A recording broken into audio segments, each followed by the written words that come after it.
When I was just 8 years old, I found myself in a place no child should be, a hospital room, surrounded by machines, doctors, and heavy weights of uncertainty. I was battling cancer. The world I knew, filled with playgrounds and happiness, was replaced by treatments, fatigue, and long nights in hospital. The innocence of my childhood was overshadowed by this fight. As the years went by, the scars of this experience lingered. Back at school, I was bullied, I was overweight, and I always felt different. Trauma layered upon trauma, and in my teenage years, I tried to commit suicide. I failed. But somewhere within me, a spark refused to fade. There was a voice inside of me that told me, your time isn't over. You are here to fulfill a mission. And it might sound creepy, but I guess I call it fate. And here I am. I'm a 19-year-old entrepreneur. I own a coaching agency where I help business owners to get healthy.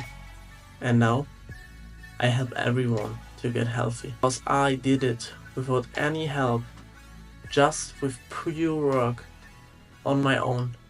Lonely nights, long days, hard work. A kid with ear cancer, overweight, created this body within 2 years. Now I have a business, a loving relationship, a great family, great friends, and my health. I'm healthier than ever, and my fate blesses me that I'm here right now and can share you this piece. This is maybe one of the most rough and sentimental pieces of content you ever watched on YouTube. The people who are in my marketplace don't even realize how it feels to be actually unhealthy, how it felt to be actually traumatized. And I guess here is one behind the camera that can resonate with me. Obviously, it might not be cancer, but it might be something else. And I'm here for you. We can change together. The whole market tells you that you need to pay thousands of dollars every single month to be actually healthy and fit. It's much easier and much simpler than you would else believe. But you need to have the knowledge, and you need to use these tools with intent. I poured my heart into this course to give you everything you need to know for free. I want nothing from you, just your time and intention and action to change. If you are happy with your current situation, if you do not believe in heavy changes without spending thousands of dollars, then you are in the wrong spot. But if you do so, and if you believe that change is possible, and it is, and if you trust me, and this here is for you, I want to save you thousands of dollars and uncertainty and struggle. This is the guidance I wish I had 10 years before, when I was this kid. And that's it. I hope now you know why I'm doing this. And as a quick tip before starting this, watch the whole video, the whole course in 1.5 to 2x video speed. 99% of all YouTube viewers just watch the first 5 minutes. So if you watch 10, you are better than 99% of the people. It saves you so much more time, and I do not care about anything like that.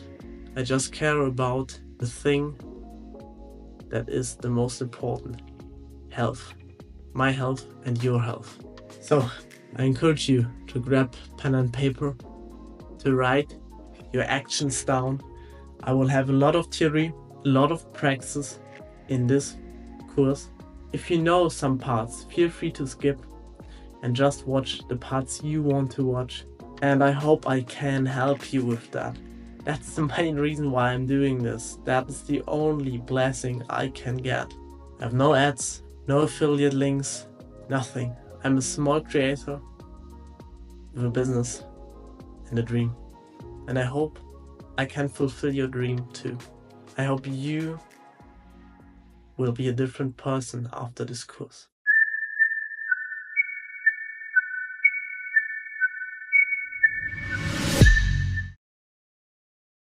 The first thing you need to fix for your health journey is your environment.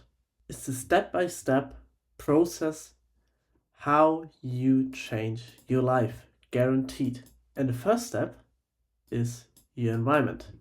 Therefore, the mindset will be the second, belief the third, behavior/habits the fourth. First of all, we take a look at our environment. And the environment is, in simple terms, just another word for external stimuli. Environment are the things you are constantly confronted with. And you might heard about this, that you attract the things you are. And that is your environment. But what separate parts of the environment do exist and how can I change it? Pretty easy.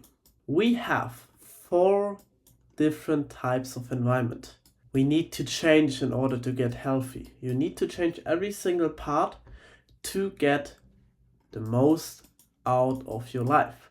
Because if you just hit 70% here, you put 70% into mindset. And you can maximum get 70% out of your life. In case you hit 100 and 100. I hope you understand this. So, therefore, your environment is your most important indicator. It's the starting point and it's the point you need to change first. So listen properly. This is quick, this is nice, this is helpful. So, first of all, we need to change our physical environment. What do I mean by that? Herefore, I created something pretty easy. It's so-called the sensoric catalysator.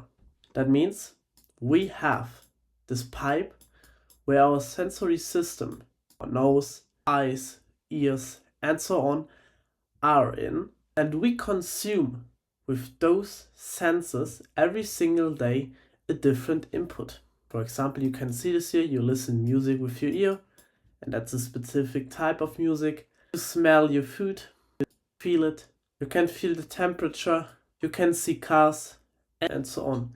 And every single input has a different frequency. That means, for example, if you just listen to heavy metal all day long, eat pizza all day long, eat chocolate all day long, don't go to sport or to the gym, have an unclean house and have constant stimulation on this by hearing loud music, touching things, seeing yourself in the mirror, smelling the unclean and not fresh air in your room, and tasting these stimulating food, then this will suck your energy.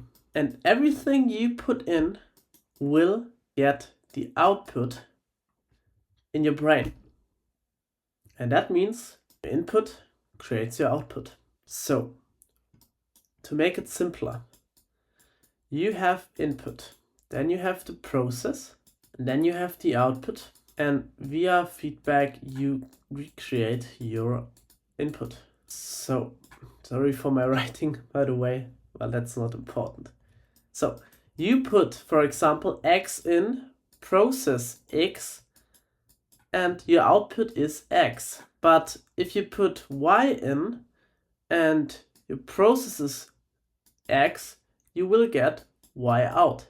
Your process can't be changed in this case. Your process is always the same. It's always your smell, your hearing, your listening, everything.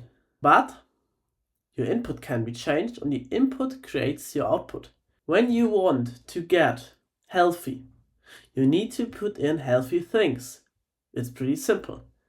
And you do it through sensoric senses. And that is your environment you create. That is your physical environment. For example, muscle tension when you train your body. This is a physical environment change that has a specific type of input that creates a specific type of output over the day.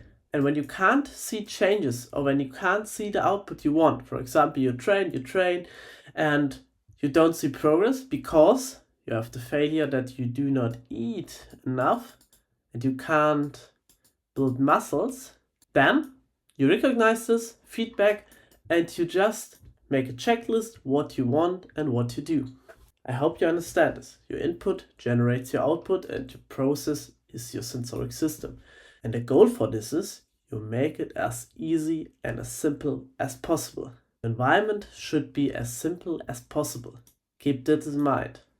So, next one, your social environment. This is everything from your love, from your family, from your friends, and from your employees or your co-workers or your partners. Everything. Every human being you are confronted with every single day. This is your social environment. And the same thing with the physical environment. Your input generates the output. And in this case, your input can be positive or negative. When you have loving friends, loving relationships, loving partners, loving family, loving friends, loving culture in your business, then obviously you will have a loving output and you will get the same for yourself. But when you are always confronted with anger, with grief, and with bad emotions, then obviously your mindset will flip. It's obvious. You maybe had some conflict with your girlfriend or with your boyfriend, or you might have struggles with your family, or you might have struggled with your boss or something like that. And you recognize that this affects your mood. And therefore, my answer for this is pretty easy.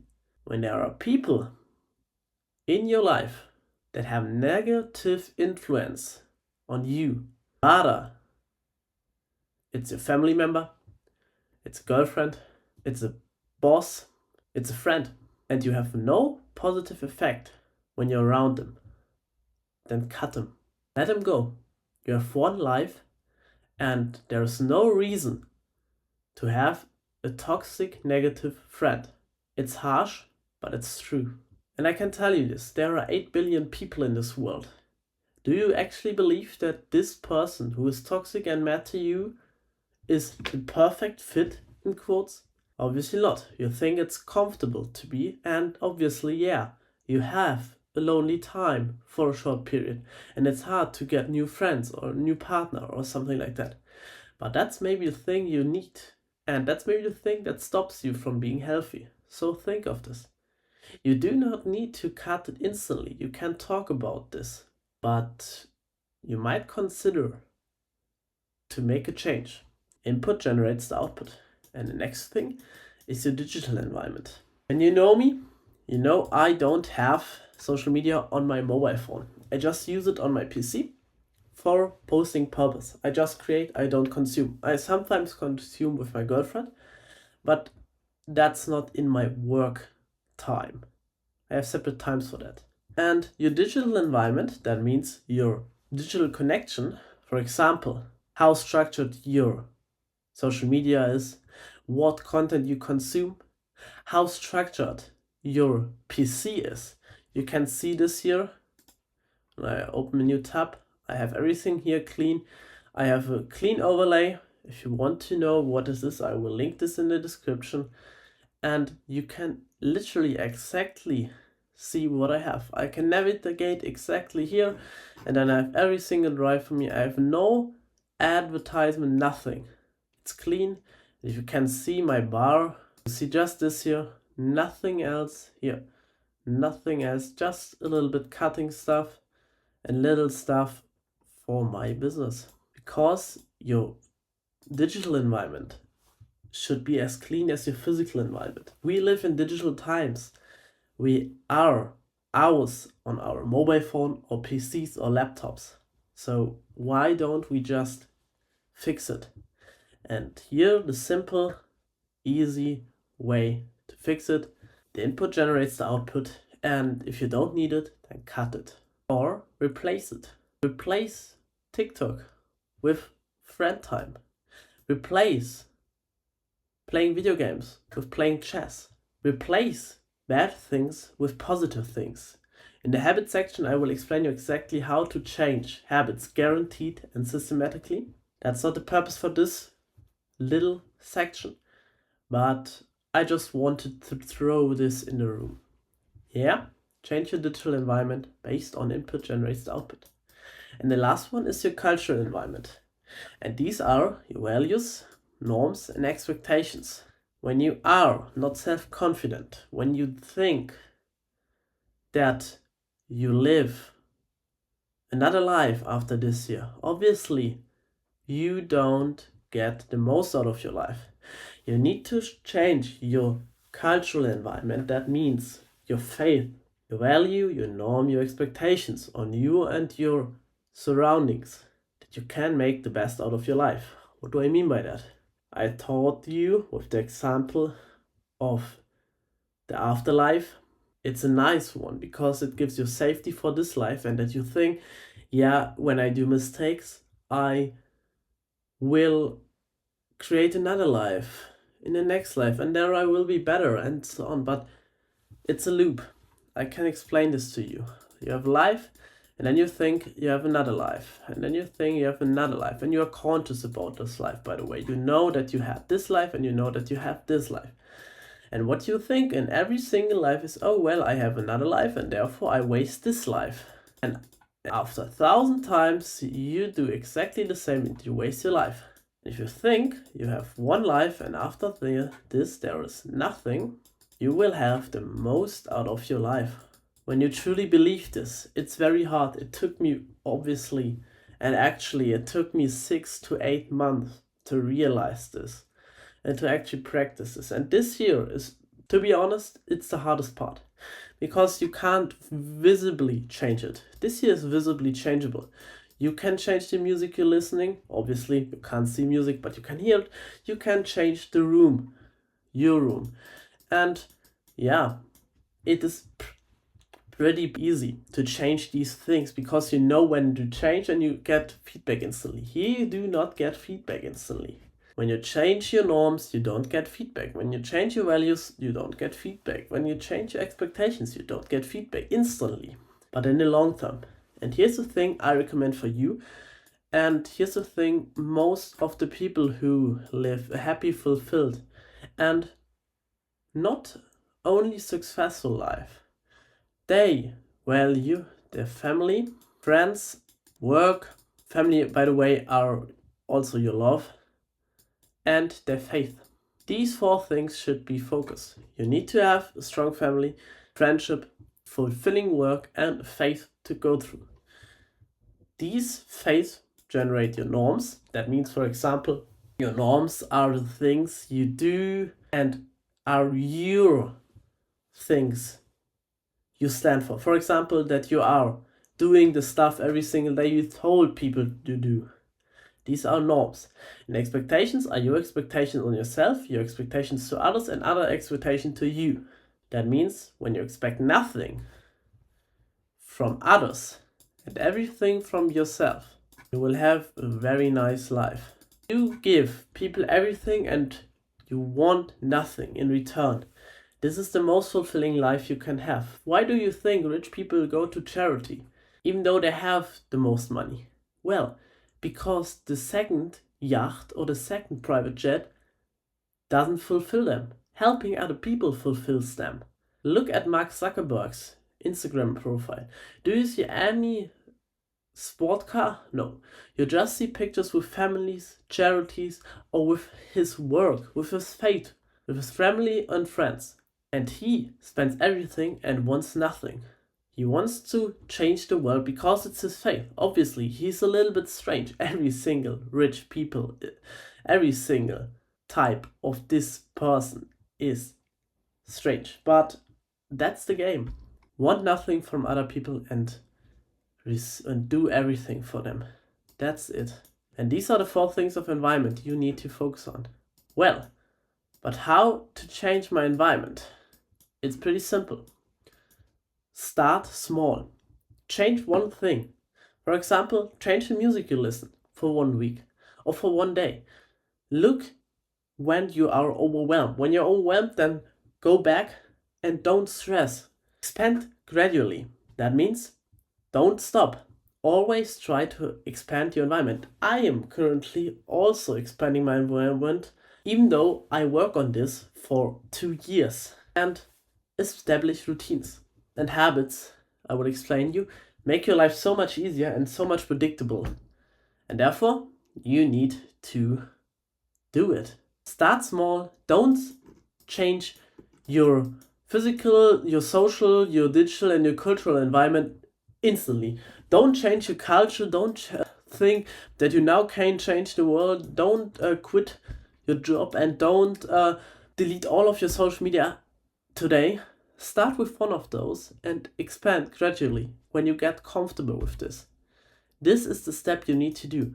And when you change every single day, you will get better. And it will make you so much better and it's so much easier.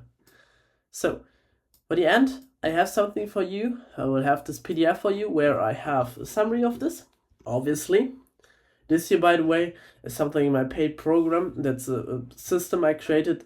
Yeah, it's not necessary. It's a nice catalyst of this. If you use the system, it's pretty easy and pretty fast, but you don't need it. Yeah. And here you have also a list of things you need to have in your environment if you want the best out of your environment. That is what I'm actually looking for, and that is what a perfect physical and digital environment should look like. Yeah, on your working desk. I want to give it to you. I don't want to explain you every single part. You might know it with the information I gave you. And yeah, that's the environment. You need to change your environment first, and then we can change. It's a long living process. If it would be easy, everyone would do it. If health would be easy, everyone would be healthy. Why do you think that more and more people get obese? Because more and more people are getting weak and don't want to change. And if you are watching this video so far, you are a bloody machine. I believe in you and I'm there for you. You're at the point where I was, and I want to help you to create the world you want. That was environment. I hope you enjoyed it, and I will see you in the next session.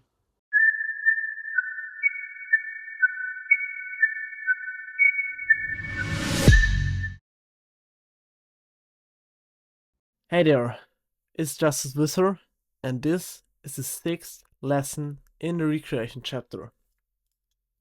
Today's lesson is called Mindset Masterclass. And in this lesson, you learn how to set your mindset, what your current mindset looks like, and where you need to fix your mindset to achieve your goals. With that being said, let's get started.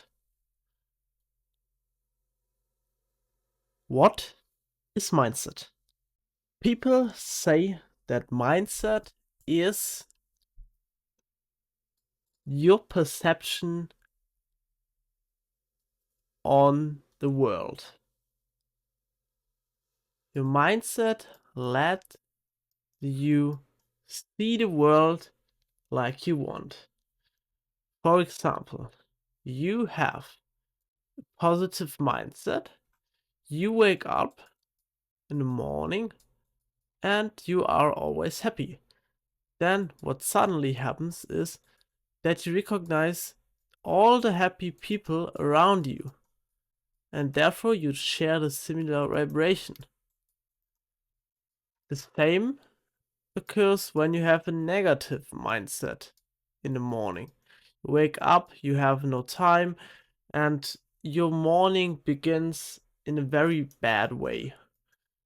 And what then happens is that you probably went to a grocery buy and you recognize all the sad people, all the people you didn't recognize when you were happy.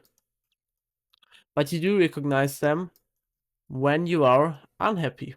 Another example for this is the Bader Meinhof phenomenon. This tells you that things you are or you are aware of get recognized more frequently than other things. For example, you maybe know that there is the phenomenon that you buy a new car, what you probably didn't recognize times before, but after buying this car, suddenly you see all the cars that look the same as yours does. And this phenomenon is called Bader-Meinhof phenomenon, and this describes basically mindset.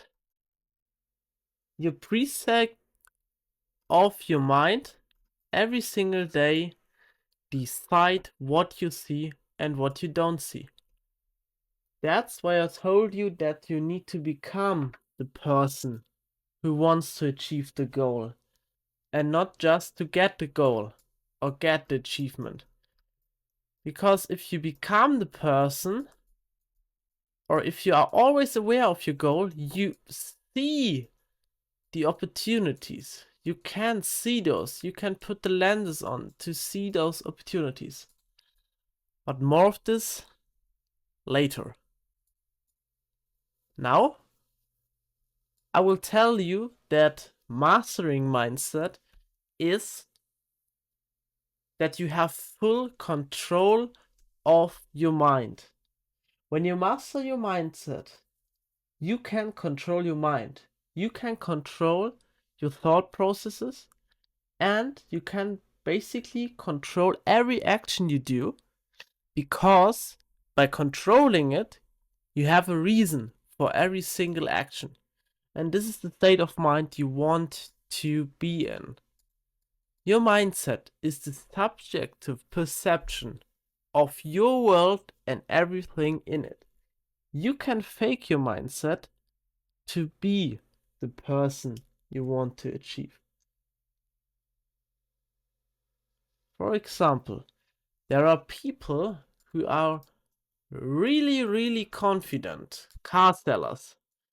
I choose the car example for another one. There is a person who is very fat, unhealthy, but he believes he has the mindset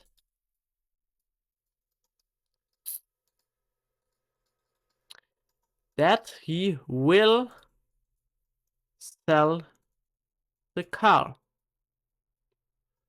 Therefore, he goes to his customers with a huge amount of confidence, because his mindset is set to win. And when he wins, and when he wants to win, then his whole mindset controls his action, and people believe them. You can look shit, you can eat shit, you can be shit. And even though you can do all of these things, but if your mindset isn't shifted in a proper way, you will never achieve what you want. Be aware of this. And I will explain you how you can achieve this. But first of all, I want to explain you the mindset in 3 stages. Your mindset has 3 different stages, and every stage has its different utility its different duty, and has to be treated in a different way. Therefore, we take a look at each of these stages. First of all, we begin with the unconscious. The unconscious mind contains our deepest, most primal urges, memories, and thought patterns that are completely outside of awareness. While the unconscious is the least accessible, it can still have a profound impact on our mindset and behavior. You can think of your mindset in 3 layers, and you are here.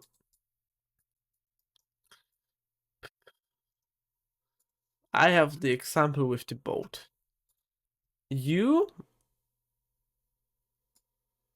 boat, I will draw this better, and the water.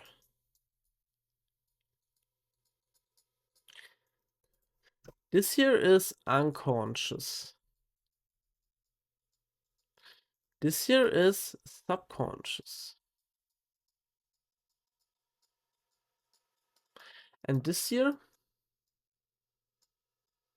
this is you, and you are conscious. So, let me explain it to you. The unconscious mind are your deeply rooted things that are primal urges. For example, your unconscious behavior is breathing. An unconscious behavior is breathing or walking. These are the things that you aren't aware of, but can be influenced when you are aware of those. But to get aware of those, you need to figure these specific type of problem out. And I will explain you how. First of all, we take a look at the subconscious mind. The subconscious mind is the repository of our memories, habits, and learned behaviors operate below the levels of conscious in our awareness. This is your both. Subconscious activities, for example, are going to bed after work or checking social media as your first activity in the morning. These are things you can influence, and these are the things that are habitual. These are the things that work automatically, but not as automatically than this year. And you influence them consciously. You need to think about like this: subconscious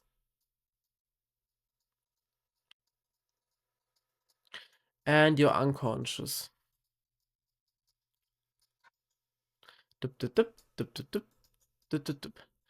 This year is determined by this year. Here you can give active input. I will explain the conscious mind in a minute. Wait. And this here is inactive.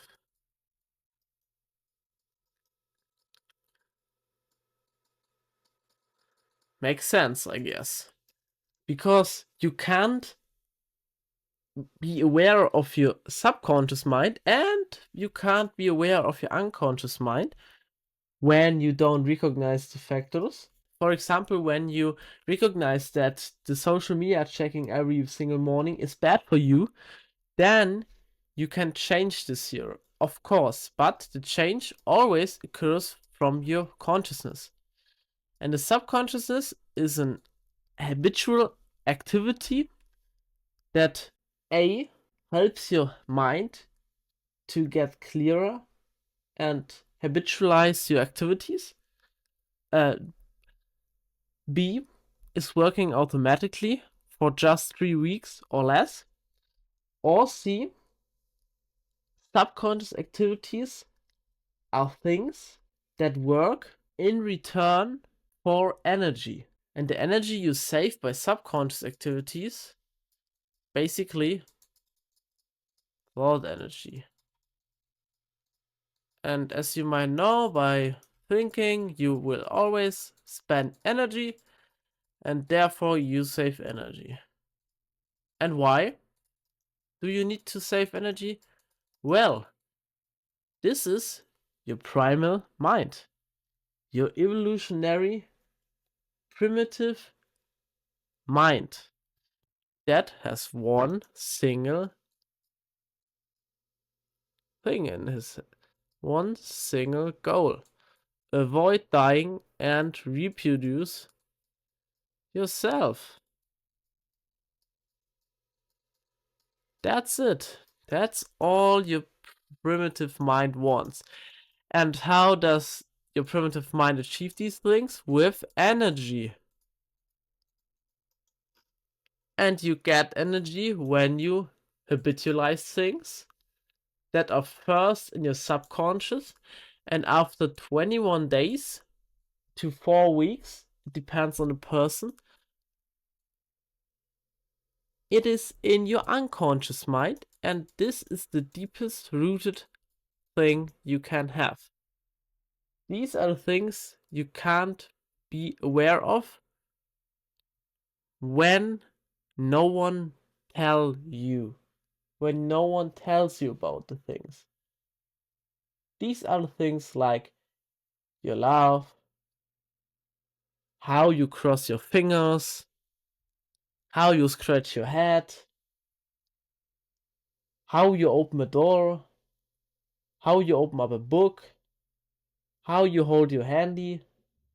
This is all unconscious because these are subconscious activities that appeared that are alive over a long period of time. When these activities get automatic and unconsciously, then you can talk about an unconscious habit, activity, or action you take. And because you save energy by habitualizing your things and repeating things over and over again, your mind wants to save as much energy as possible can to higher the likelihood to achieve these goals. It's pretty simple. I hope you understand this. And in the end, I want to give you a conclusion for all of this. But first of all, we talk about the conscious mind. The conscious mind is our friend. The part of the mind we are actively aware of and can directly control. It is responsible for our rational, logical thinking and decision-making processes. The conscious mind can work to override or reshape the subconscious mind's influence on our mindset. And that means that with your conscious mind, with consciousness, by the way, one of the 3 factors of control, consciousness, you can actively change your subconsciousness and then inactively change your unconscious over time. And that's basically when you have complete control over your mind. And the first step you need to do is to be conscious about the things you do. All 3 levels result in mindset. They correlate strongly with each other. Every single habit, every single activity, every single action, every single decision you take has all of these 3 layers impacted.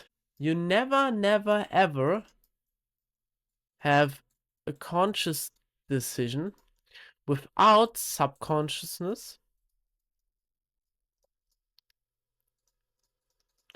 and unconsciousness.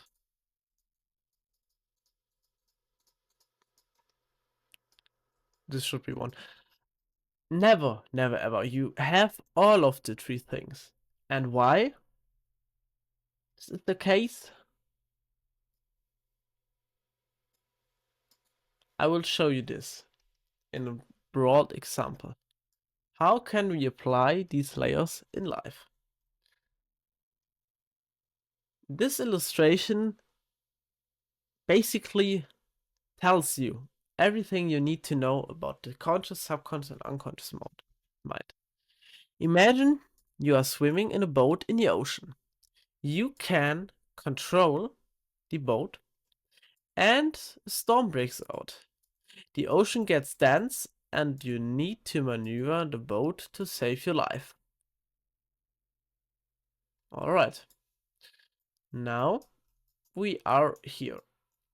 You are in the boat, and you are the active leader of the boat. All the activities, all the action steps you do right now to save your mind are conscious. But before we clarify why you are in this situation right now, we need to look at your decision hours before. Alright, you are maybe a 20-year-old boat fan. But why are you a boat fan? Maybe in your childhood, your grandfather, there should be a grandfather, your grandfather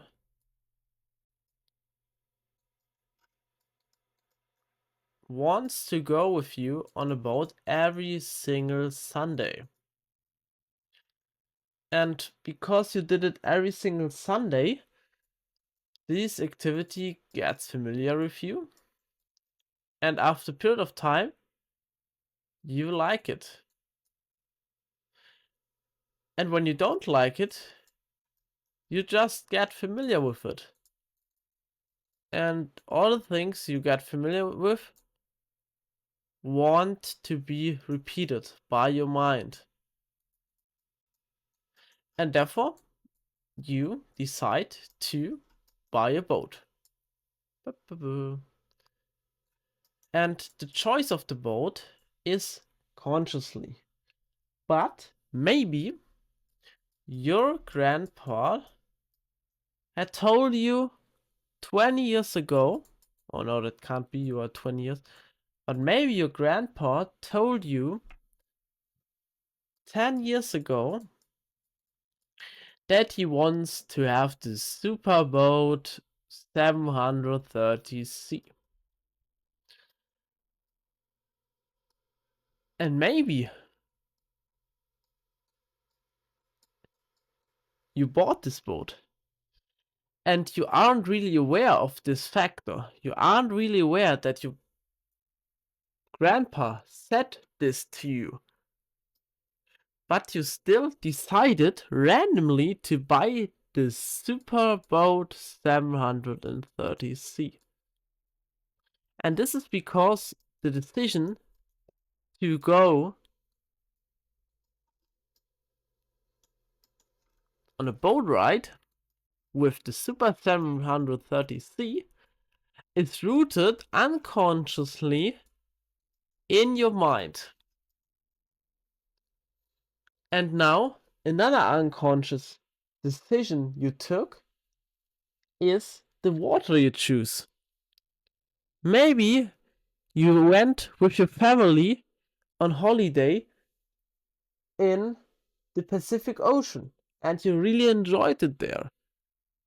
And when it comes to the decision whether you want to go to the Pacific or Atlantic Ocean, you always, I guarantee this to you, you will choose the Pacific. even though you aren't aware of the fact that you went there. This is crazy. Our mind is crazy. We can't always have the control, but every decision we take is based on previous expectations, experiences, or things we heard. And that's when our mindset is settled. That's why the unconsciousness is so crucial to know. That's why it's so important that you need to work with your trauma and not against your trauma. It's so important to work with your psychology. It's so important to get therapy. It's so important to read about human psychology because this is you. And if you can't know yourself, then how the hell do you believe that you can achieve your goal? If you don't know how to drive the car, how the hell do you think that you will reach your destiny? There's no chance. And now you are on your trip. You bought the boat, you are in the water, your subconscious used, and you are the driver. And what now happens is the storm.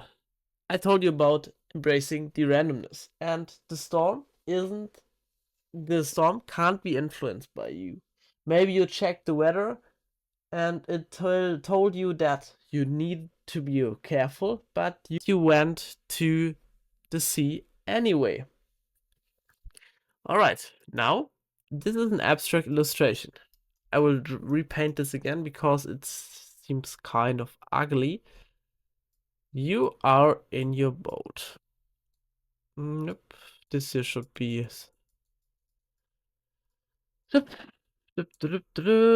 And you are here. And you drive your boat. Yes, and you are happy. Yeah. And you have this Super 730C. And there are several things you recognize here. First of all, you. You control the boat. And the thing you control is your subconscious. The subconscious activities are the first things you can change because you can be aware of those.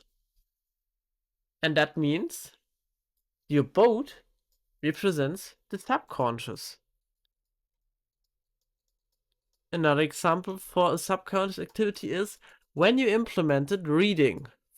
Like now for a week, reading a book for 20 minutes every single day. When you implemented this,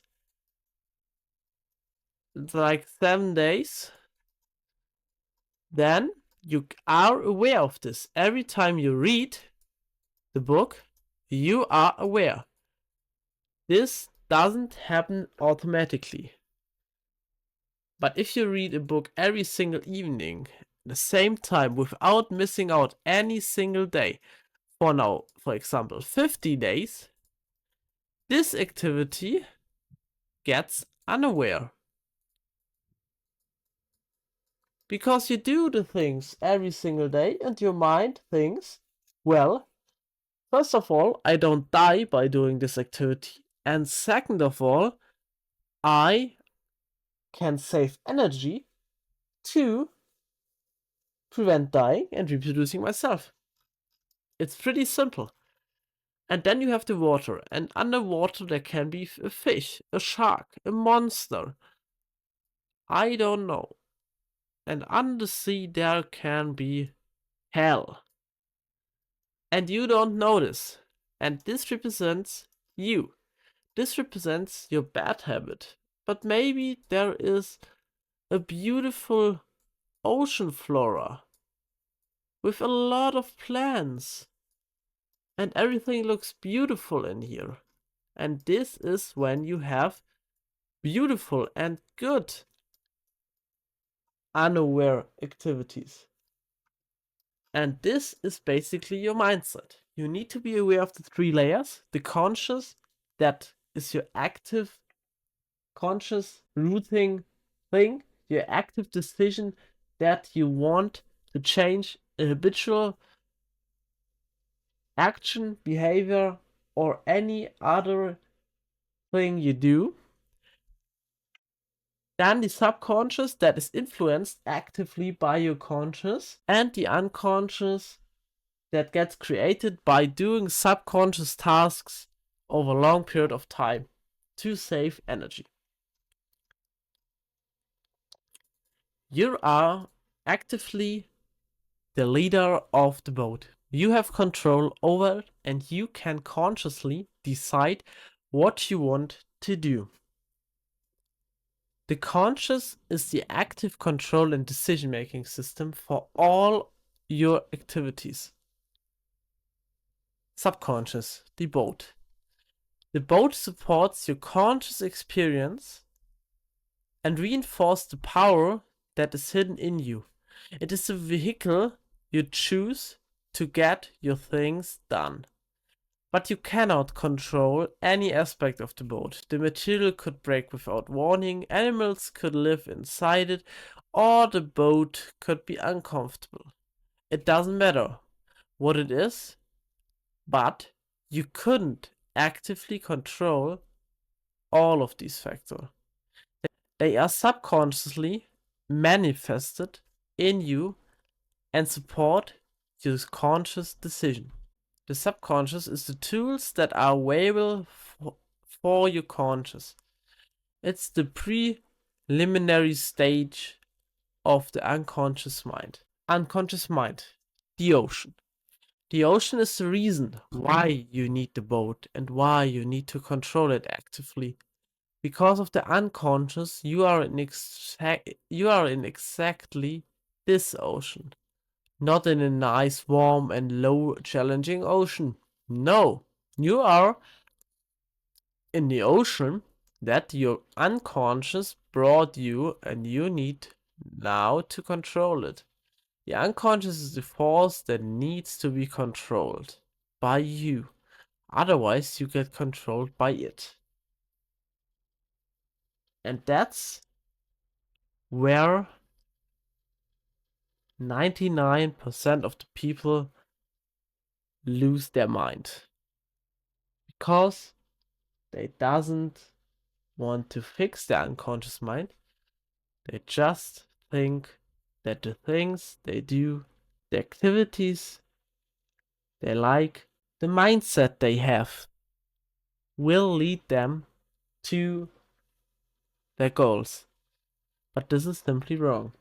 And therefore you need to change all of these 3 layers. Overcoming mental issues. Understand the conscious and subconscious and unconscious mind. Until you make the unconscious conscious, it will direct your life and you will call it fate. Carl Gustav Jung. He is one of the founder for human psychology. He's one of the smartest people ever existed. And his human psychology theories are still up to date. And this quote describes perfectly what your task is. You need to make your unconscious conscious. Because if you don't, it will direct your life and you will call it fate. And when this happens, you will limit yourself and you won't be able to get the freedom you want to get. For example, you are born in a family full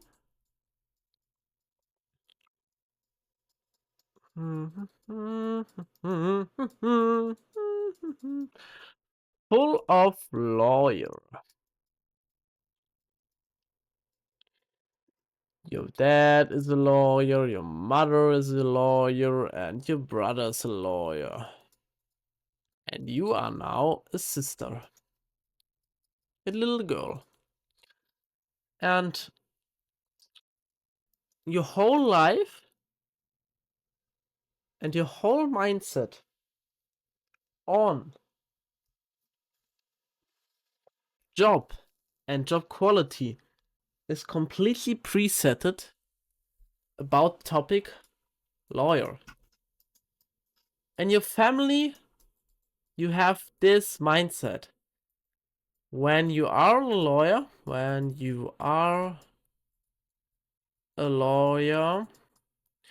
you will earn enough money,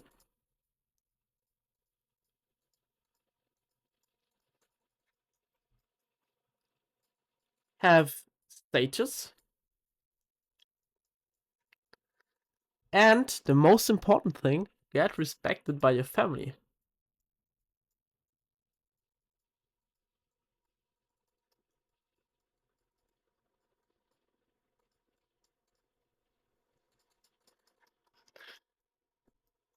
But that has one big problem. You, your parents, and your brother are biological similar, but not equal.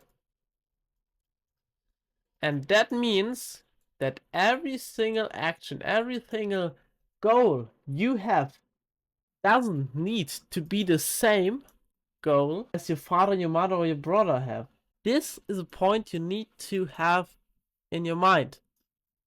And for example, maybe you have a friend who has a family full of doctors.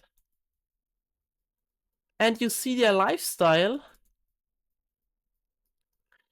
And you like this lifestyle way more because you are a kind person genetically and you want to help people. And you think that lawyership is not helping at all. And you think it is boring. And that means you need to fight against your family. And that is where two different mindsets meet each other in a family. And that's where most of the time the smaller, weaker part gives up and let the will of the bigger and stronger part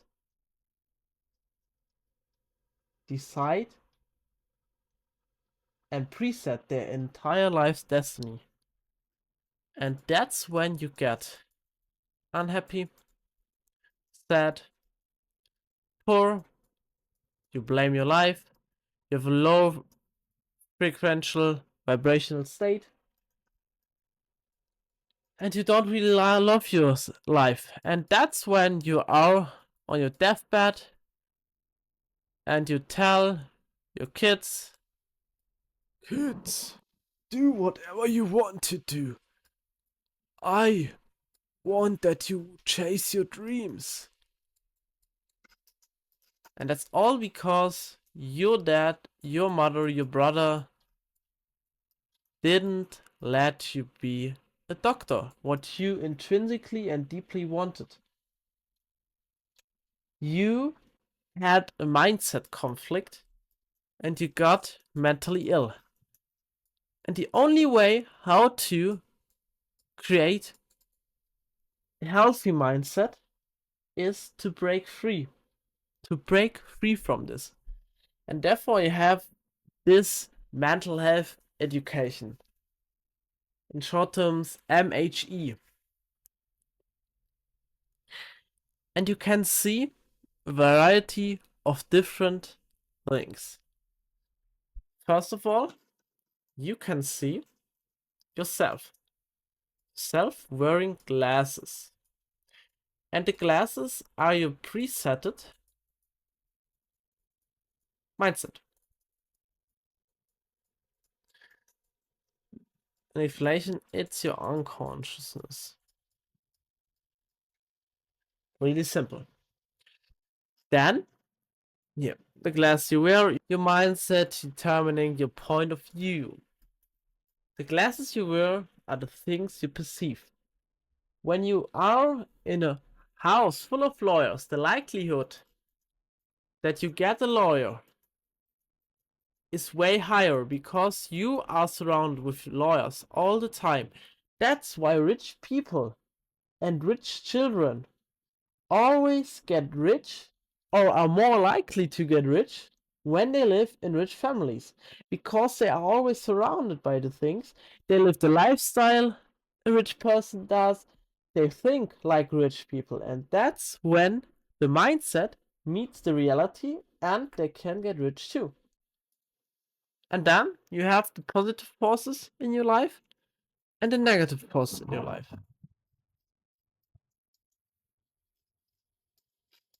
And these forces are basically all the positive and negative insights, habits, decisions, tasks, anything you did in your past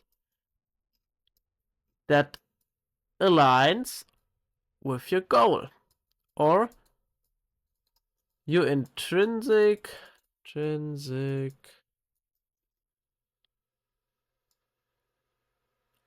craving.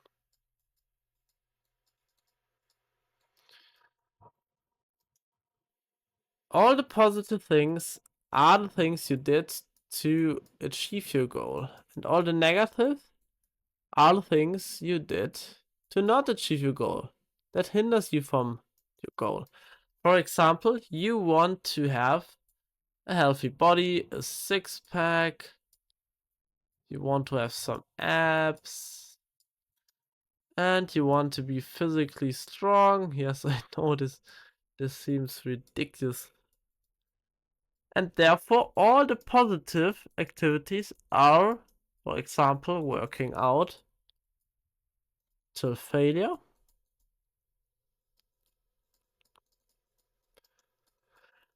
or eating healthy plus tracking food, avoiding caffeine and drugs. All of these things will make you one little step closer to your North Star. And when you stack up all the activities, you will get what you want. And then you have all the activities, the minus, that are not good. For example, fast food. Or not tracking. Or no protein. Or skipping gym for 2 weeks. And all of the things will take you more and more and more and more away from your goal. You need to repeat the same things, you need to take the same effort again. And when you do this negative activity, you will get no step further. And sometimes you will go steps behind and behind and behind and behind. And in the end, you will never reach your goal. And this is because of your mindset. Because of your deeply rooted decision-making system that you now want to control consciously. You can do this not in your past, but you can do this in your present. And in your present, you want to set the glasses right to be actively aware of the positive things. Do the things that align with your goal, and you will make them to your habits, to your unconscious and deeply rooted forces, and to your conscious vision, to the things you want to see, to the things you want to do. For example, you grew a company, a big business.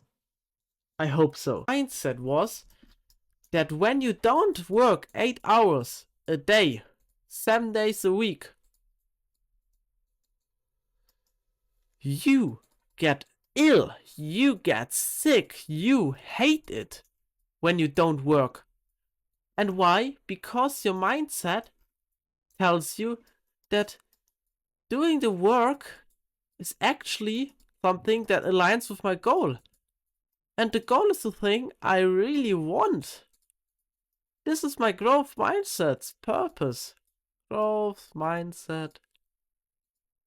Purpose. And this means that the work gets good for you and you like the work. Even a lot of other people hate their work. You love it and you get sick when you don't work. I have this dilemma for a moment, by the way. For example, when I don't work on my program for a day, I feel bad. I feel sick because I learned to love it. I learned to see, to recognize that this is the positive influence and that these are the things that lead me a little step further to my goal. And that's why I enjoyed this, because I am goal oriented. I love what I do and I set my mindset to the positive things. I set my mindset and I didn't care about pain and the sinister whisper. Because we live in a world where we can't literally die. For example, when you live in a first world country, you are always getting food or drink. There is no chance to die.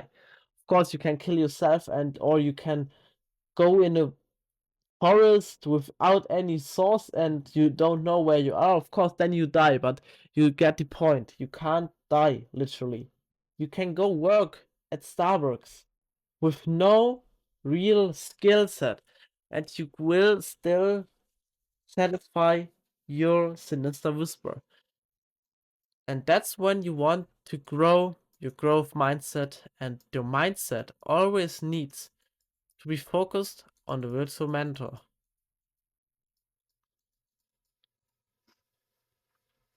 That's your mindset.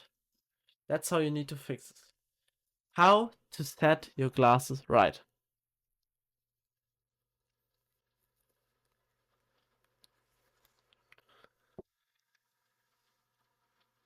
Now, I will explain you how you can set the glass right. I told you that this is aligning to your goal, but how do you actually achieve this state of mind where you know your goal and where you can see the things that align with your goal, when you can decide what the things are that align with your goal? And the activity is pretty simple, and you did it before.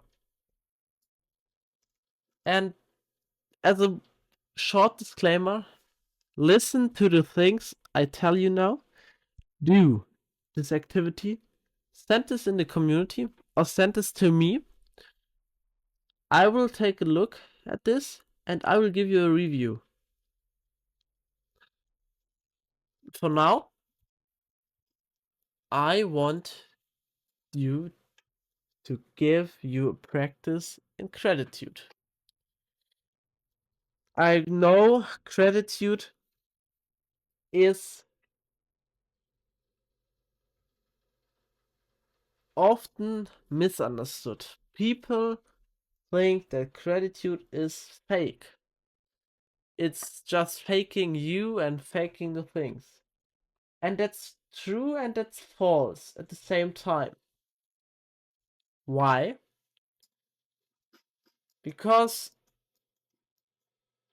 when you always saw negative things and you always did non-goal aligning activities, you are really focused on your sinister whisper. But when you now focus actively on the positive things, even though the sinister whisper doesn't like it, you focus on your virtual mentor. And that is where you fake your sinister whisper and you support your virtual mentor. You shift the paradigms. You get it? Your sinister whisper had the yes, and your virtual mentor had the no, and now you shift the no with the yes. And that means that you fake the no and you recreated the yes. It's pretty simple. And now I told you something about balance. That's why I have here not only green ones. Because when I told you before that you need balance in your life, that means that you also have activities that don't align with your goals. But I told you this also before. Take this activity that doesn't align with your goal to a bare minimum. Do stimulate your sinister whisper.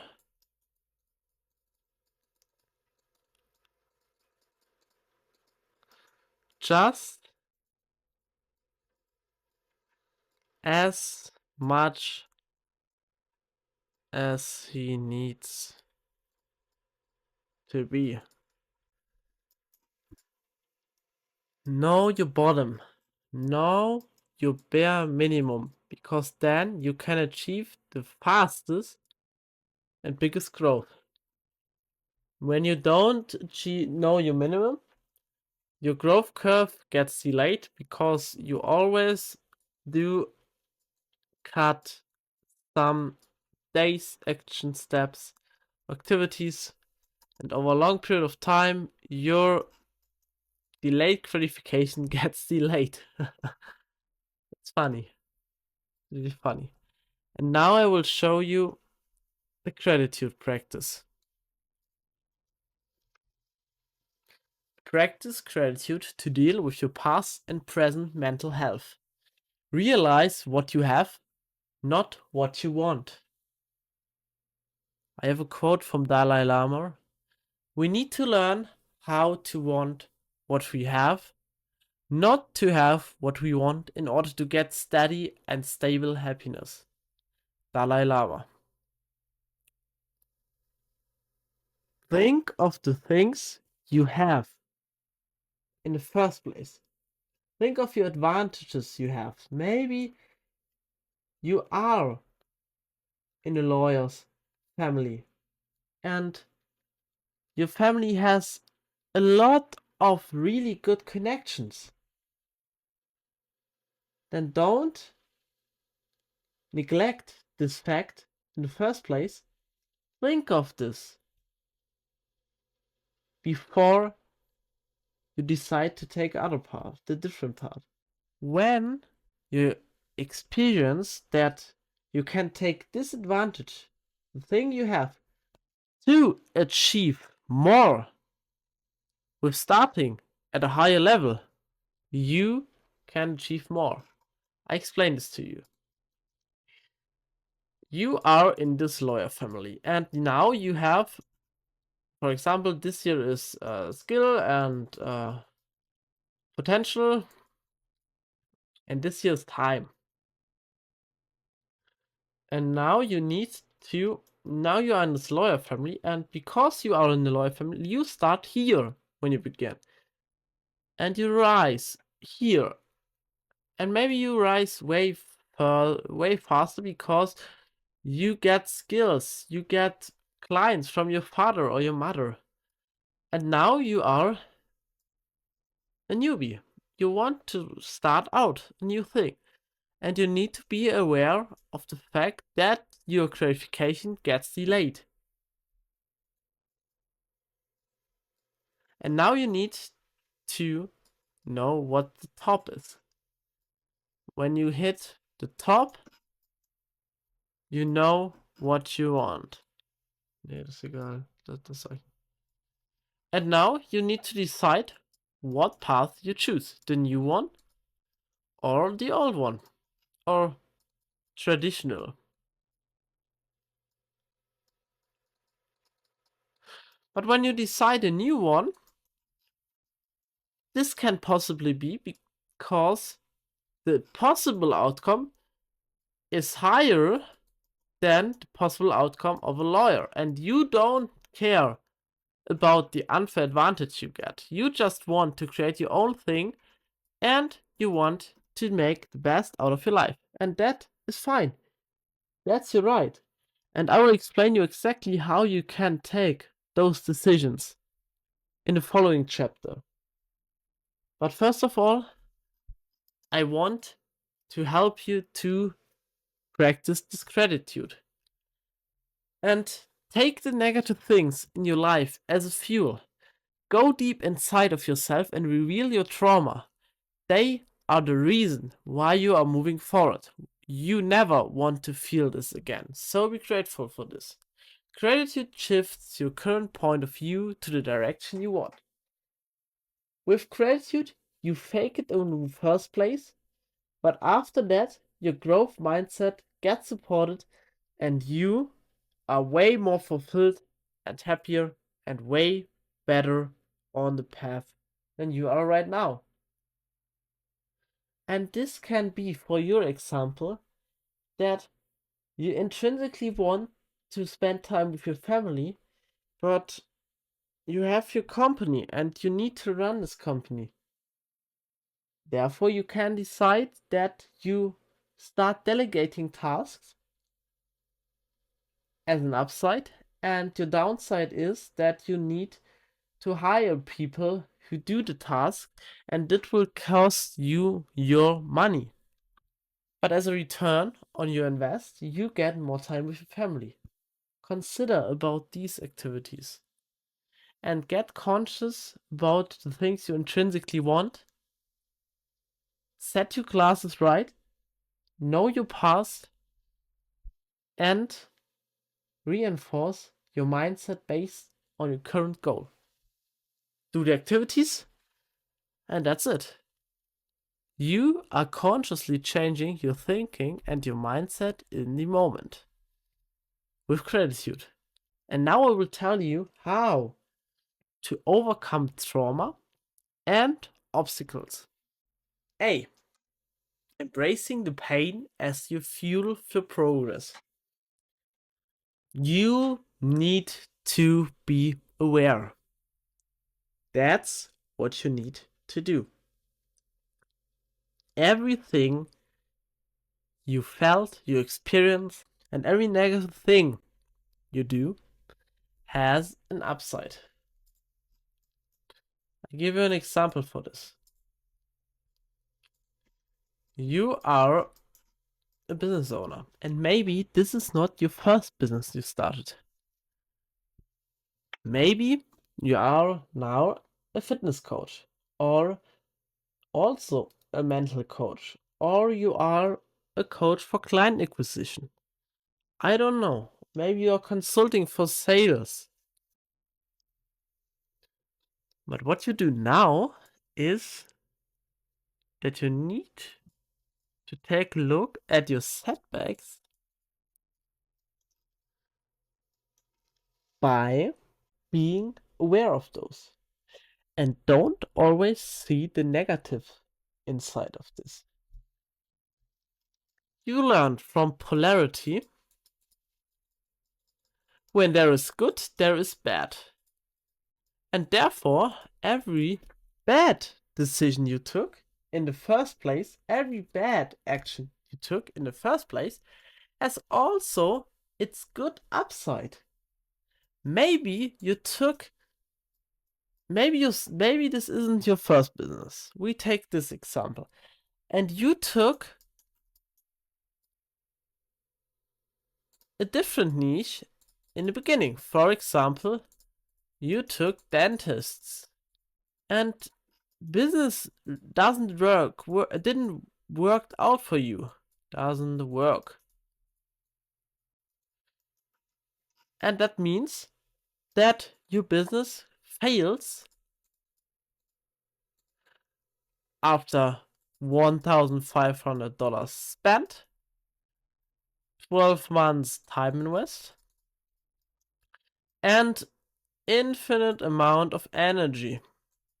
Literally all your energy in 12 months.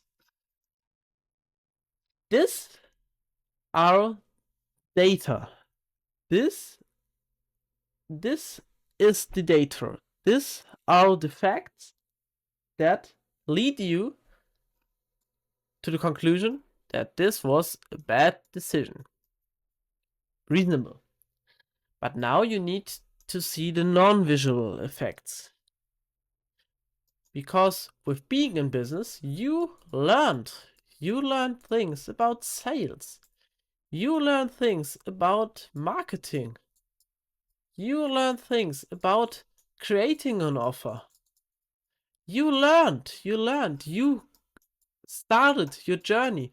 You are here on your scale. You invested to achieve your goal, and maybe now you're successful, and that is because you did invest and you felt the pain. You invested these months, you failed with money spent, and you took this infinite amount of energy in the first place that had no effective and visible impact on you. But your mindset got shifted in a way that you are an entrepreneur and you want to make the world a better place. Why you started the second business or the third business? Because you intrinsically believed that you will be a winner, that you can do it, that you can be capable of this.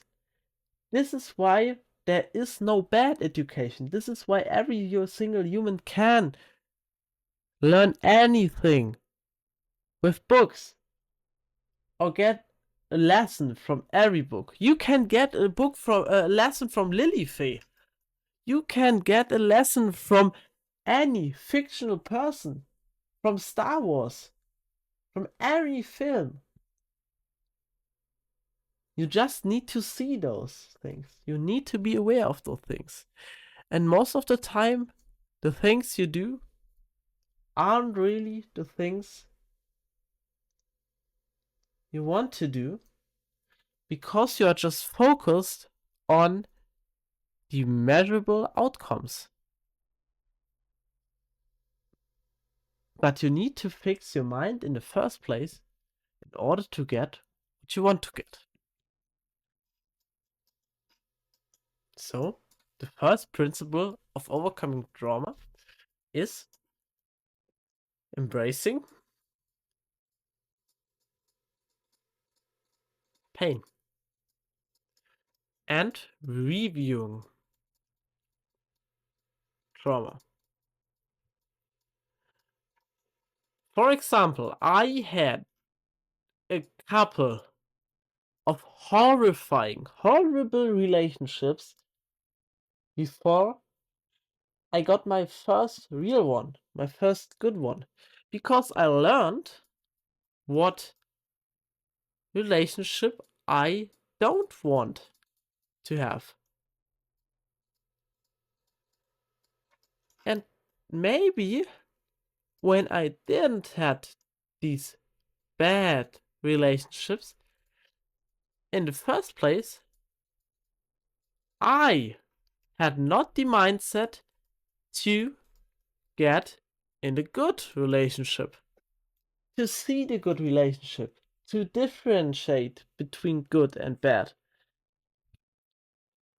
I believe that when I didn't had experienced a lot of shit in my previous relationships, I would never ever had such a great relationship as I do right now. I guarantee this to you. And this also happens with anything in the world. You learn the best when you try it, and when you try it, you will fail. And your brain will see it as trauma, but see the trauma as something good. See the trauma as something well. See it as an experience. See it as the highest state of learn effect you could possibly achieve. This is the first step to overcome trauma. You need to be aware of this. And now when you say, yeah, but my whole life gets crashed by the thing. Maybe this can be. Maybe you had a bad time, but you are alive. You sit here and listen to me on a 1 hour video. You sit here and want to be better, even though you experience the trauma. And that is all because you get stronger with every single pain, every single trauma you went through. You can lose your mind. And that's when we go to step B. You need to be grateful for all your suffering. As can lose of your mind. This sounds ridiculous, and I know this. But please do this. Be thankful for all the shit that happens to you. And say to God, please give me more. Say to the universe, say whatever fate you have, please give me more. Because only when you face challenges, when you face obstacles, you will need to have solutions for this. You will need to find solutions, and therefore you get more skilled, you get more advanced, and you learn more things. And that's when you grow as a person, when you grow as a character. And that's what we want to reach here. We want to grow as a character. That's our final destination. And therefore, you need to be grateful for the things. It sounds stupid that you need to be grateful for pain, but I promise you, the next time when you feel shit, when you wake up in the morning and you don't want to work, tell this to you. Say this simple thing to yourself. Yes, thanks God, thanks universe. I know this is pain, and I feel this, and I love it. Give me please more. Please let 2 of my employees be sick. Be 2 of my clients refund my offer. Please let me get sick. Or let me have some real bad accident. Please let me do the things. Don't do this in a psychopathic way, because you can really you can do too much of this exercise easily, because we still want to practice gratitude and positivity, and with this we practice some sort of negativity. But I want that you practice pessimistic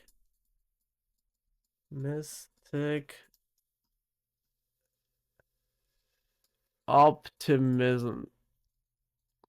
That means that you want to love pain, but you are grateful for the things you have, and you set your glasses in this way, but you are always thinking in the worst case scenario. Think pessimistic optimism. Think of as a pessimistic optimism, and then your life will be good. This is balance. Pessimistic optimism. I don't know if this is bad, right? Optimism. These two things are in a polarity, and when you balance those in a proper way, you get the greatest outcome. Simple.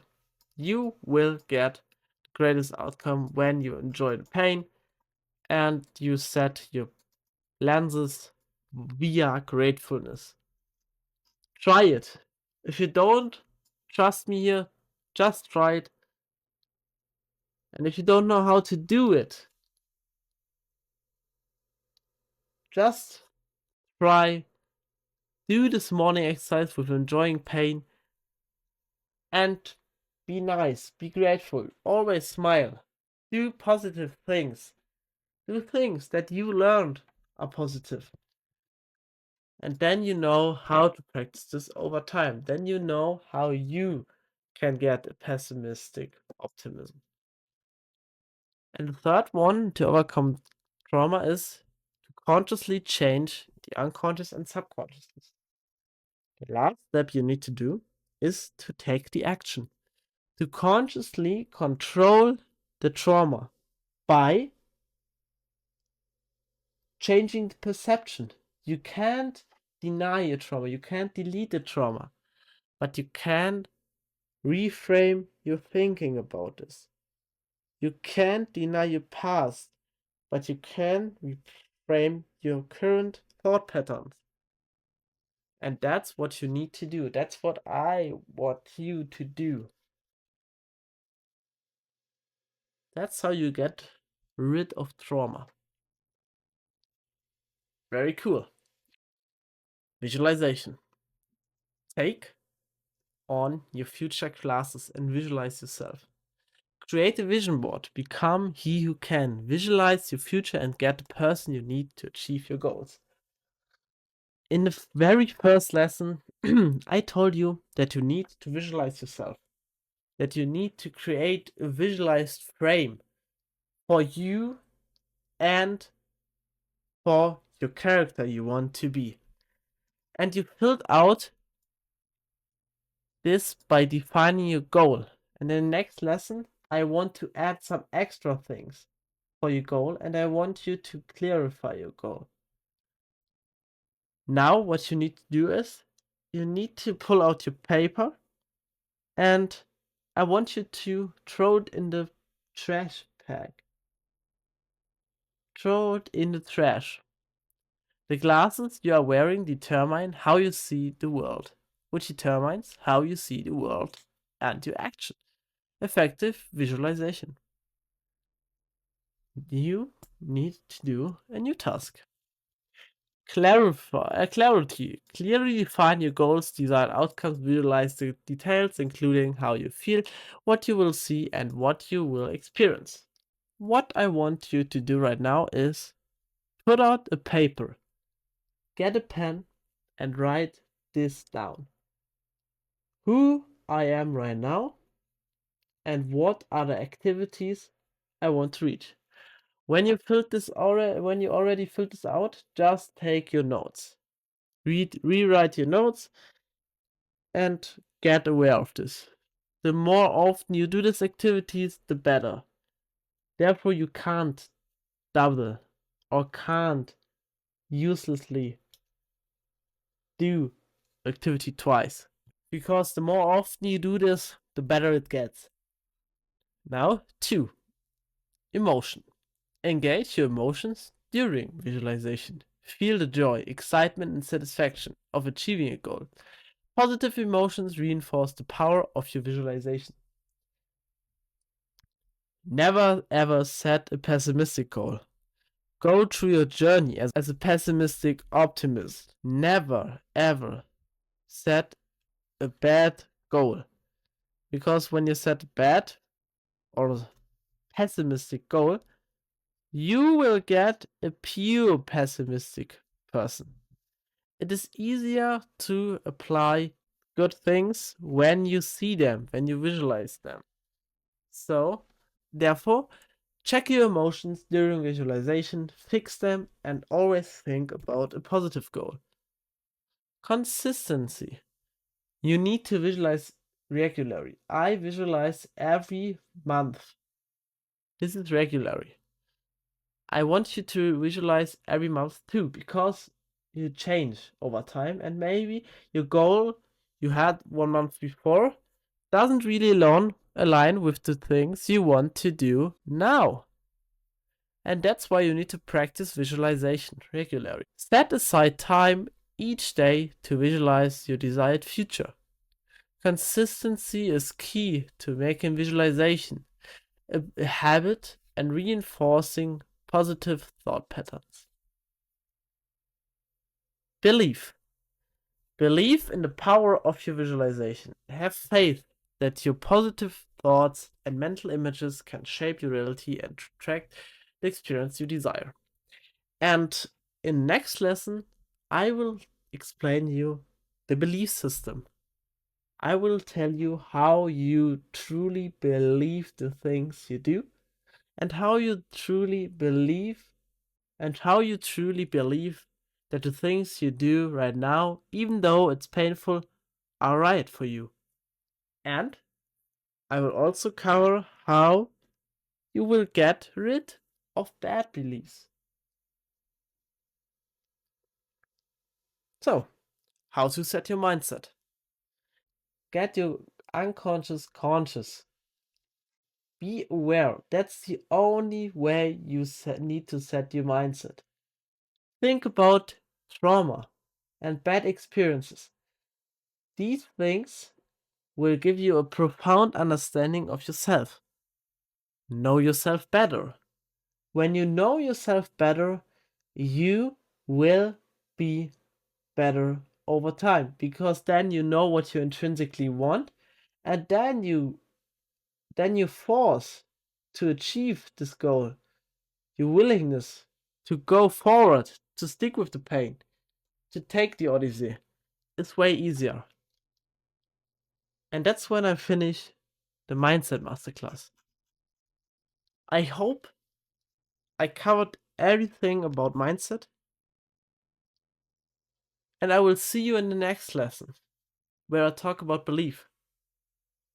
When you're still watching this, I'm really proud of you. You are on a good path for true fulfillment. I will help you to be free. I will see you in the next video. Bye.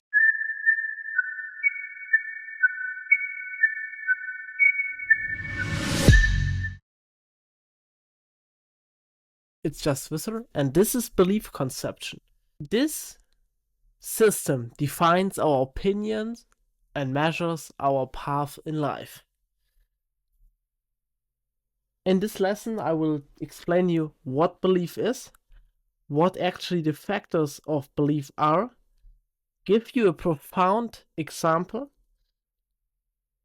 define belief for you, and break you free from all of your concerns, give you an understanding that you need to fix your belief and tell you how to fix your belief, explain you how to measure your belief's benefit and your belief's worth, and at the end I will give you a conclusion and practical advice for beliefs. With that being said, let's get started. What is belief? Belief is the mental construct that we can rename to subjective opinion. Any opinion a human has is a subjective and therefore individual opinion. The personal system of right and wrong is based on individual belief. That means belief is the subjective opinion of a human being.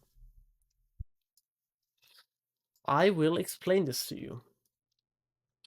You are a human being, and you have, for example, different opinions for yes or no, for right and for wrong.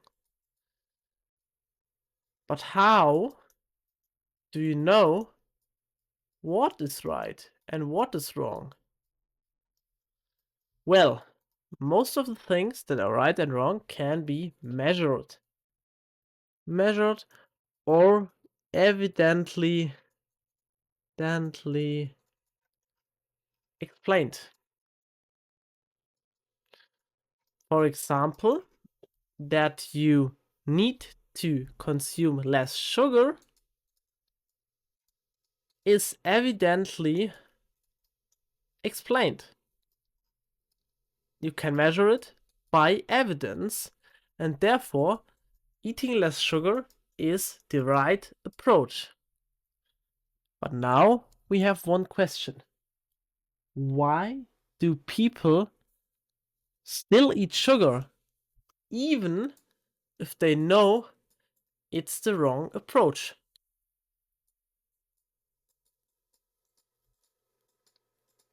This is pretty simple. It's because of their belief system. Their belief system is the subjective decision-making system that helps us to see the world as it is, even though we can't explain things. For example, our belief system also includes food we like. For example, you decide that pizza is your favorite dish, and you decide that pizza is good for you. And therefore, your belief system about pizza is that pizza is actually good and healthy for you. Another huge example for belief system is election. When you go on election, you can choose between different sort of companies who support a variety of opinions. And when these opinions align the most with you, and the company with the most aligning opinions gets your company you want to vote. This is pretty simple. You want to do this because they align with your belief system the most, and the belief system is your subjective conception of the world, your worldview. For example, your belief system might be that you think that a human being is only worthy if he earns more than $10,000 a week or a month, or if he can bench presses more than 225 pounds. This is all rooted in your belief system. You decide what you believe and what you don't believe. I know this here was quite complicated, and I will dive deeper into this later. First of all, I want you to take a look at the 3 factors of belief. Because this here happens for a reason. You choose the pizza to be good for a reason. You eat sugar even though you know it's bad for you. You elect the bad company. You decide what is good or what is bad. It is simple. And these factors contribute to your belief. Perception. Every individual has a different perception based on the sensory input of the 5 senses: attention, experiences, social factors like culture, and our cognitive biases. Let me explain this to you. We all perceive the world in a different manner. We have the 5 senses: see, eye, taste,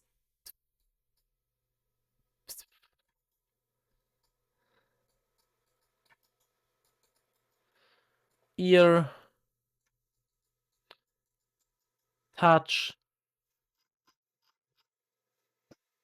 and smell.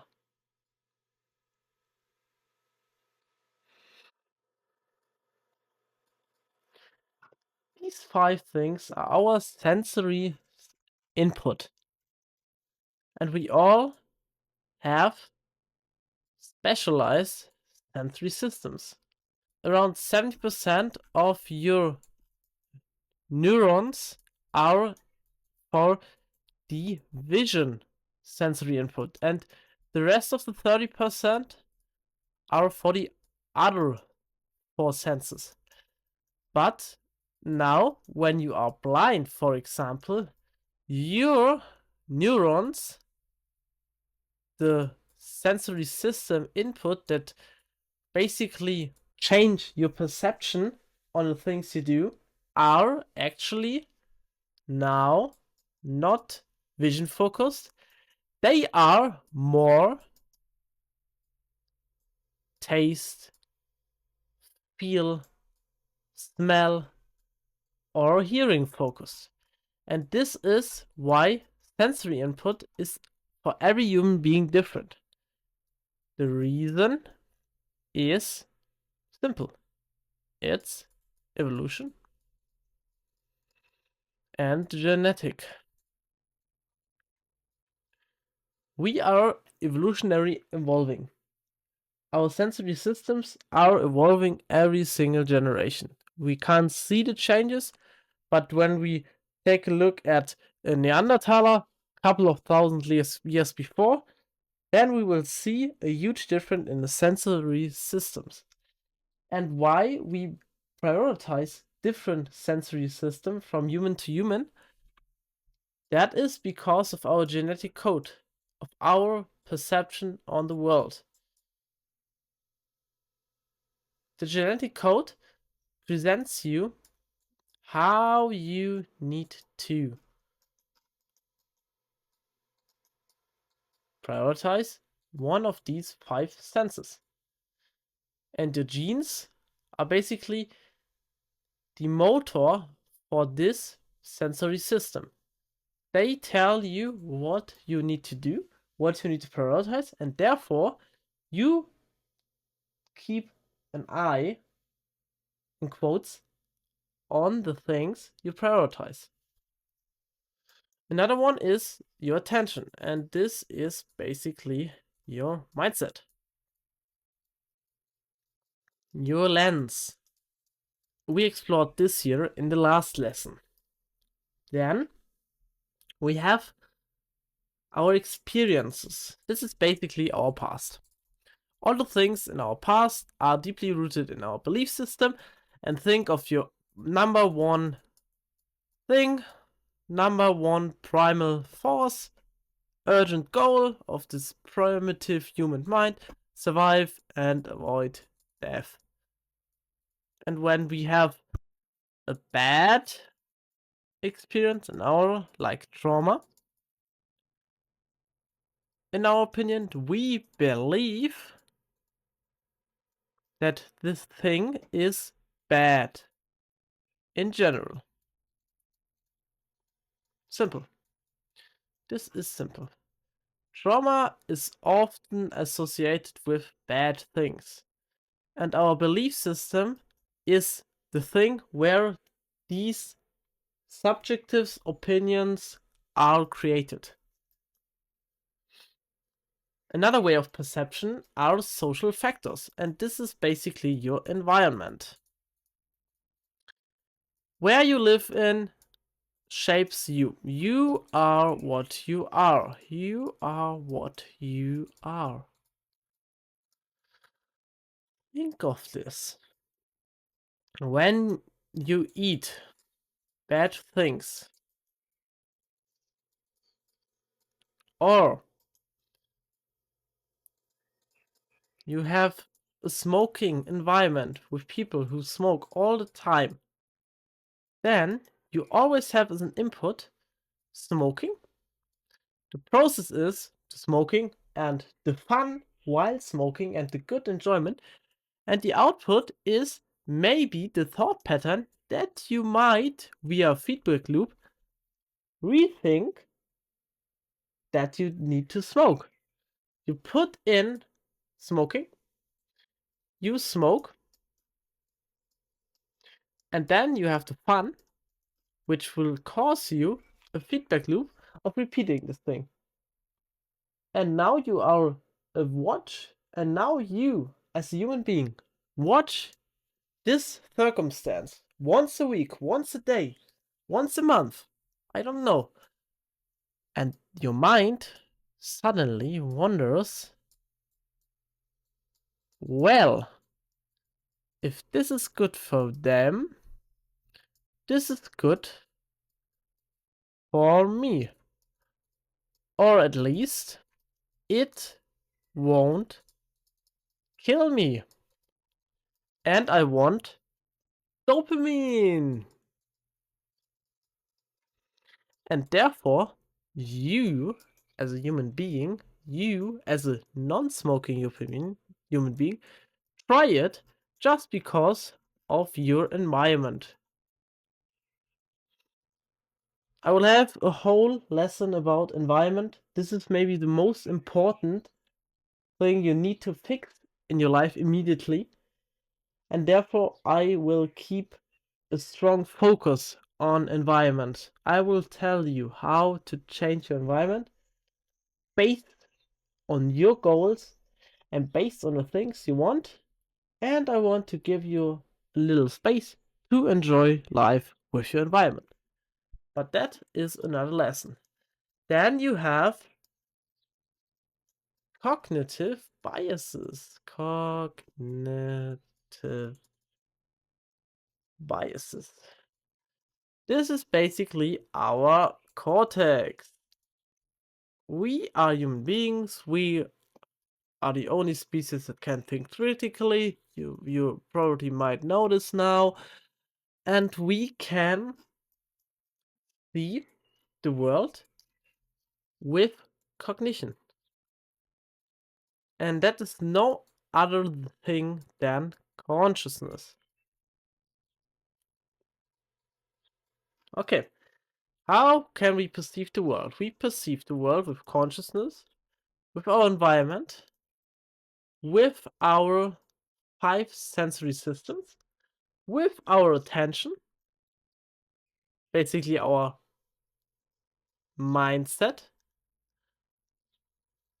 and we can now perceive our world with our consciousness, with our cortex, with our environment, with our experiences like trauma or good experiences like good food for you will give you more energy and that's what the body likes, with attention, basically your mindset, and with our 5 senses. That is our perception. Well, now we take a look at the second ingredient for belief. Because perception alone won't produce a belief. The perception is only the lens you wear. The perception is only the big glass you have that is connected with your brain and the outer world. Also, your brain can recreate new beliefs via perception.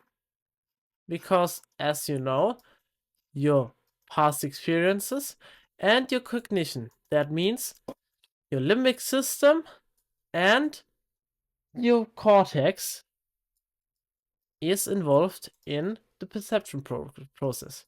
That means consciousness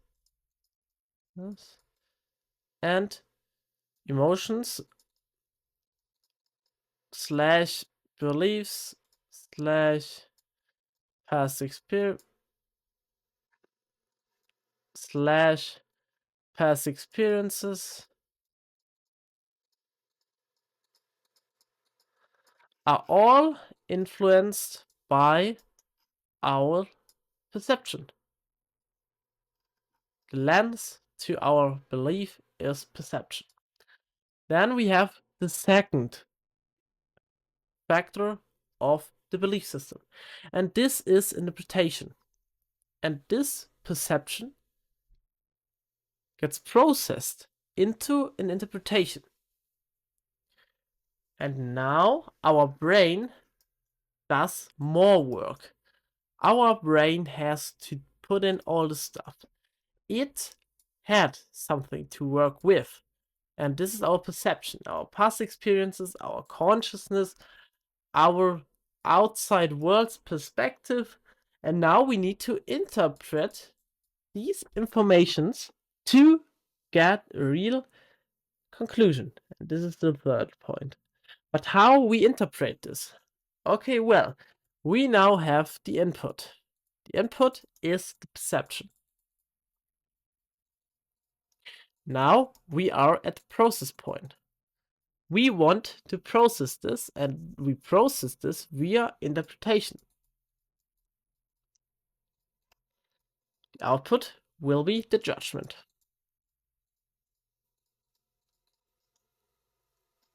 But more of this later. Feedback.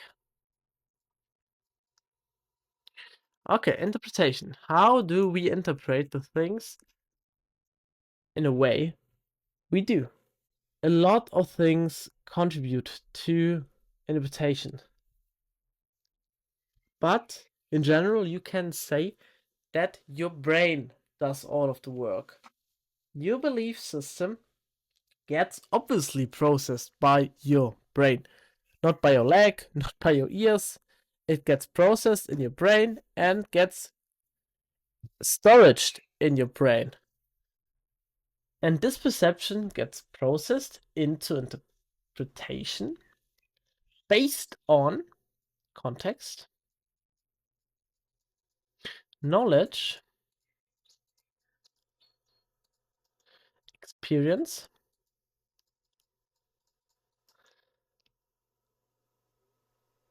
values, emotions, and again, cognition.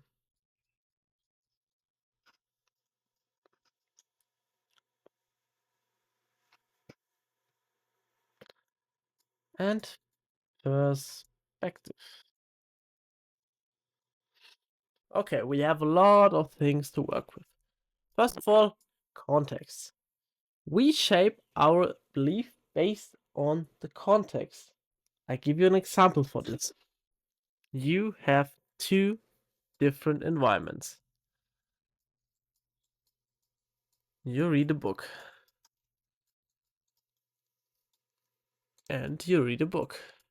Okay, this book looks pretty scary, but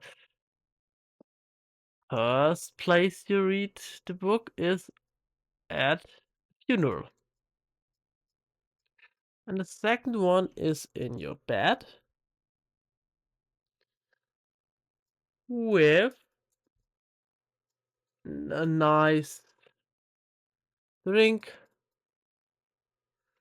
and music. Now, based on this context, you maybe already decided what or where you want to read this book. And why you processed this was just because of context. And this context got just created through knowledge because you think it's more reasonable to read a book in your bed and not in a funeral because you experienced no one to read a book at the funeral. But a lot of people do read a book in their bed. And therefore, you share the same values as most of the peoples do. Because this is a fact. A subjective fact. And maybe you share these values because you do not really care where to read your book, but you don't want to get judged at a funeral by other people because they interpret reading a book at a funeral as something bad. And therefore, you want to avoid the hate and you want to read your book in your bed. And this is connected with emotions. Maybe you don't want to read a book at a funeral because you wished that no one else would read a book at your funeral and you would get angry. Maybe I can put emotions in here. Would you read a book happy at a funeral or sad in bed with a nice drink? Probably now your belief shifted because of your emotional state, because you prioritize your emotions over your location. And last but not least, cognition. And this is basically every decision you take. You realize where you are, you realize what you do, and you realize where you perceive the information from. And therefore, you interpretate this information cognitive and therefore you interpretate the information differently, which leads to a different judgment. And the judgment is the third point. Judgment. The judgment is the last structure. It measures subjective opinion, but the judgment is not convergent. It's divergent process based on social influences,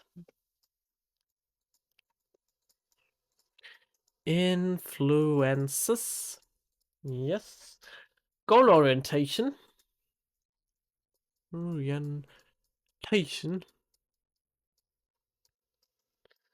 emotions, yes, again, emotions, intelligence, and ethical consideration.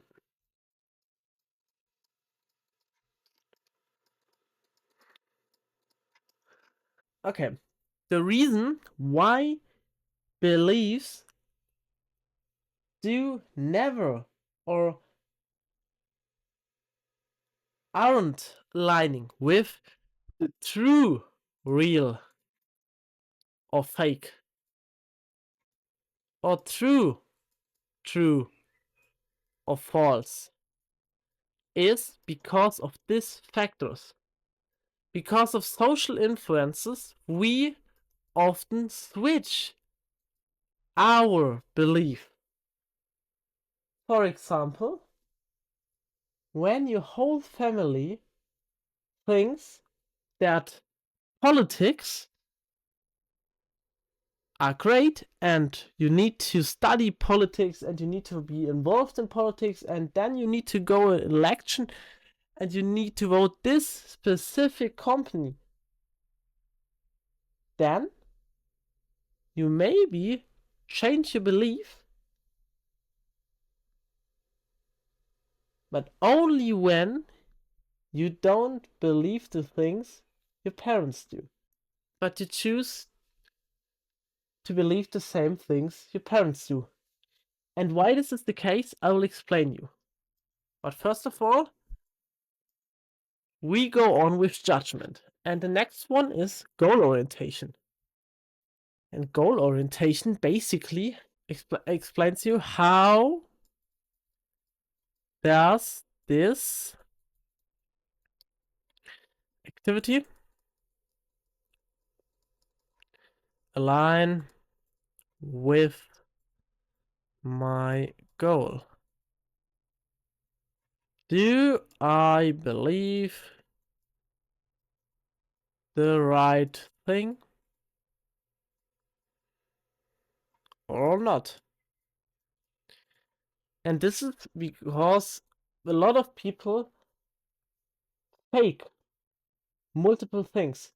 For example, when they want to have a partner and they go on the first date with the partner and they are really attracted to this partner, and now you say, for example, you hate the Chicago Bears. You hate them.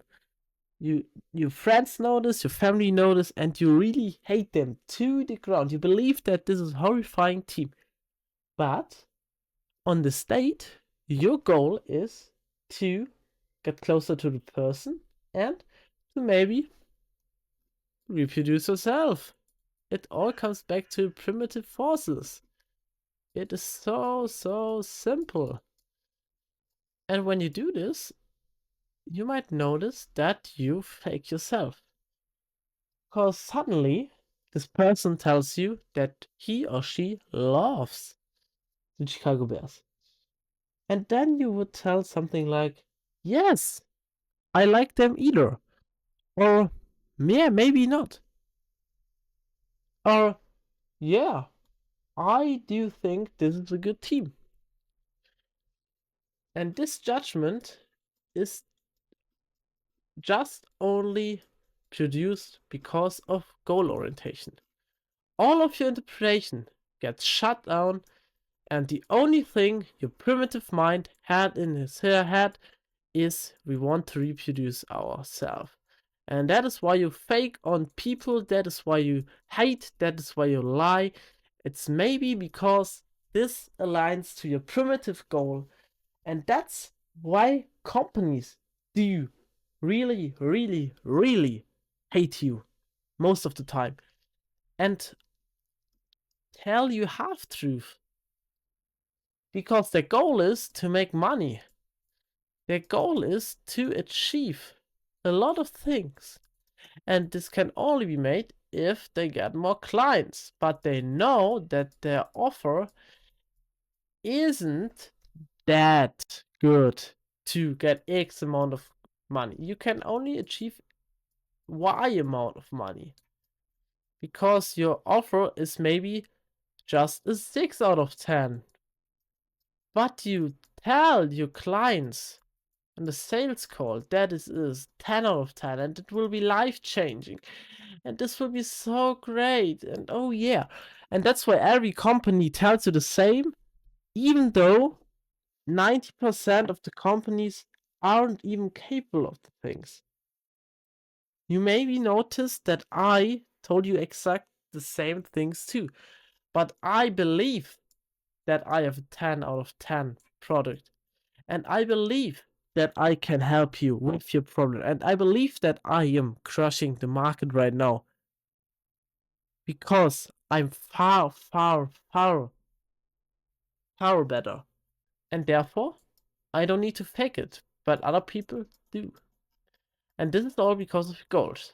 And emotions can also influence your judgment. You know your vibrational state, and when you are in a vibrational state of anger, for example, the possibility that your belief will be negative or will be hateful is really high. The chance that you will choose a negative outcome, a negative belief, is really high. For example, you are a business owner who is working 70 hours a week. You are exhausted. You hate your life. And then suddenly you see on the internet a kid that has millions of dollars because he just did 3 videos a day for around 1 or 2 hours of work, and he went viral by luck or incident. And what you now do is you hate it. You feel exhausted and you want to take this anger and reproduce it to make you feel better. In the Humans Behaviors chapter, I will explain you why this can't happen, why this doesn't work out. But first of all, I want to let you break free from this emotion. Never ever judge with emotions. Never do this. Never. Then, your intelligence. Every human being has a different intelligence. There is the emotional quotient and the intelligence quotient, IQ and EQ. And these correlate. If you have a high EQ, you are more likely to have a low EQ. And if you have a low IQ, you tend to have a high EQ. And you judge based on your E or IQ. This here is more cognitive based, and this here is more emotional based. And it means this is more limbic based. And when you have a high IQ, you judge with more emotions. When you have more high intelligence, you judge with more cognition. And last one is ethical reconsideration.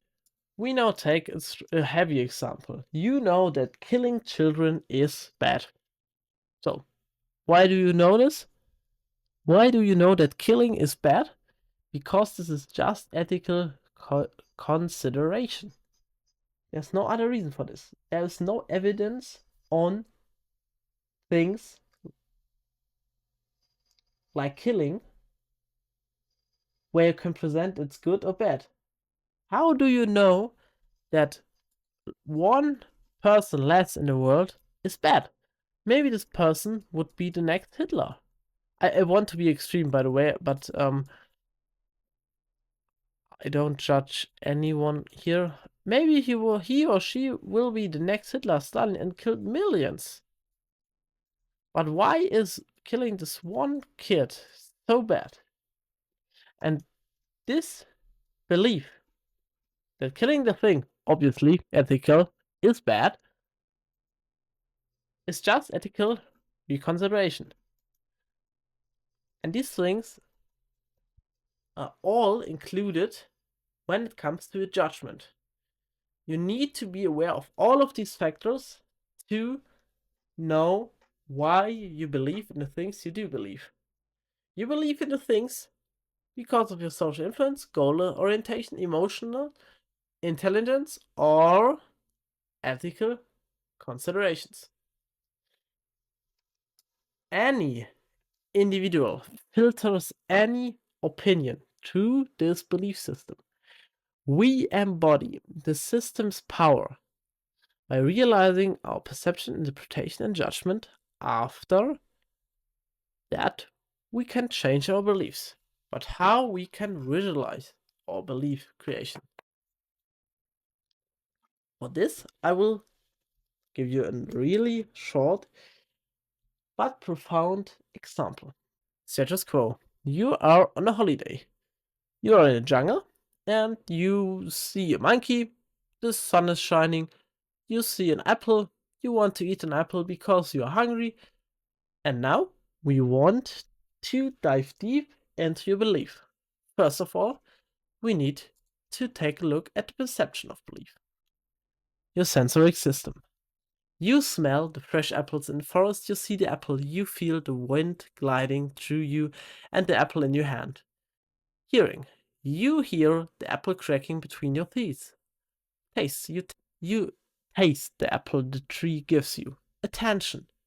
You keep your eyes on the apple and have the force to search for monkey. Experience. The weather is warm, the forest is beautiful, and the apple is tasty. Social factors. You are on holiday. Normally, you live in a big city where apples are rare. You are on a trip on your own. Cognitive bias. You are aware of the moment and process the information. 11 million bits per second of information run through the human brain at any moment. Our conscious mind can only handle 40 to 60 bits per second. Think of this number. 40 to 60 to potential 11 million. That's where we put our awareness on just 40 to 60 bits. And that's why the kind of awareness, the lens you put on, has an infinite amount of variety. Therefore, every human creates her own perspective on situation and circumstance. There are infinite amounts of variables in how you can perceive the given information consciously. We are limited by our brain function.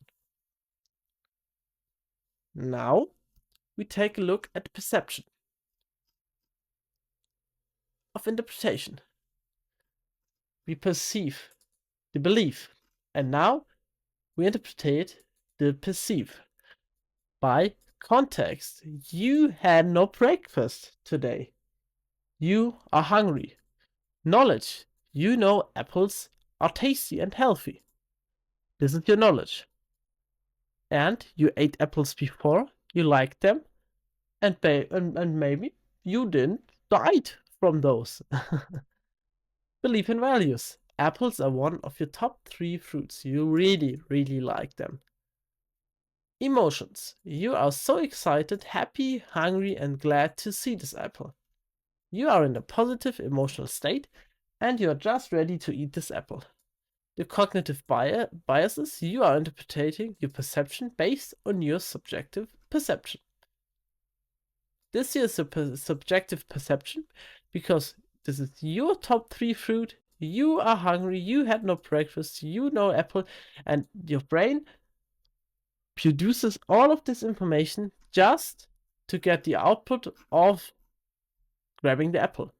And now we are at perception of judgment.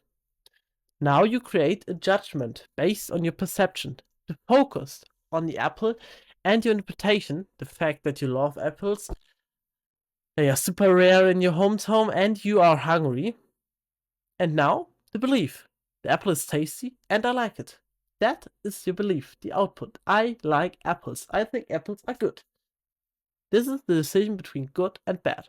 And the conclusion is your subjective interpretation of the current circumstance. Every human experiences this situation differently.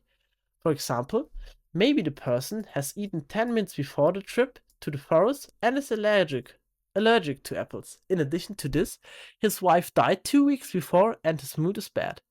Then the judgment is completely different from your circumstance. This whole process is called belief conception.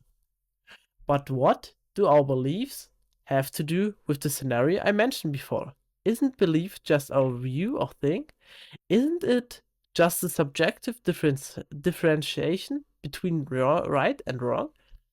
Belief is a subjective differentiation between right and wrong. It's true. You can know that with belief, you subjectively differentiate between what is right and what is wrong for you. And because of these 3 factors, because of the feedback loop, because of this input process output scenario with perception, interpretation, and judgment, every human being has a different belief system, and we never believe all the same things at once. No human being believes the same things. No. Because there is an infinite amount of opinions and an infinite amount of perceptions, interpretations, and judgments. But now, one question is still open.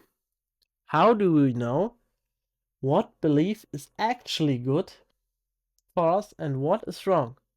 When do we know that we are believing really the things we want to believe? When we align with our intrinsic goal and when we are a true believer and not a faker.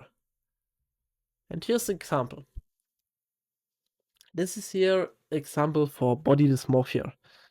This is a mental illness bodybuilder get when they trained a long time and they gained quite a lot of muscles.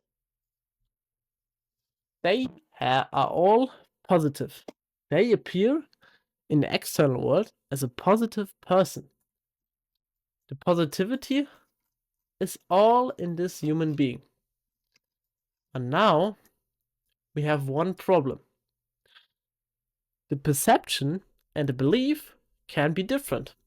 And body dysmorphia is that you believe that you are bad, even though you are objectively spoken good. And you think that you're bad based on different things, based on your values, based on your perception, based on your judgment, based on your interpretation. You know this. And you think that you are good based on these 3 factors. And now I will explain you how to shift your mind in a way that you always get what the right person thinks and never achieve that what the person in the left thinks.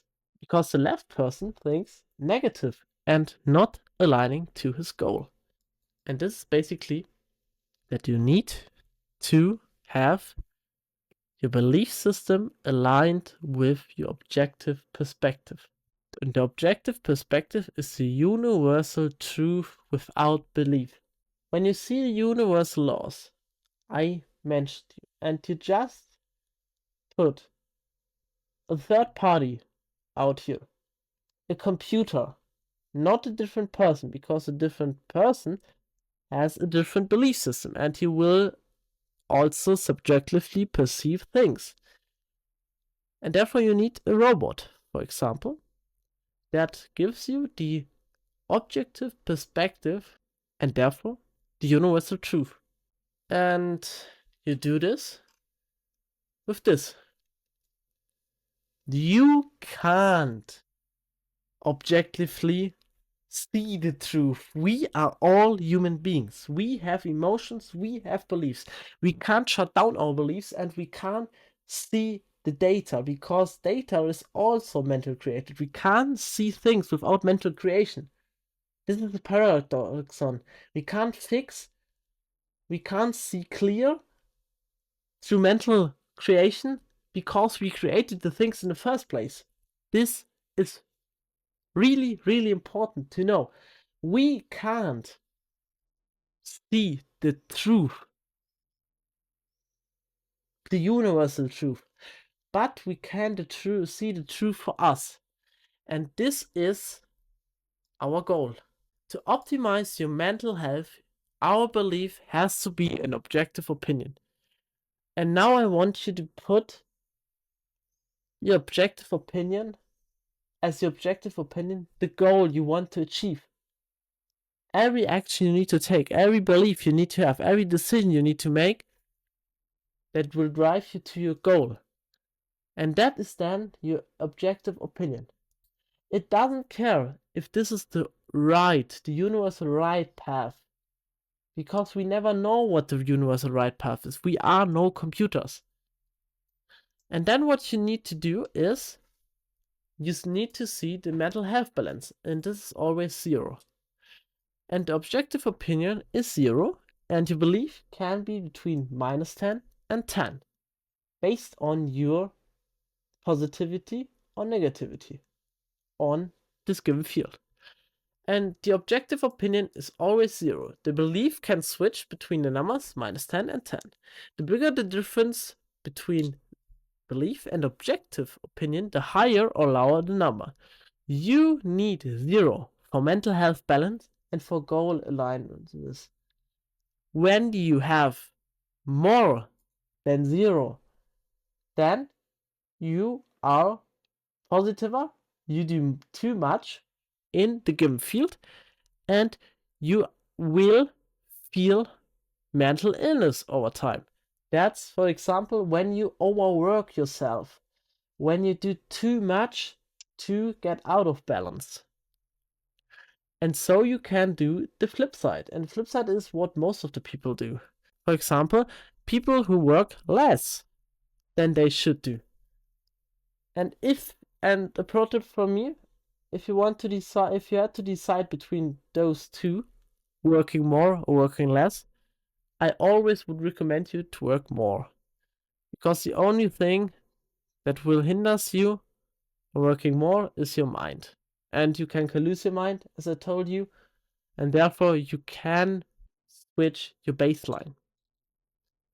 The bigger the difference between belief and opinion, the higher or lower the numbers. We need 0 for mental health. We can't influence the objective opinion, but we can adjust our beliefs. And you need to believe aligning to your goal. This is the only thing you need to do. And how you need to do this is simple. you need to follow the OAC system I will give you. This is the lesson for the stress chapter. And if you don't want to watch this video, what I strongly recommend you if you want to change your belief in a proper way, then you just fill out the link here, click on this link, you get on the site, you print this out, and you see that you have a step-by-step guideline, a game plan to know how to fix good and bad beliefs. Okay, we come to a conclusion. What is belief? Belief is a subjective differentiation between right and wrong. It is created by perception, interpretation, and judgment. How do we change our beliefs? By using the OSC system and by using the OSC system. That's how we change our beliefs. How do we maximize our mental health? By understanding that your belief has to correlate with the objective opinion. And your objective opinion is your goal. Are your goal aligning opinions? Now you have a profound knowledge about generating mental health and peace. I will see you in the next chapter. You got the link in the description if you want to reread this. As always, stay hyped. I will see you in the next lesson. Bye.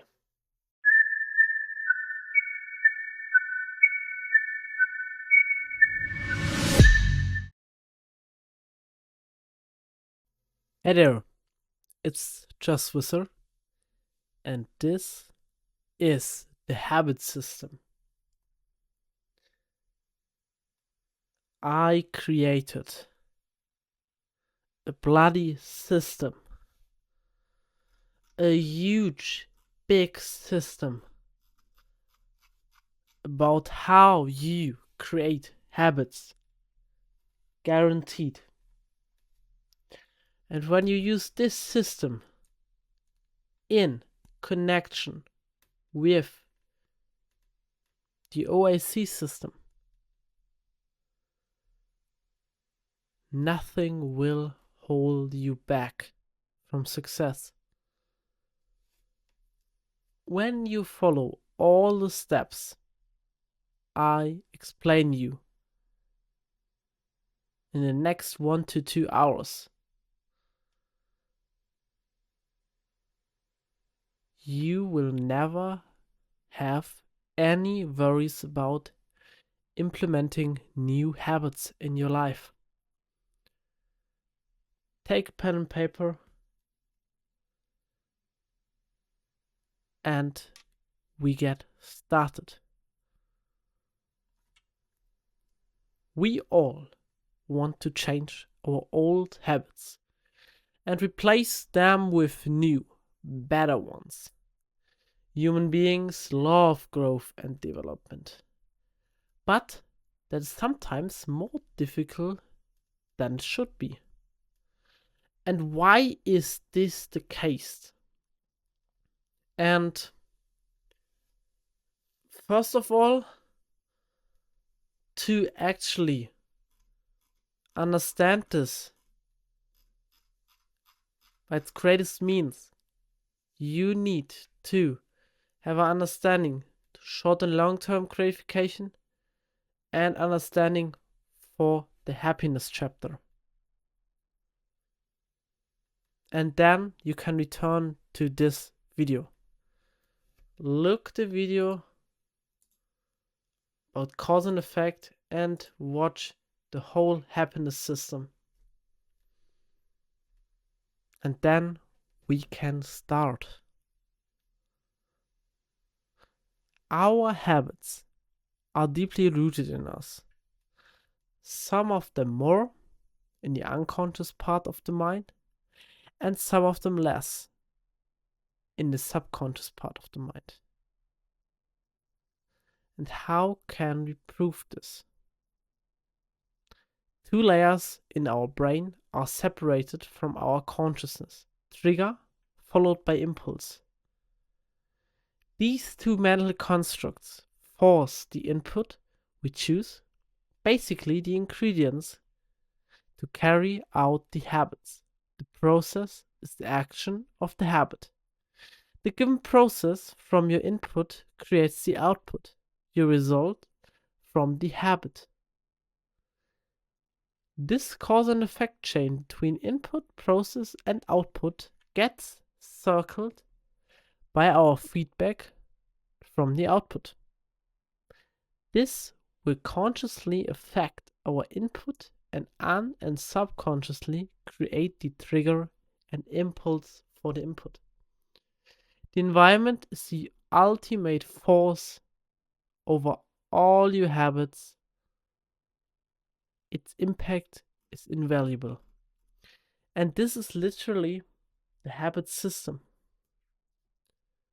I don't want to hold the system back and tell about stories, and then I go on and here and there, and I will just show you this after 1 hour. I will show you this in the beginning. And now you see this, and I will explain the whole system for you. But first of all, we talk about why we actually want to change our habits. And therefore, I want to give you a little example. You have your habits. And now you probably wonder, what are your habits? And I told you, these are the sub/unconscious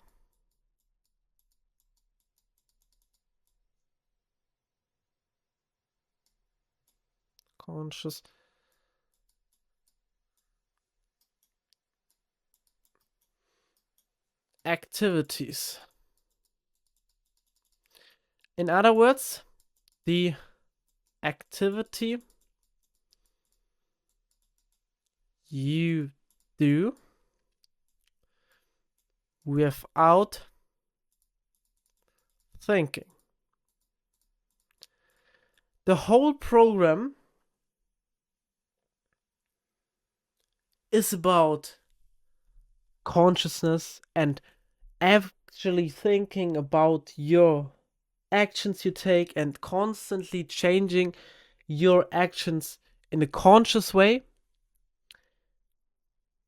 But we are human beings, and we need to accept that most of our actions can't be done consciously. For example, when you go in your room, you're here,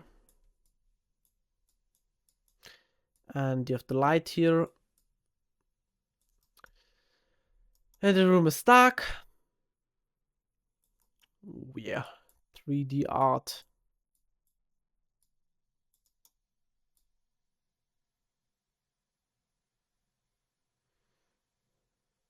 Yeah, I can't 3D. Yeah, it's... Yeah, you get the point. Oh yeah, you wait. So, here's your bed. Nice. It's a bed. Alright. The first thing you might do is to turn on your light. And when was actually the last time you thought about turning on your light in a conscious way? When was the last time you thought about the hand you choose to pick up water? When was the last time you actively thought about your walking? When was the last time when you thought about the steps between thinking and action taking? When was the last time you really ask yourself why the hell you always watch TV after work, or why you always scroll TikTok. I promise you, there are no real times when you did this. And that is simply because these activities, these steps you take, these things you repeat in your day, how you wake up, how you wash your breath, how you wash your teeth, how you go to the gym, how you do the exercise, how you sit on your desk, how you write in the things in your Mac, what your writing style is. This is all unconsciously and subconsciously. This is all habit based. Everything besides consciousness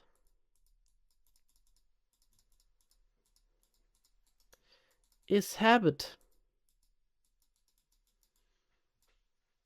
And this is bloody important. To master your life, you need to master habits.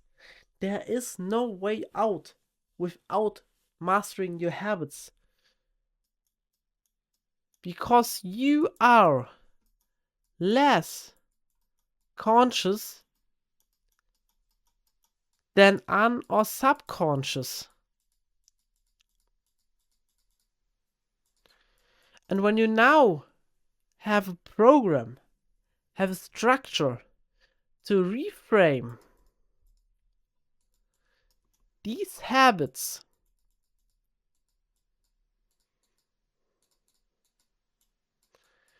in alignment with your goals,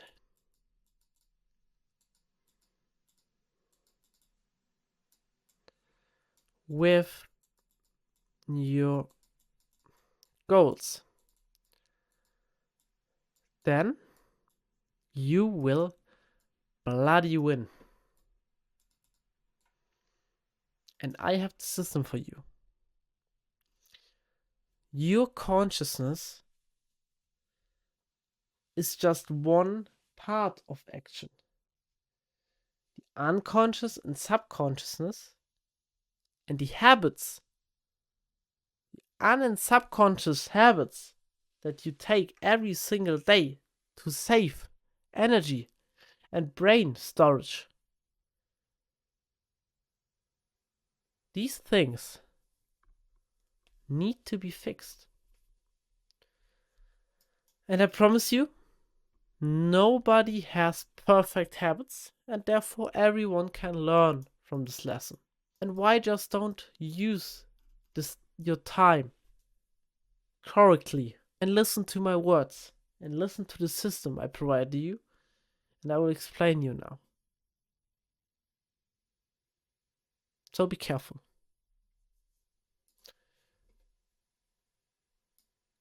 I hope you understand this. And I will explain you every single step in its finest momentum. You know, this is literally cause and effect. Input, process, output, feedback. You know this. You don't know environment? Well, cause and effect is literally environment too. And you don't know the trigger and impulse. But in general, it's pretty much the same. And first of all, I will explain you the whole process, the whole system, by the example of the habit of baking pizza. And here you can see now, we have the trigger, the impulse, the input, the process, the output, and the feedback. And you can see unconscious and subconscious and conscious. And I will explain this to you. And literally your environment. First of all, the trigger. Your unconscious trigger. The smell of fresh dough or seeing a pizza related commercial triggers. An unconscious desire to bake pizza rooted in past pleasurable experience. This is what is rooted unconsciously in you. You know this. You know this from the universal laws, what the unconscious literally do. The subconscious trigger. A specific time of the week, such as Friday evening, subconsciously triggers the habit of baking pizza because it's a regular family tradition. This is the subconscious trigger. These two things are in your environment, in the kitchen, or in your actual routine. That's your environment too. Your family tradition is your environment too.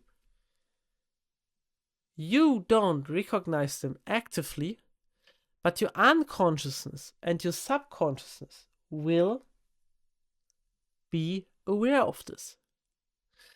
And this trigger always, I promise you, this trigger always gets followed from impulse. And the impulse by baking pizza is the thought, I want to bake pizza tonight. Surfaces in mind, driven by the subconscious association of relaxation, enjoyment with pizza baking. You had a trigger, unconscious, subconsciously, it doesn't matter, that lead to your impulse. And now what actually happens is that you create a drive for the action. The unconscious and subconscious are so deeply rooted in you that they will create your conscious.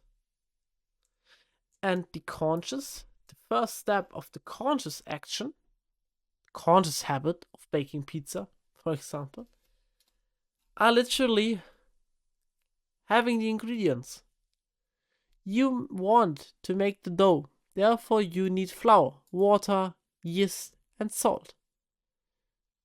You need tomato sauce, you need cheese, for example mozzarella cheese. You need toppings, pepperoni, vegetables, and so on. You need olive oil, and you need herbs, basil, oregano. And why you literally make this pizza is also because of your unconscious and subconscious trigger in your mind. Maybe you want to try out something new. Maybe it's because your family always eats pepperoni pizza, olive oil and herbs. Maybe it's because you associate a strong emotional situation with this pizza. It can be anything. And now you have the ingredients because of the trigger, because of the impulse. And the following of the input is literally the process. And the process is just the cooking part. I don't want it to add the recipe, that's why I just write cooking part. But you literally got it. And the output is the result of the input and your cooking skills. And this is a perfectly baked pizza with a crispy crust, melted cheese, and well-cooked toppings.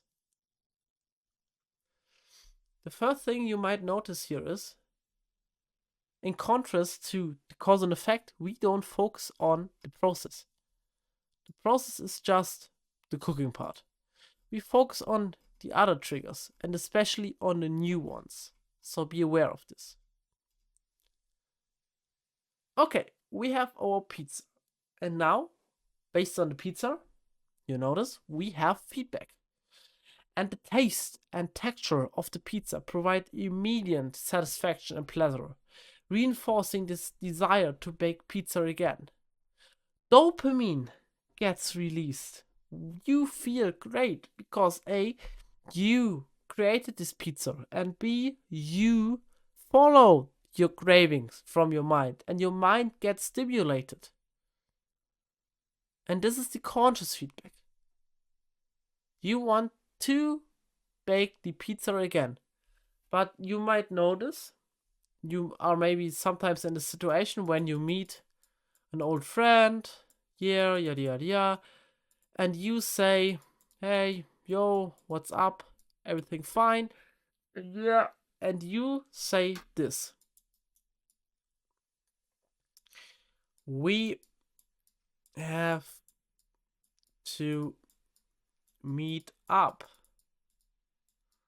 Oh, excuse me. One day. You say this, and you probably know what now happened is you never met up. And that's because of your subconscious and unconscious feedback. The enjoyment and sense of accomplishment from baking and eating pizza reinforce positive emotions and habit loop, making it more likely to trigger the next time similar cues for encountering. And this works exactly in this situation where you don't meet up not because you said this year. You met up because of this year's, by the way, your conscious action. You didn't meet up because of this year.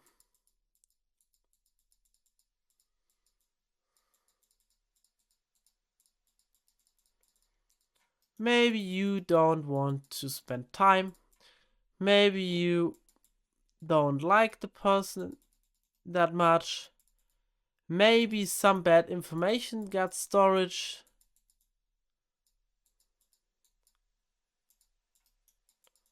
Informations. The list is infinite. And the list is just individual, like you. And the real reason why you don't meet up is not because you met this person and not because you said this. You need to see the real part, and the real part is the deep storage part of your brain. And this is the real reason why you don't meet up. And the subconscious, unconscious feedback is literally the feedback why you will redo your habit, why you will do this action again. And last but not least, the environment that is active in every single step from the impulse to the output over the feedback. Your environment determines your place. And this is literally the kitchen. And the kitchen is set where all the steps take place. It's equipped with the necessary tools, oven, rolling pin, baking sheet, and ingredients. A clean, organized kitchen enhances the ease and enjoyment of the pizza baking process.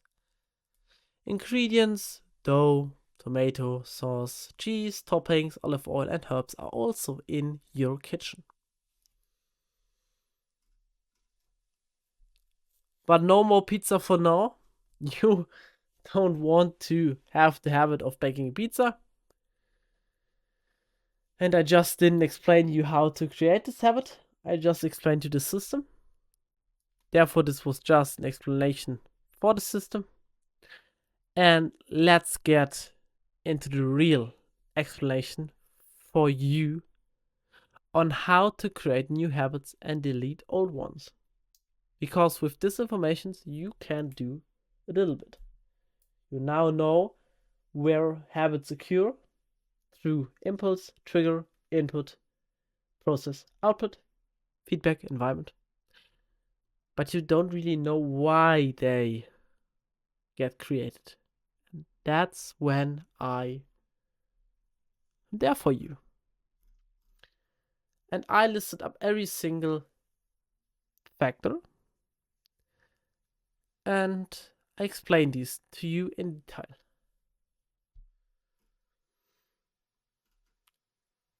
The trigger is the event that initiates the habit. The trigger is literally your unconscious connection with the current reality and your state of mind. For example, you have beliefs. This is you, and in your brain are beliefs. These are unconscious and subconsciously rooted. And your environment and your beliefs now get in contact with each other. And for example, this TV show triggers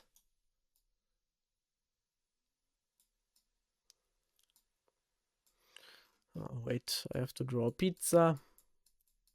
And a pizza chief. Oh, no, big head. And he needs to be a little big, and he has to have a mustache. Yeah, that's the pizza baker. Okay. And the environment and your belief literally now correlate with each other. And if their vibrational state, that means if the trigger that is always in your belief system, if the vibration of the trigger now correlate with the vibrational state of your environment, the habit gets a rolling stone.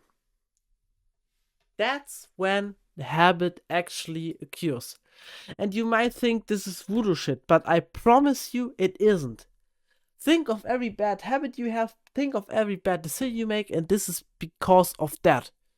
Because your environment, the vibrational state of your environment just correlates with the vibrational state of the trigger that is rooted because of your beliefs.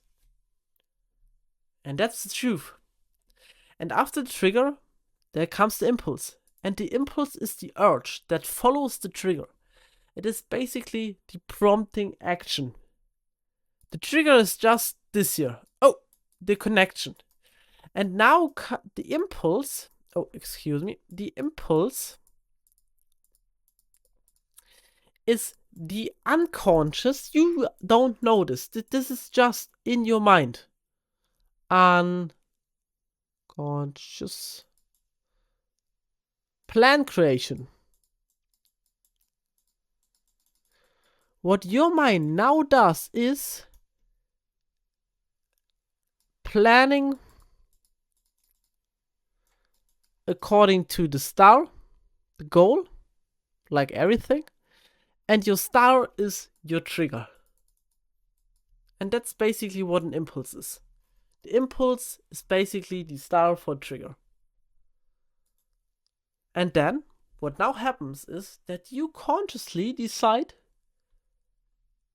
because you have the plan in your head, and suddenly you have this idea, and suddenly you have the force to do this, and you might not really think about this. And suddenly you have this input force that you want to do something to generate this. And the gap between impulse and input is the gap where the unconscious, subconscious meets the conscious. Because now you need to take the action consciously, of course. Because you need to be aware of the things you do. You maybe need to buy the groceries. You maybe need to look for a recipe. You need to do all these things consciously. But these are all products from your conscious and subconscious work seconds before. And then the input gets created. And the input is literally the measurable variables, sources, and tools to perform the habit. That's what you know. The process is a series of actions taken to complete the habit. That's what you also know. But not according to effect, according to a habit. Because a habit is literally effect. Then the output, and the output is the result of the habit. And that means that is literally cause and effect. And then you generate feedback, you know this too. And this is the response to the output, which reinforces the habit. And that is literally the feedback loop. And last thing, that stands above everything is the environment. Without the environment, you can't create a habit. Because you need this correlation between trigger and environment. You need this correlation between external world and internal impression. And the environment is the external influence on your habits. And now, I will give you tools for every single step that you can use to get the habit done.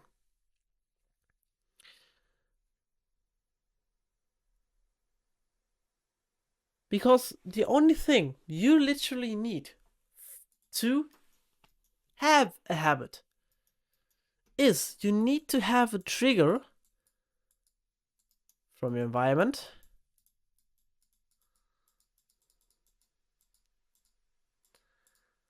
that literally triggers your habit. Then you need to have the impulse that is the result of this here, but you need to have the trigger as trigger more times than one to create the right impulse, because we all make mistakes and therefore the script can be bad. But the more you do one thing, the better you get, you notice. And then what now happens is you need to create the right input for your scripted habit. And this literally the things you need to do, the things you need to have, that this literally the things you need to have to work on your habit. For example, if you want to implement the habit of working out, your input are your working gear, your workout plan, your gym membership, your driver's license to drive to the gym, and so on. And then the process is literally now the easiest part, because this here is the focus part for habit creation. We need to have the right trigger, we need to set the right environment, we need to have the right impulse to generate the right input, because after that we just simply have a cause and effect chain. We just have a process that contributes to an output, and via feedback loop we consciously generate this feedback loop. And this is literally cause and effect. And addition to this here is habit. I hope this is now clearer for you. This is the thing we need to focus on. And I will now give you tools to succeed in every single fraction. So listen. Trigger. You need to get your unconscious and subconscious mind involved in the habit creation system. Without this implementation, no habit is created. Think of this. Here are methods for how you can get your unconscious and subconscious mind triggered to implement only the habits you want to get triggered. By applying these methods, you can basically force your mind consciously to implement these actions in your subconscious mind and later in your unconscious mind. And these are literally all the things you can do to set the trigger right. And the first thing is pain. And I'm sorry, your goal is to set your environment for the trigger right, or you set the trigger for your environment right. And you know your environment, but you don't know your trigger. Therefore, we need to fix our trigger based on our environment. And this part is very painful. And I'm sorry, But the first time implementing a new habit will be painful. There is no way out. There is no easy way. The reason is that creating a new habit correlates with creating a new person, getting out of your comfort zone and leaving your current self slightly. You need to keep fighting unless your mind gets familiar with your activity. But I show you how to create the least possible pain and the highest habit implementation success rate. And this is literally how you set the trigger. You have your environment and you know your environment. And now what I want you to do is to change your environment and your trigger according to your intentions, to your goal. And this change will be painful in the first place because you learned this in the previous lessons. The sinister whisperer. Yeah, and I know this name is still not voodoo, it's just a name. Wants to survive. And therefore he doesn't want to change. He doesn't want this. And the sleeping part, the virtue mentor, now gets awake. And to flip the bad time, this should be a moon and this should be a sun. And to flip this, the awake time and the bad time, in your internal role play, you need pain. That's the only way how you can succeed. And that's literally the only way you can fix your environment and your trigger according to your goal. Because the goal should always be the number one intention why you want to implement habits. And I know, here is the goal setting. I have the goal video, you notice. And this is literally the clear path for habit creation. You can do anything, but not everything. You can literally be any person you want. But, you notice, you can't be every single person. Therefore, you need to set your goals right and change the anything, not the everything. Another one to change your trigger that actually will help you to stick with the pain is discipline. And discipline is the force that keeps the time multiplier active. Without discipline, the time factor would be inconsistent. And so your results. I don't believe in motivation. And you might know other gurus who say the same and to think motivation and discipline are completely different things. And I tell you that the flip side for motivation is discipline. You notice from polarity, you can flip this. And motivation is literally short term. And discipline is long term. And what do we want to achieve? Yes, long term. We won't feel happy in the first place, but we will stick longer. Here we will feel happy in the short term, but we will stick with it. And that's simple. So, what now is our discipline formula for actual results? Results equals your potential, hard work, and time. Potential X hard work X time.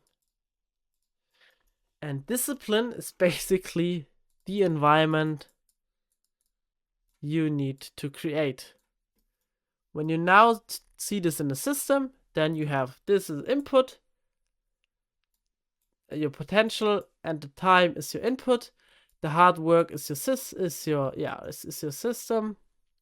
The process.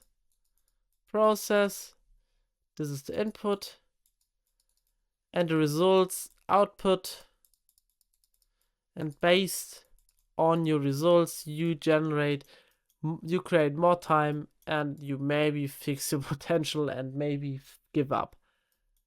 And the hard work is literally the process. And the discipline is the environment you need to have. It's long term, not short term. The next thing you can do to affect the trigger is cue redesign. And I told you this is literally changing your environment. This is the easiest part to actually change a habit.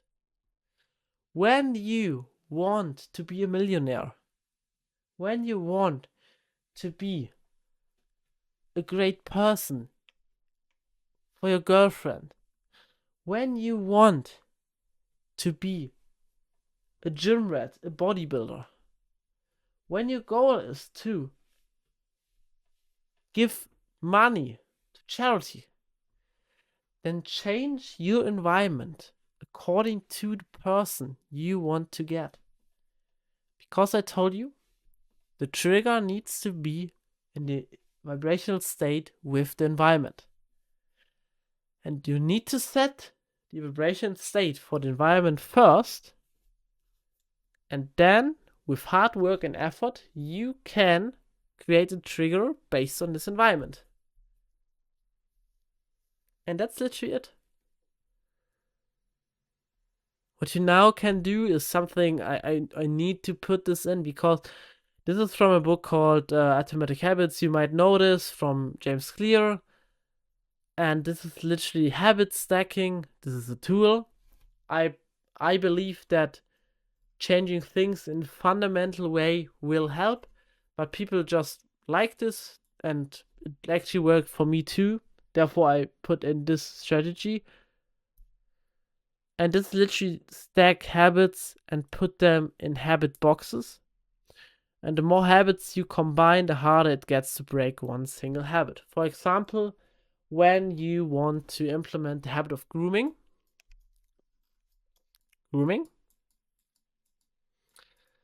then what I now want you to do is that you want to wake up 7 a.m. and you want to be ready at 7:30. And what I now want you to do in between these hours, I want you to implement the habit of teeth care, facial hair care, face routine, shower, hair routine, and so on. You need to stack every single habit. The habit of brushing your teeth, the habit of washing your fingers, the habit of washing your hair, the habits of smelling good, the habits of shaving, the habit of here, the habit of there. And the more habits you have, the harder it gets to break free from this grooming habit in between 7 and 7:30. When you have 10 activities in one box, then you are less likely to avoid these activities as if you had just one. For example, when you just have brushing your teeth, in contrast to this here, you are less likely to achieve the brushing your teeth habit instead of this. Just because of habit stacking, and it works. I have a habit list. I will explain this later to you. Here, this is this. I have a whole checklist for you where you can check your habits. I actually made a complete list with every single habit that actually works for you, so you can do and work on this too. Relationships. Live and work with people who align with your goals. This is literally Crew redesign, because your relationships just determine your environment. And when you, for example, have a girlfriend, when you, for example, meet a man, a woman who doesn't align with your goals, when your family doesn't align with your goals, you don't need to talk with your family about your goals. And work on your goals when your family isn't at home. Or work on your goals alone. Surround yourself with people who actually share the same values, the same goal with you, because they have the same vibrational state than you. And then you can preset your trigger. When you do this here, just this here, habit creation gets so much easier. But we have so much more for you. It's crazy. This is crazy. And next one is the impulse.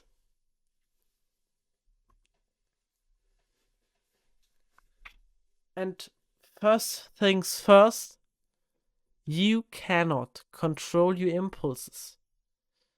Your impulse is like your channel from the trigger to the input. When both factors are set, the impulse is also set. But there is a huge difference between feeling the impulse and practicing the impulse. Feeling the impulse means that you get a response per cause and effect according to your trigger. Your trigger is the cause and the effect is the following impulse. Simple, you know this. But that doesn't mean that you need to practice this response. We all experience thousands of impulses every day. You may feel hungry right now, but you decide to stay at your desk for 30 more minutes. But do you actually practice these impulses? And if yes, how do we prevent practicing the wrong impulse? And I told you that this here is important to know. The gap between impulse and input. This here. And we now want, here you can see a lot of plus and minus, and this is all good trigger, good impulse, and this is according to belief. When you want to know this, rewatch the belief system. And this is literally just how we filter that only good impulses come and get an actual habit, an actual action.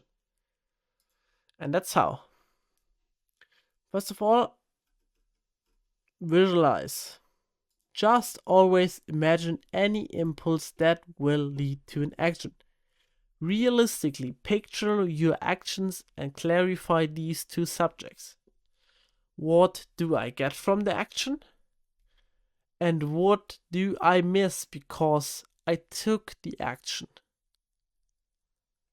Are there any opportunities? In simple words, get conscious about every impulse you have and delay the time between impulse and input creation. Rethink your whole impulse. The next thing is always have your goal in mind.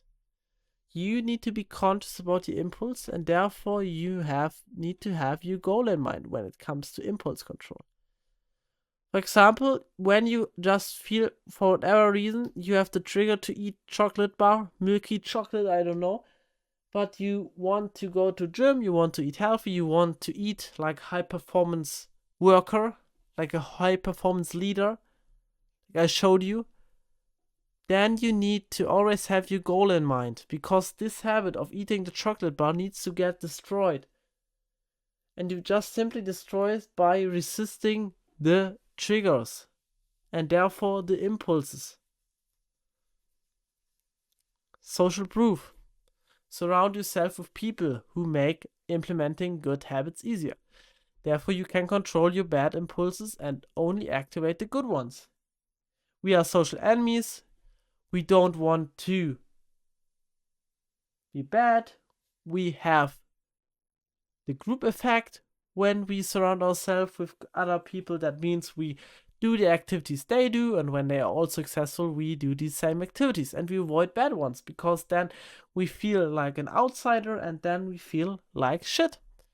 So use the tool of our stupid, primitive, and urgent need for social connection to resist your impulse. Affirmations. I'm not a big fan of voodoo affirmations and telling something like this. I have an idea. When I implement a new habit, I want to celebrate it. I drink alcohol, eat bad food, and party all night. I know that positive self-talk, affirmations, and celebrations are good for you. I know this. And I might be really strict with that because, I celebrate things, but I celebrate things differently, and I will explain this to you. But they are usually used as an excuse to re-implement old habits. Your brain tries to trick you with these techniques. Nevertheless, I think that these techniques can help if they are done carefully and in balance. I balance my life too. I told you this. For example, you notice in the rest lesson how to take rest, because rest is really important for success. I believe in discipline, but you need activities that align with your faith and purpose. And sometimes your faith and purpose are not aligning with your goal. And sometimes you need to let your impulse and triggers control your life. Think of balance. Think of the balance of the universe. And the last one, to actually change or be more conscious about your impulse, is by reframing. And reframing is literally change how you view the habit. Instead of seeing it as a core, view it as a way to increase your energy, lower your stress, and as a step closer to your goal character. This is what reframing is all about. And you need to see your goal character every time when you want to implement a new habit. Because then you make what I always preach you, because then you make the other old habit painful, and the lack of this cool habit you want to implement also painful. And when you create pain, your sinister whisperer gets activated, and then you literally have no fun in your life. And then you want to change, and then you change it by implementing the new habit, and then you tricked your mind, and then you have the new habit, and then you're literally better. And you know this. When you ran through this program, you know this. You learned this, and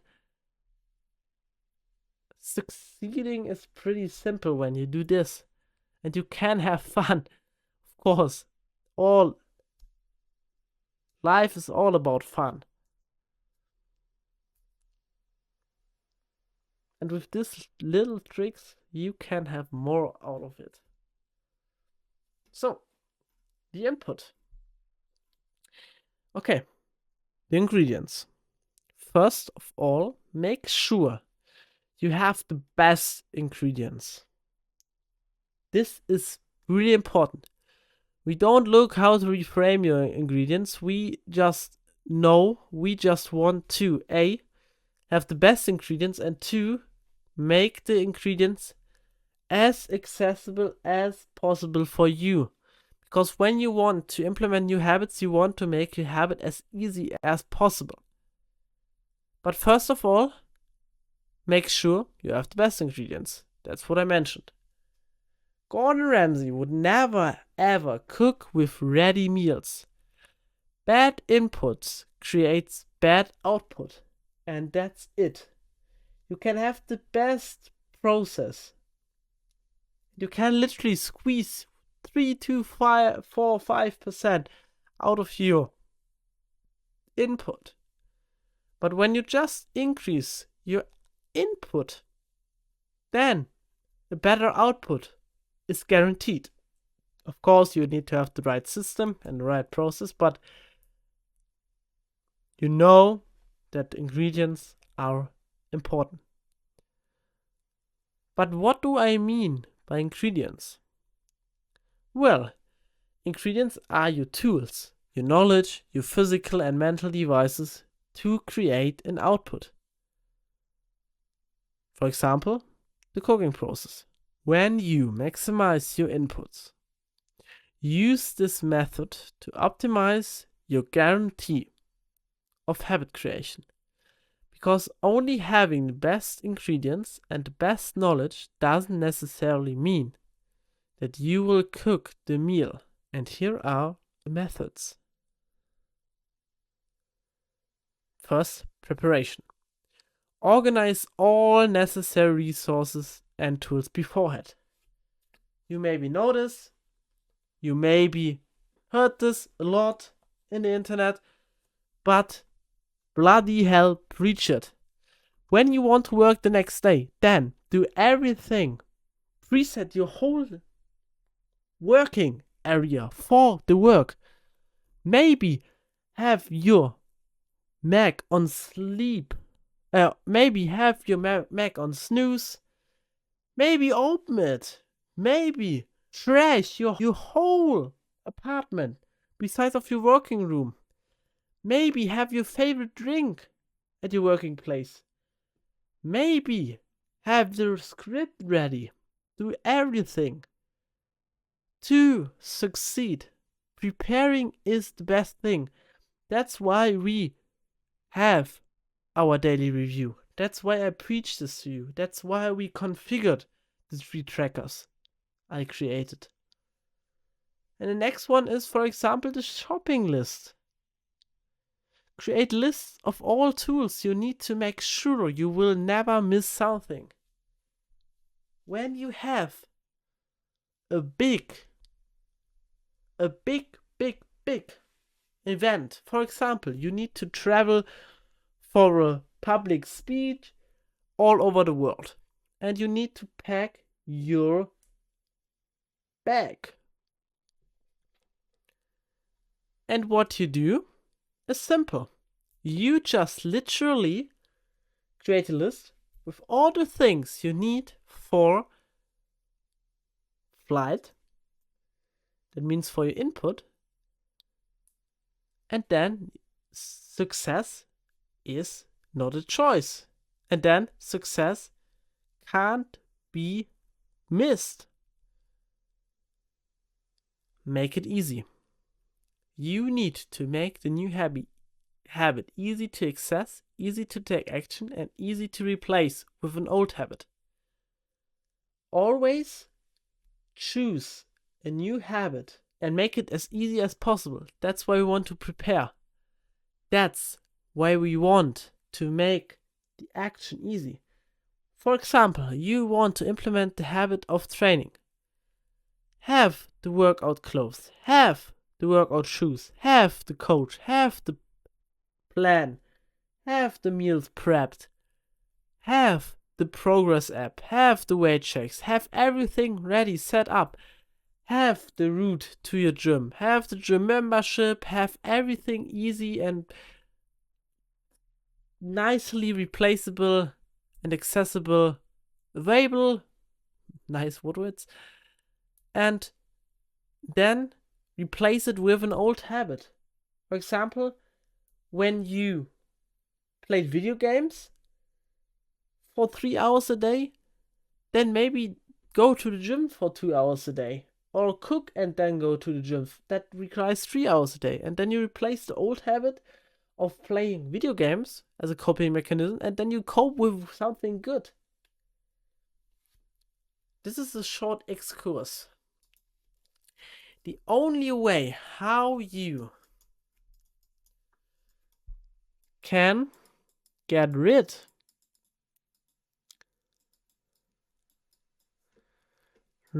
of addictions, and I will have a separate video for this, but I want to explain this for you too, is to replace this with a good one. Good one. An addiction is nothing else than dopamine seeking, but addictive seeking.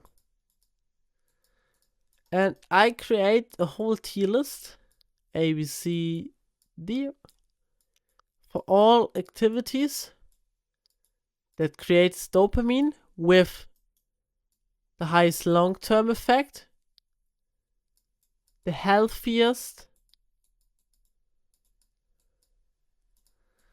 dopamine release,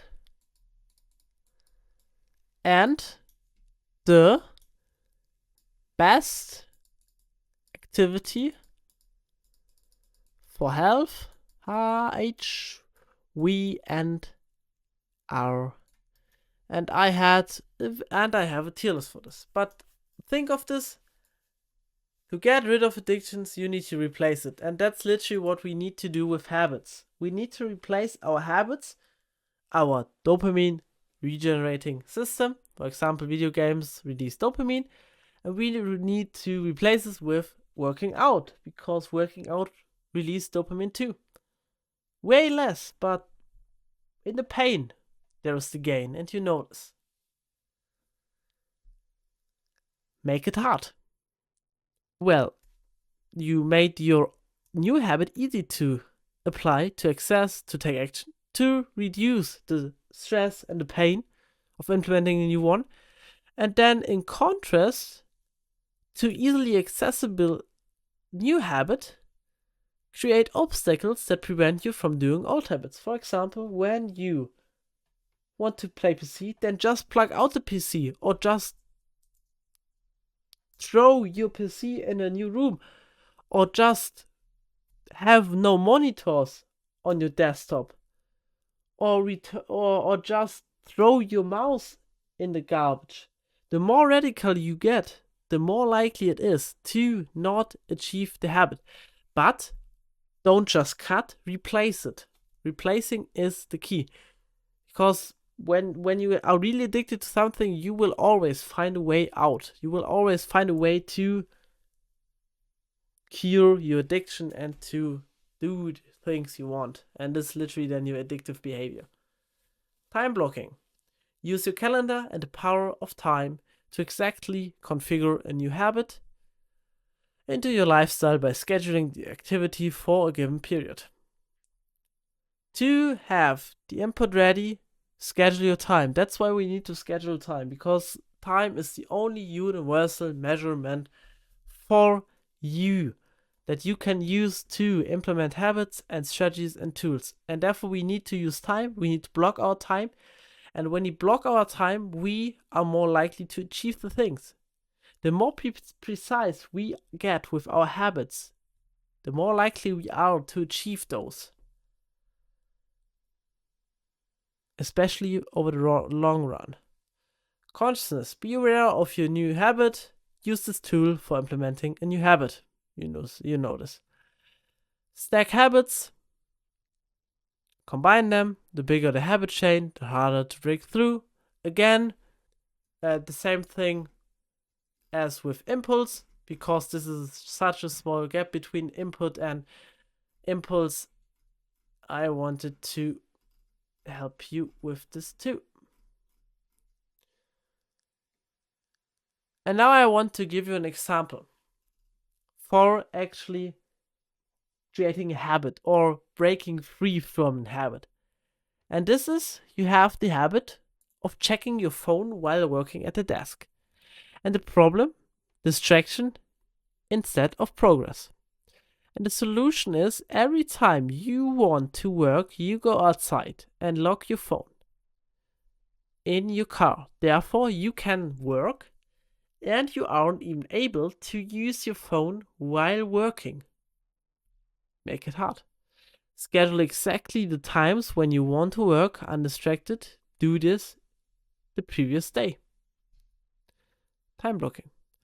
After the work session, you return to your car. While you are in the car yet, you can go and drive to buy some healthy new groceries. Habit stacking. Because you made all these steps with intent, your consciousness is the active part of your action. Consciousness. And that's actually how you get rid of a bad habit. Get radical. Lock you. That's literally what I did. Well, that's literally what I do right now. I literally have my mobile phone locked in my fridge. I need to walk, I guess, 50 steps downstairs, open the fridge, search it in some, I don't know. And then I literally have to see all the food. I'm on diet and I get hungry and I don't want this, and therefore I just don't want to grab my mobile phone, and then it gets easy. Act smart in a way, and you can experiment whatever you want. I can help you with that. Use this. Process. The process is the form of actually doing the requirements to achieve the given output. In the example mentioned before, the process would be the action of going to the car, locking your phone in it, and going to the grocery store later on. The process needs to be done. The process is the core essence. The process, you are able to create new stuff, invent things, or even make yourself a little better than yesterday. The process is the pipe between input and output. And your actions can be taken into hundreds and thousands of microprocesses to achieve your desired output. Example, to write hello, you on your phone, you need to raise your hand, type in H, type in E, type in L, type in L, type in O, and press send. All these microprocesses need to be done. If you miss one letter, you can't write hello. You maybe just write hell when you just have one little miss. And if not, your pipe gets a leak and the water will flow out of it. But how can I make sure that I always get the output I want? Well, that's literally easy. I have this here for you. System breakdown. You don't need a list for your whole system all the time. I think breaking down the system for baking pizza isn't really necessary and will lead to despair. Therefore, follow this advice. Visualize the process in your head before you attempt it. That's it. And if the process really matters to you, for example, I have process, I can show this to you. I have, what can I show you? I can show you my content system. Here I have a whole system that literally helps me fixing my newsletter all the time. Idea generation, I have links where I find the ideas, capture in database, then I have research, using internet, newsletter, my templates, my AI prompt, editing. Then I go to my editing. Yeah, I don't want to show this to you, but then I go to my editing software, and then I start. And then I have these 6 types of content, and then I write a pre-newsletter CTA, a post-newsletter CTA, a thread template, and I write and I publish. And that is literally my whole newsletter generation, and that is, yeah, that's it. But I want to tell you that I have system for every action I do. I have program structure system, I have energy, I have my business goal in a system, I have goals. I have literally my whole program in a system. You can see this. Here. This is my whole program. These are the episodes we have right now. This here, and this is literally what will follow. I want to tell you how to scale, how to offer profit, leads, money. I want to tell you this, and I want to tell you more about relationships. And this is literally what I have all planned, and this is what I have right now. I have the universal laws, stress, time, I have the recreation, I have the health, I have the happiness here, I have the human nature, I have all of this. And therefore you need to break systems for everything. I have a system for my girlfriend. I have a whole list in my notes for activities, for birthday presents, for potential, for everything. To generate the right output with the right input, you need to have the right process. And the process is literally just a system that breaks down every single action you take in little step. That's it. Consistency.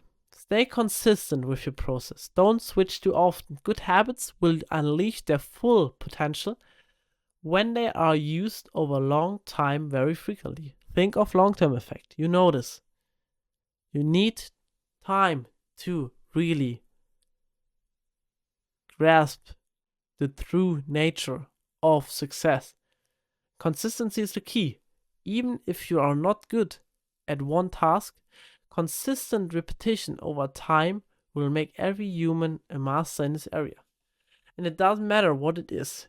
Even if you want to hop on a driving car while completely naked, bouncing with a bouncy ball, it doesn't really matter. Over time, a frequent repetition of one similar task, you will master it. It's a law of the universe. Consistency beats talent 99 out of 100 times.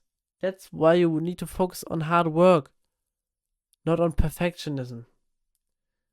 For example, China right now is just focusing on volume and not on quality. And they are currently dominating the whole world. They try to dominate the whole world. And that's an example why you need to actually stay consistent. Because consistency creates the volume. Progress tracking. Measure your progress by trackable resource. For example, with the Oura ring, by sleep optimization. Have a tracking metrics. You have, for example, I can show this to you. You have the business leverage list. You know this, the business leverage list. You have this here. Yeah, you have the business leverage list, and you use this to guarantee your success. And at the end, focus. For the right process, for the maximum outcome with the same input, you need to master focus. Therefore, watch the focus video. And I guarantee you, you won't regret this. Output. You cannot influence the output. When you set the input and you create the process, the output is a product of your actions. It's the fact that follows by the given causes. Your output generates the status quo of your current self. Therefore, we can't implement any strategies. I think that's reasonable. By the way, when you are watching to this moment, I think we are over 1.5 hours in the video, and I really appreciate you. I know I have a few videos that are as long as this here, and when you can resist this, you get the value. I hope you get really much value from this 1.5 hours, but not many people do this, and when you are listening to this here, you are on a really good spot. You are on a really good way. I promise this to you. Your ability to focus is way higher than the ability of most of us.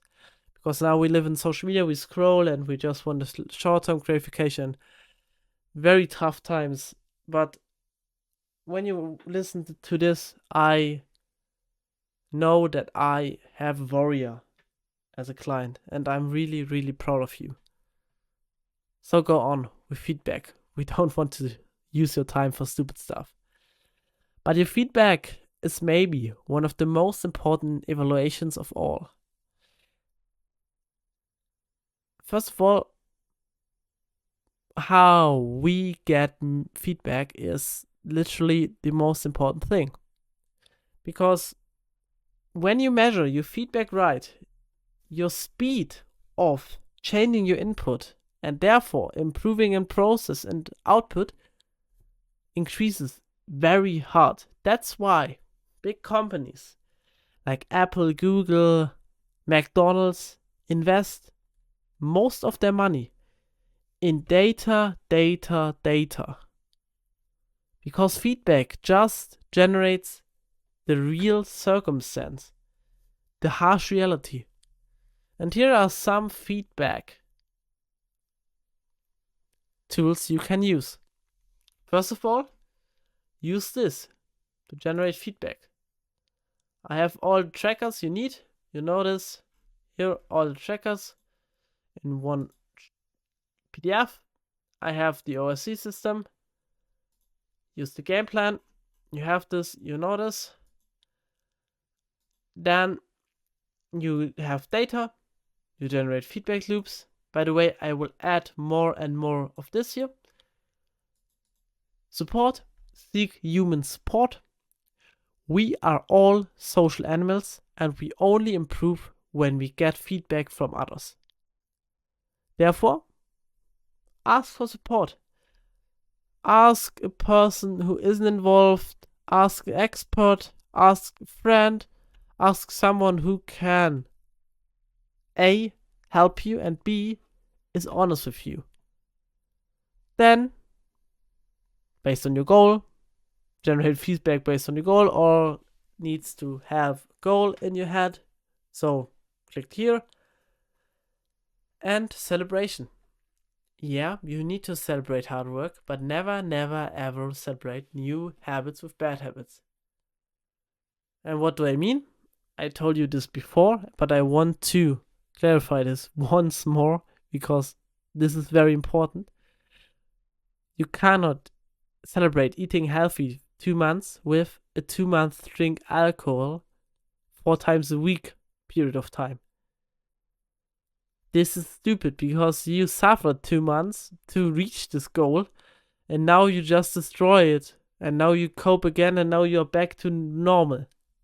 It just really doesn't matter. There's no point. This will get you out of balance and your hard work gets nullified. That's literally why you need to do this. And I don't want to tell you a lot about the feedback things because feedback is literally one of the main and core factors in our program, how to actually generate data, feedback loop, support, and so on. You have the videos, you know this, you can click on this link, and yeah, that's literally it. That's literally what I want to tell you. And the last one is your environment. And you can change your environment based on this here. You need to understand this. You are the only person who can influence your environment. You can change it. If you want to have an exact environmental checklist for high-performance workers and aware of the 4 environmental factors, click here. You notice you have the high-performance environment video from me, and you have environment in its detail. Also, you have the video, you know how to fix the environment, no explanation needed. Alright, we are about to finish this, but You might wonder one thing, and this is the following. What the heck should I do now? Where should I start? I have all these information. I know now that I need to replace a habit, that I need to be aware of our trigger, that I need to have the same vibrational state, and so on and so on. But where I want to start? And there I have a pro tip for you. This is a bonus. If you don't know which habit you need in your life, or which habit you need to add, try this. Focus on your current habits and remove them first. Replace them. Get rid of them. By applying this, you fix your current self, plus you improve yourself by using the given system. You know what you do wrong.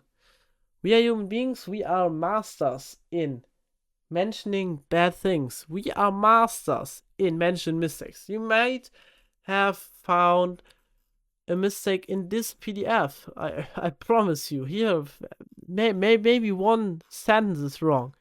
And you maybe notice this because we are human beings. We can see this. Yeah, dismiss. And to add a new habit, just reversal this. Look at your current habits and just think of how you can replace them. And then add and add and add. And the last tip I give you is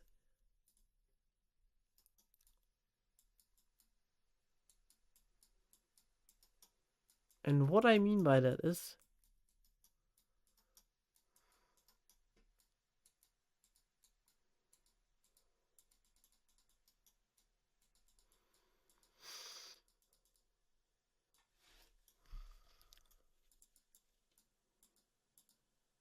just add one habit at one time.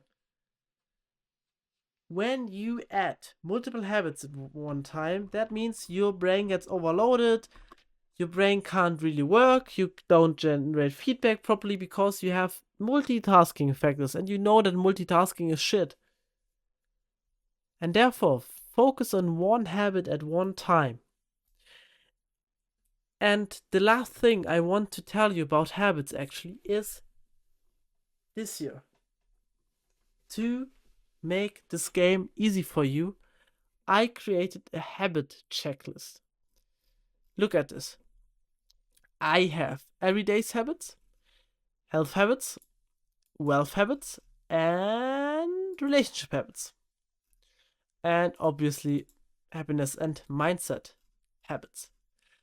And now take a look at each of these habits. Look if you correlate with those habits. If you actually think that you have this habit, be honest with yourself. Print this out, check this, and actually do this.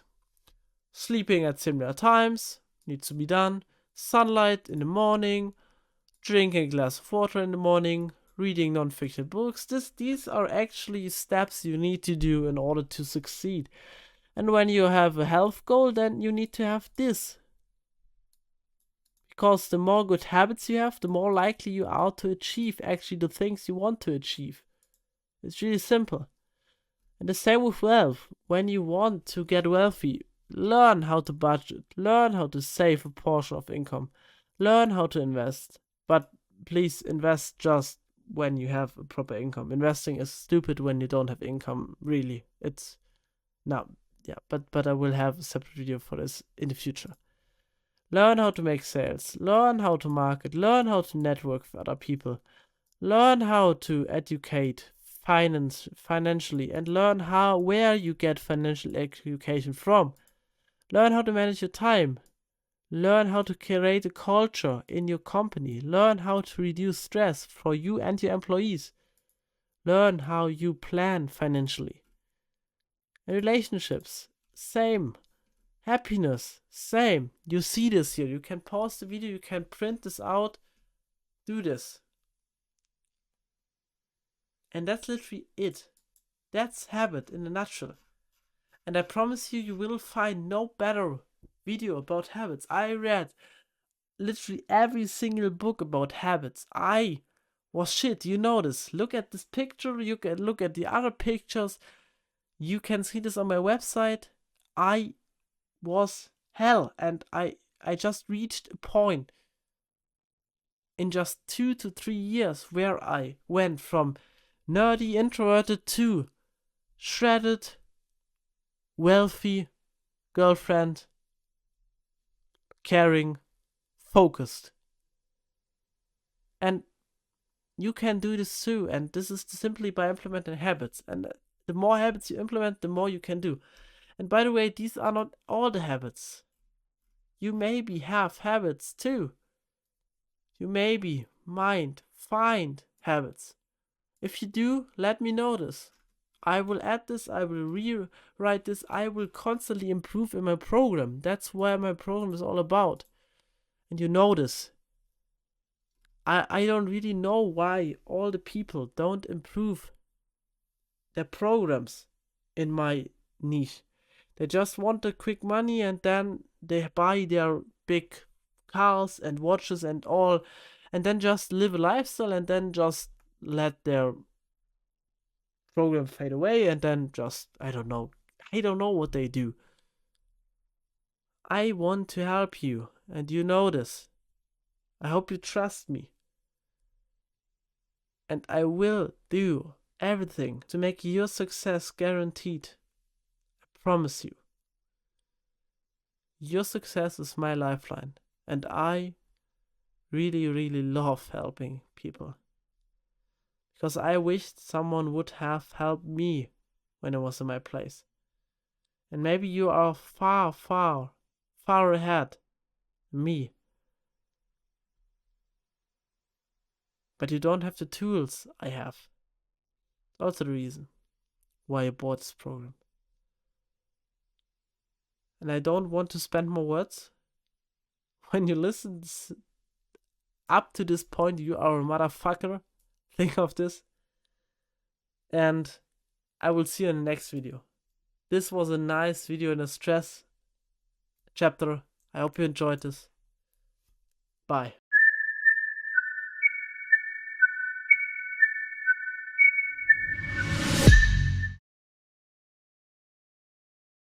Hey there, it's just Wizard, and this is the 10th episode in the recreation chapter. And today we talk about goal setting. How to set your goal. And I know what you might think right now, and that might be, why the heck should I listen to you when it comes to goal setting? And why the heck should I listen an hour or 2 hours video about goal setting? Isn't it just I have a goal in my mind and then it's over? Well, that's true and false at the same time. And I show you how. By the way, I think I can help you with goal setting more than any other human being. And I will make this video as effective as possible, because your time is valuable. I don't want to talk about unnecessary and stupid things. I want to clarify you goal setting. I want to make it as fast and as efficient as possible, so you can use the tools I provide you and you can move on in your life. Your time is important.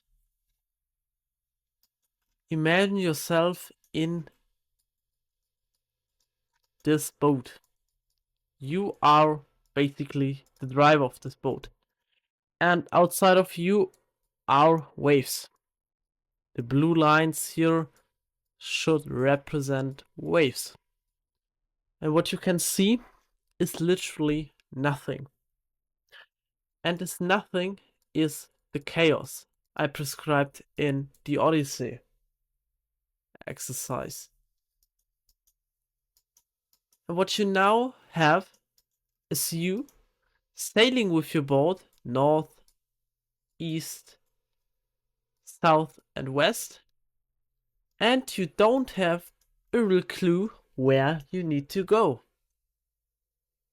You are in your boat with yourself, sailing around, sometimes north, sometimes east, sometimes south, sometimes west, and suddenly you wonder why the hell you are in a land like Nigeria, or I guess Honduras.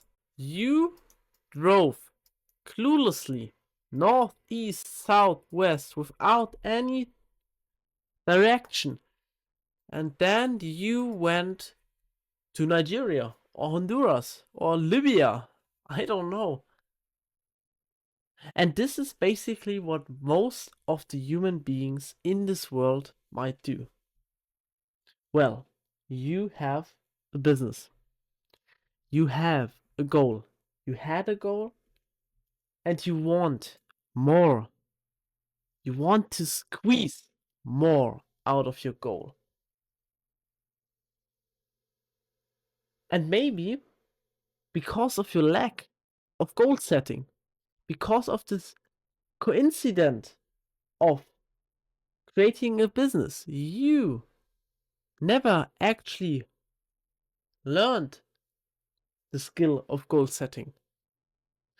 And that is what 99% of the people are doing. They get conscious one day, in puberty most of the time, and then they get a job, and then they live.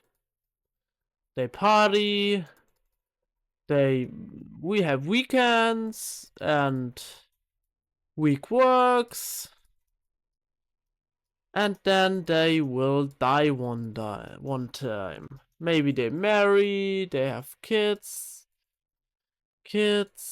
and they do this just by coincidence. They don't actually plan all of this shit.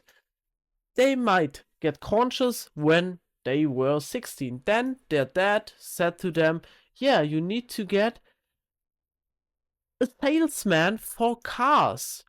There you can earn money. Then you get a job in a decent but not very good car selling company in your town because it's comfortable, and then you live your life. And one day you might find your wife by coincidence because you don't actually look for a wife, and you grab the first wife who was attracted to you, maybe on a party, maybe at the car selling process, and then you live your life with party, with weekends, with work weeks, and you actually never even consider to planning your next week. And this is crucial. This is actually where people land in Nigeria, land in Honduras, and are angry and feel shit and complain and have low vibrational state. This is basically the cause and effect of their lifestyle. And now imagine you know how to set a goal. And in general, goal is just cause and effect. And I will explain this to you. But now you think goal like this. You don't have this here. The distraction where you land in nowhere's land. You choose your path which contributes to your order. And your order is basically your goal. And when you set your goal, a clear goal,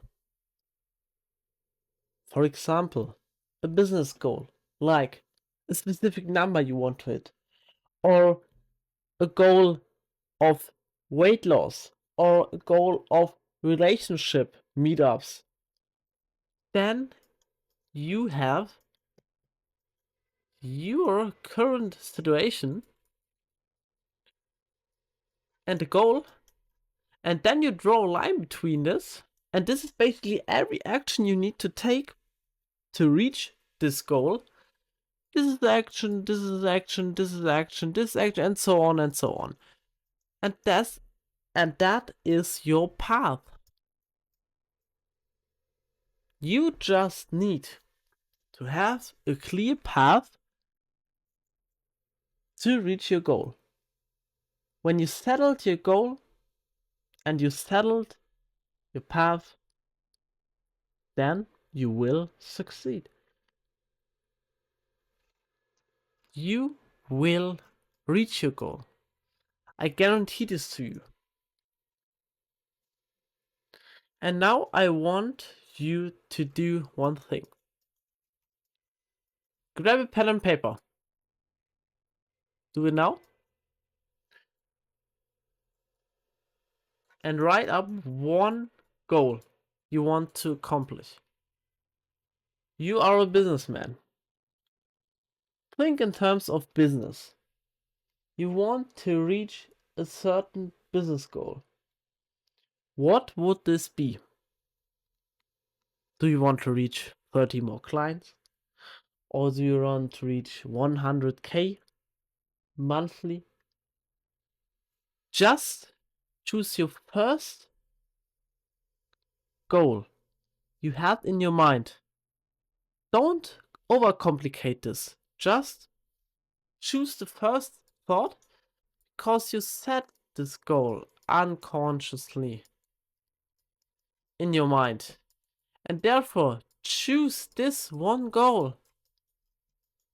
There is no wrong answer. There is just the right answer for the intrinsic need you need to fulfill. And this is your goal.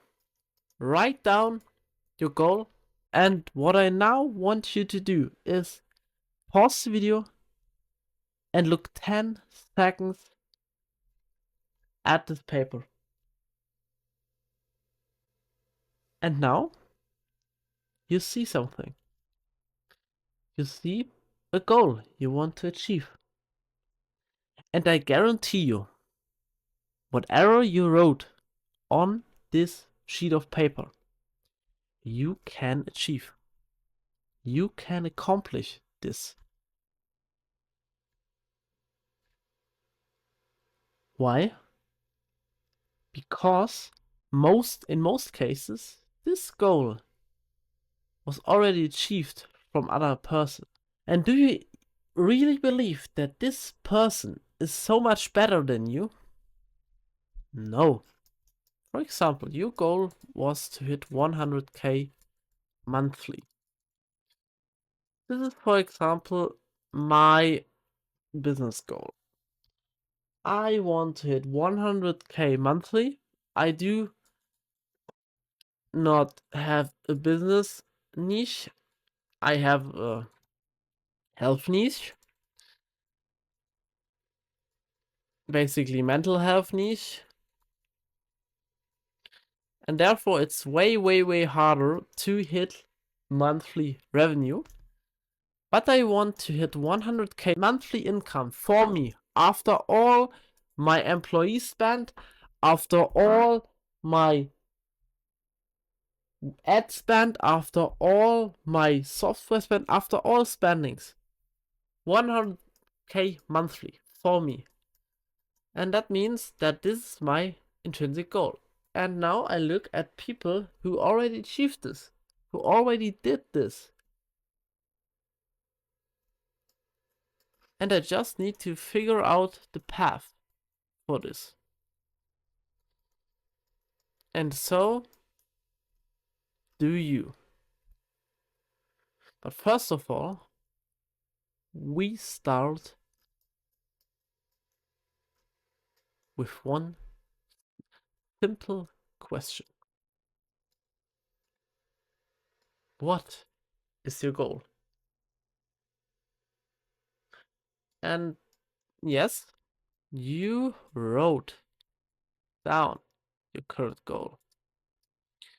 You wrote down your current most important desire. But what you didn't do was you chose the parameters that will lead to your goal.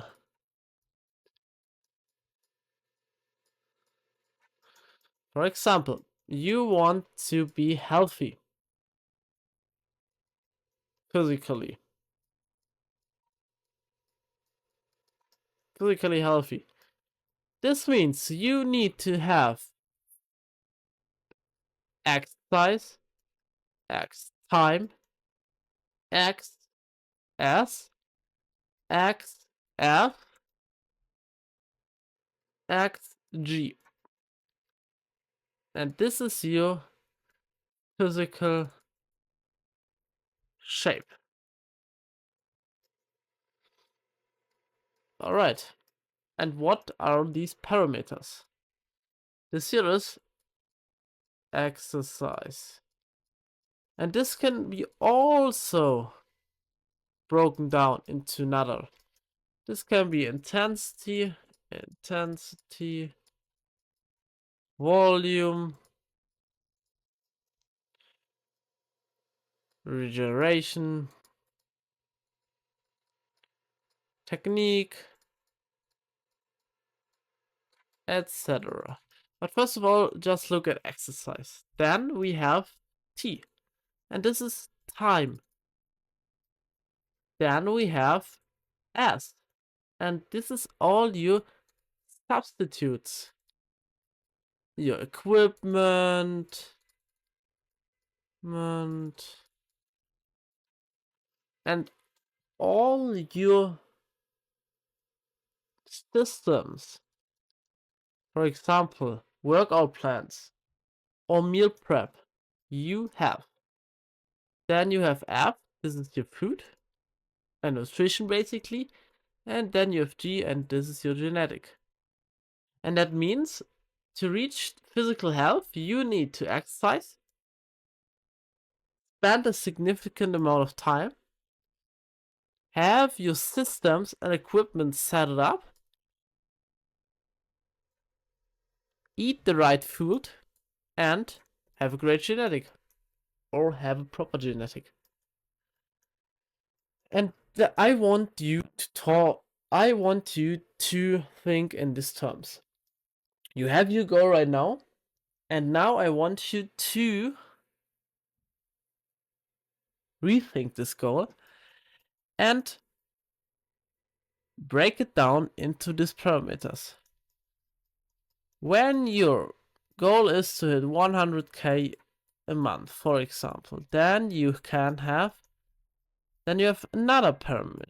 You have to need your niche, your offer, your marketing, your sales, and time, and systems. And this is basically everything you need. Niche, the offer, the marketing for the offer, your sales, time, and the proper systems. And you can do this for every single thing. And when you do this, it's a maximum 10 little words. Then you need to know where you need to focus on. And this is simple. You need to focus on every single point. But when you do this exercise, what you actually have, what your actual goal is, and the actual goal parameters are, then your actual output gets way better. You need the universe. You need to be precise as possible for the universe. You know this. And therefore, you need to create a clear, bloody clear structure that you can't fail.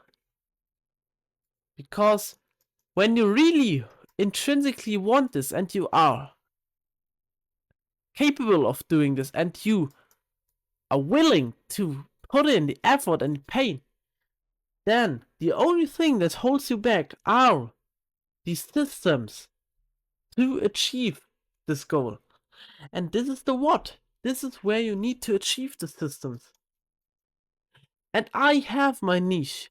I create the offer at the current moment. I prescripted my sales scripts. I have the marketing strategy. I spent a significant amount of time and will spend more time. And I created some sort of systems. I need to improve here. I need to improve here. I need to improve here. And I am currently improving here. This is fixed. This will also improve. And when I follow these steps, I guaranteed get this here over time. And as you know it in mentalism, you deserve it and you put in enough of these factors when you actually have it.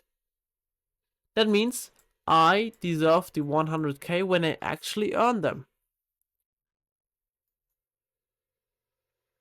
And the only thing I need to do is to keep and go with my plan. And how do you know that these parameters are right? That is simple. You know that these parameters are right when you see progress.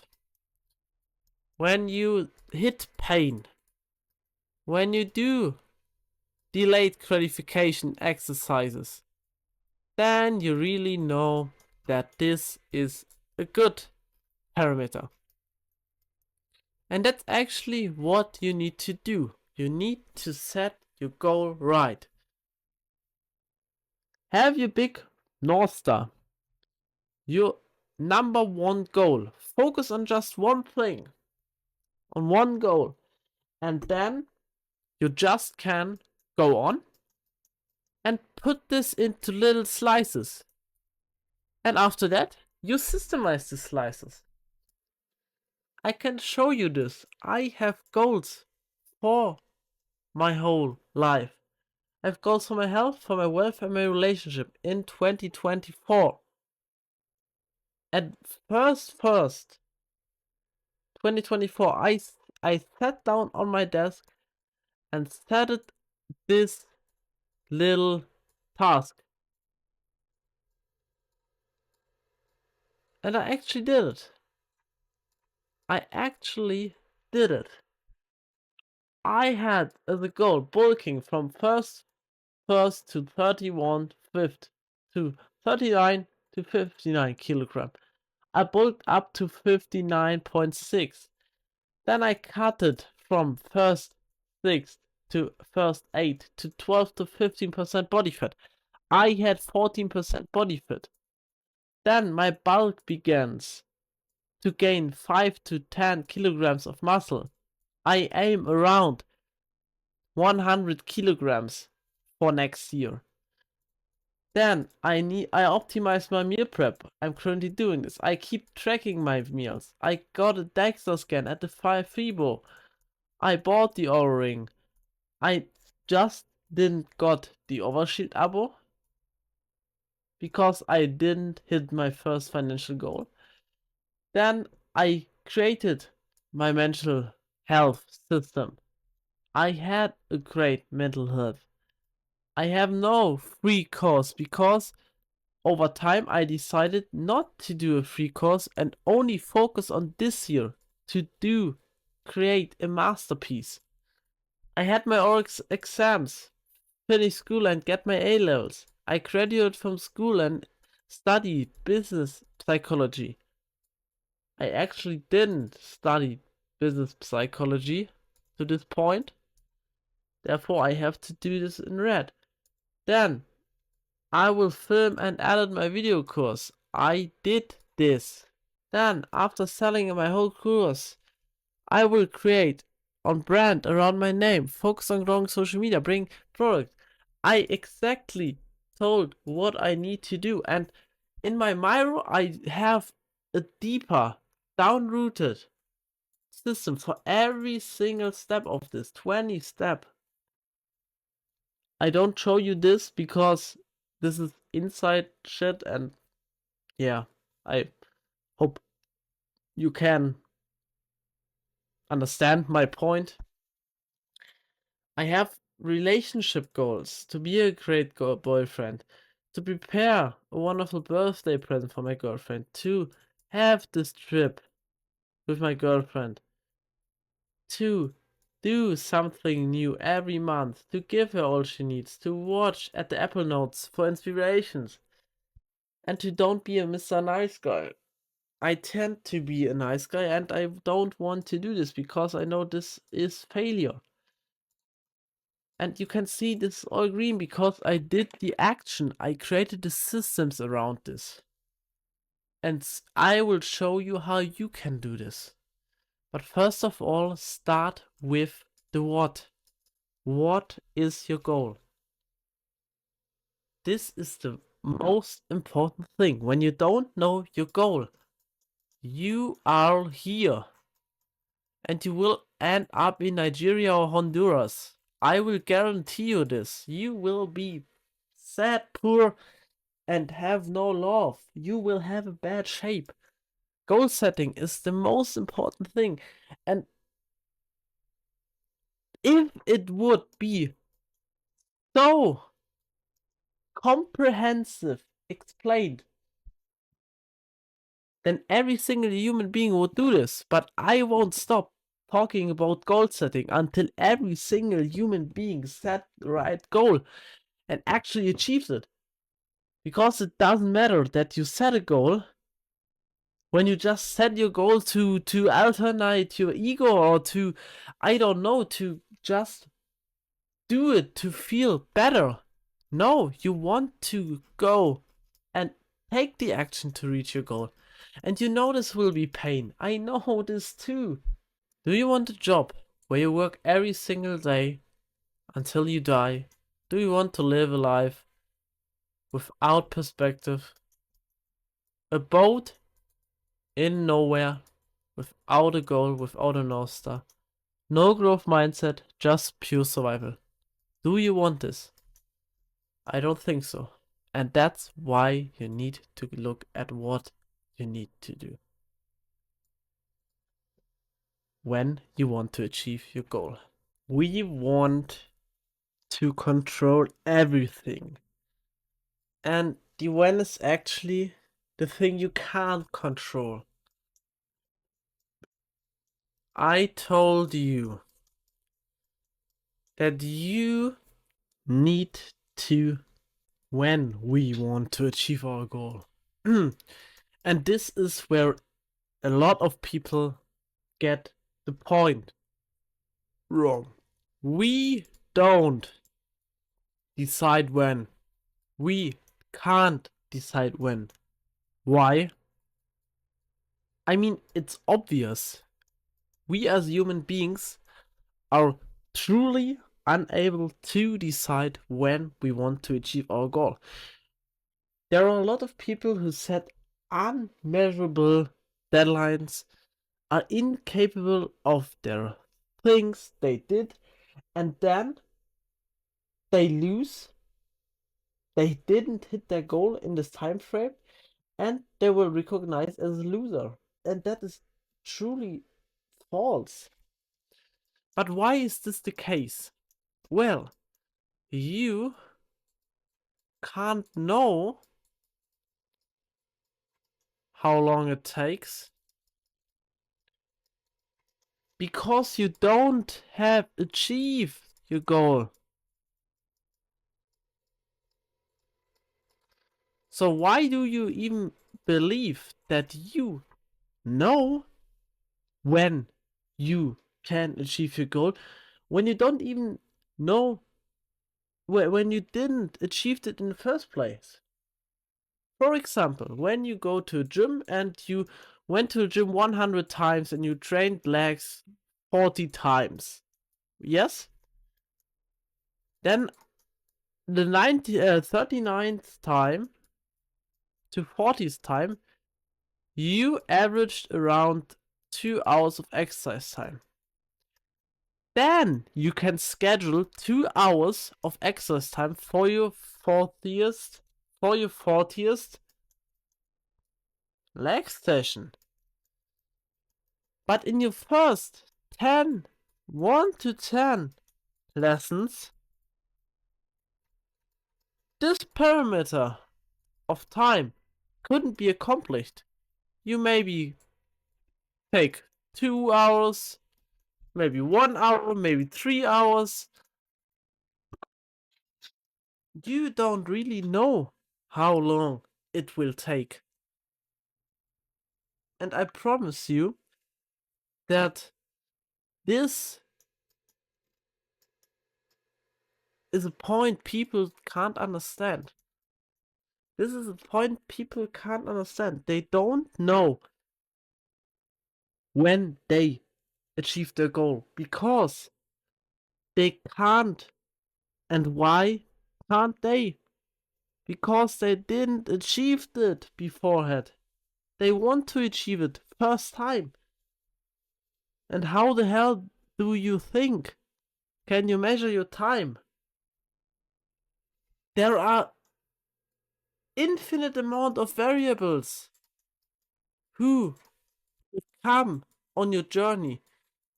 And the more time elapses, the more variables elapse. You know this. For example, when your mother died or your grandfather gets sick and then you need to shut down your business and then this gets delayed.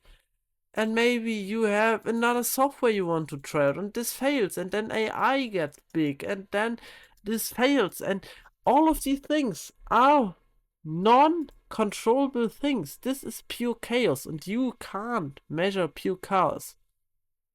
And therefore you just know when it's time. You achieve your goal when you deserve it. And you know when you deserve it? When you have achieved your goal.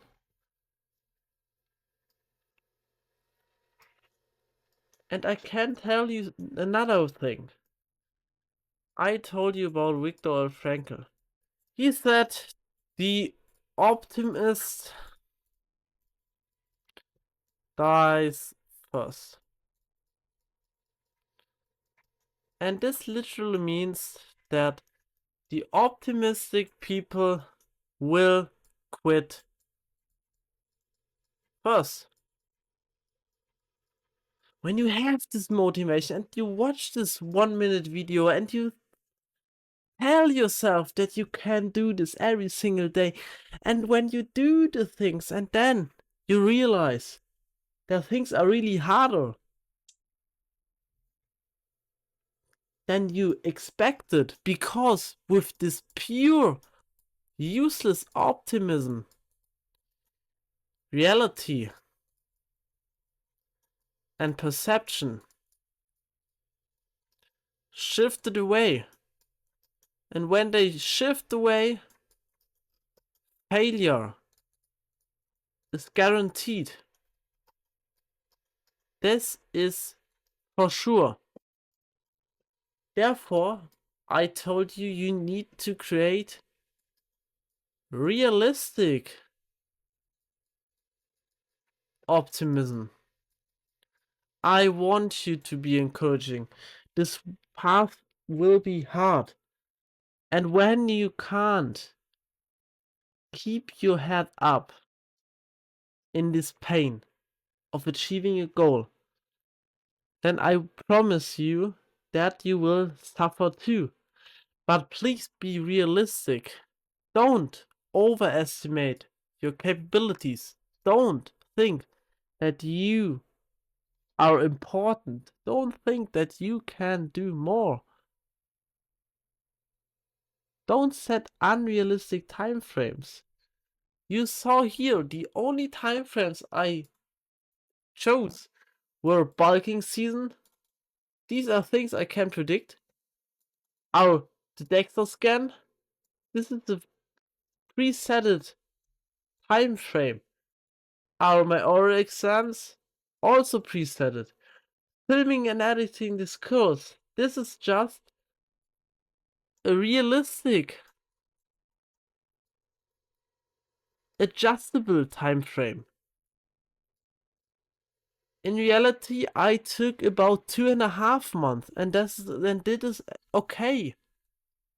I will tell you with the warm up how you set realistic goals with time framing, and I will have a separate time chapter where I will dive deep into time, and I will explain you how you save time realistically. I don't sell voodoo shit, and you know this.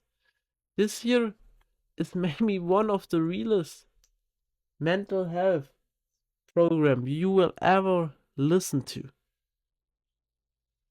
And I hope you see this too. Because all the things I provide you here work. And so is this realistic optimism for sure. And I will give you another graph. You know everything is exponential. And I told you that you never know where you hit this spike of growing. You never know. This can be here, this can be here, or this can be here. And this here, these phases are the phases where you need to have your realistic optimism. And after this, after all the knowledge, when you really deserve your outcome, then you know when you achieve the things you achieve. That's it. You can't really set the time. Set time frames, but don't set clear dates for big goals. You need to chunk down your goals. And the things you can influence need to be set it right. You can influence, for example, mental health.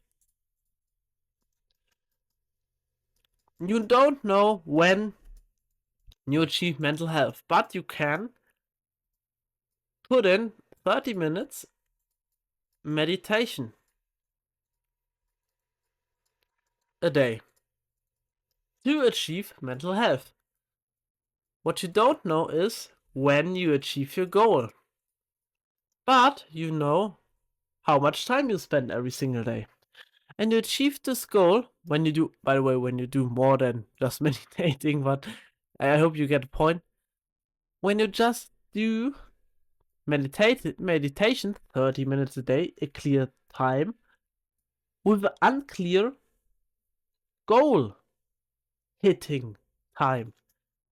And that's what I want to tell you. Look at your little paradigms, frame them, be aware of adjustments, and drive forward by implementing the small steps. Goal setting is like this here. You have your big goal, and then you drive here, and you read a little another goal, and then you drive here, and then you drive here, and then you drive here, and then you really drive here, and maybe you fall off of your path, and then you drive here. For example, you are shape. You want to have shape. When you draw an ideal line, this would be something like this. I will draw this in green. This would be something like this here. But you write this way. And why? Because you set this goal.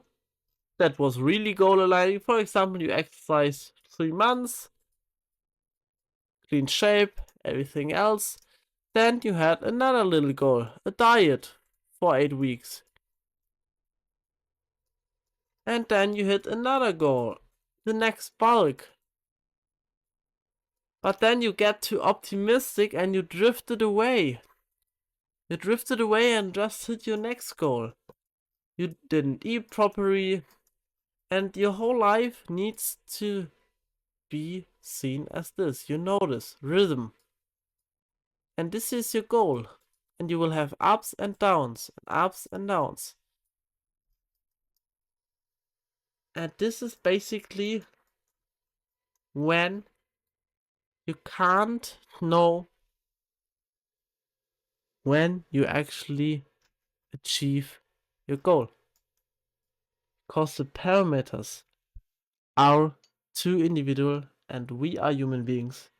We can't calculate like a computer. We just live and need to think of this. Why we want to achieve our goal? Oh, guys, this is probably the most fun exercise I want you to do. This is basically the exercise that will hurt you, that will really, really hurt you, and you will hate this so much. And I don't care. I don't really care that you will hate this. The only thing I care about is this. You need to know why you want to achieve your goal. You now have your what with your parameters. You have the when. You know that you need to set the parameters in a really comprehensive time frame. You need to get realistic, optimistic, and you never ever need to stick to one time frame because this will lead to despair in most times. And now we want to know why you want these things. And I give you an example. I have, by the way, for this PDF, my whole story why I want to do the things I want to do. For example, I have the what, and I chose my business goal, and this is establishing a coaching program focused on stress reduction for business owners. And my niche are small to medium-sized business owners. My problem are high levels of stress impacting productivity and health. My solution, implementing stress management technique and improving time management, plus improve their business. Time 6 months to launch and establish the program. Whenever my research, my development, my pilot testing, my launch, and my evaluation and adjustment are finished. No real timeline. And now, why I want to achieve this year. And you see that there are a lot of whys. I 1, 2, 3, 4, 5, 6, 7 whys. And this here actually is called goal digging. I want to self-therapy you. I want to be your therapist. And I want to help you. I want to let you cook. I want you to dive deep into your emotions, dive deep into yourself. And I promise you, this exercise will be really uncomfortable. And when you skip this, you can close this video and go away. Try this. When you don't try this, then you can't achieve your goal. You need to know yourself in order to achieve your goal. And I will show you how you can achieve your goal. But first of all, we look at the why. And for my example, why I wanted to achieve this goal was I want to improve business owners' quality of life, to increase productivity, efficiency in their business, to reduce health-related issues caused by stress. That's it. That's what you might say when someone asks you this. But is this really your real goal? Are you really satisfied when you do this? Of course you are. But you are not satisfied when you wouldn't get something in return for this. Would you really, really, really do the things you do right now when you would have no benefits for it? For example, when you are a health coach, would you eat clean, go working out when you had no physique, no good physique, no shape, fat, lazy, always tired? Would you do this? No. And this is why you need to dig deeper. And this is my next why. Why want I do this? I want to create a sustainable and scalable coaching business.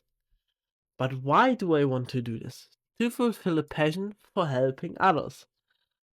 I'm a really helping person, and every human being who knows me in person can agree with that. Because I faced a lot of trauma, I faced a lot of pain, and I don't want to let other people's in this place. But why do I want to fulfill my passion? Because I got bullied in the past, experienced trauma, and have kind of Asperger disorder. That's what I told you. This is another goal. But why do I really, really want the business? Not because I got bullied, because I experienced trauma.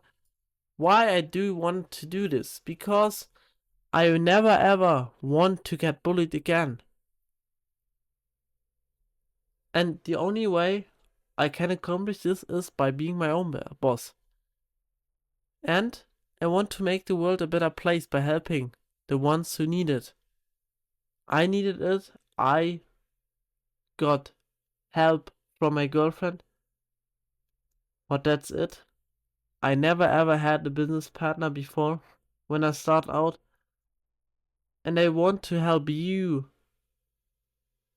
Whatever road, whatever current situation you are, I want to help you. But why? I got bullied. And I want to make the world a better place. Well, because I was a nerd in the past and I got little recognition.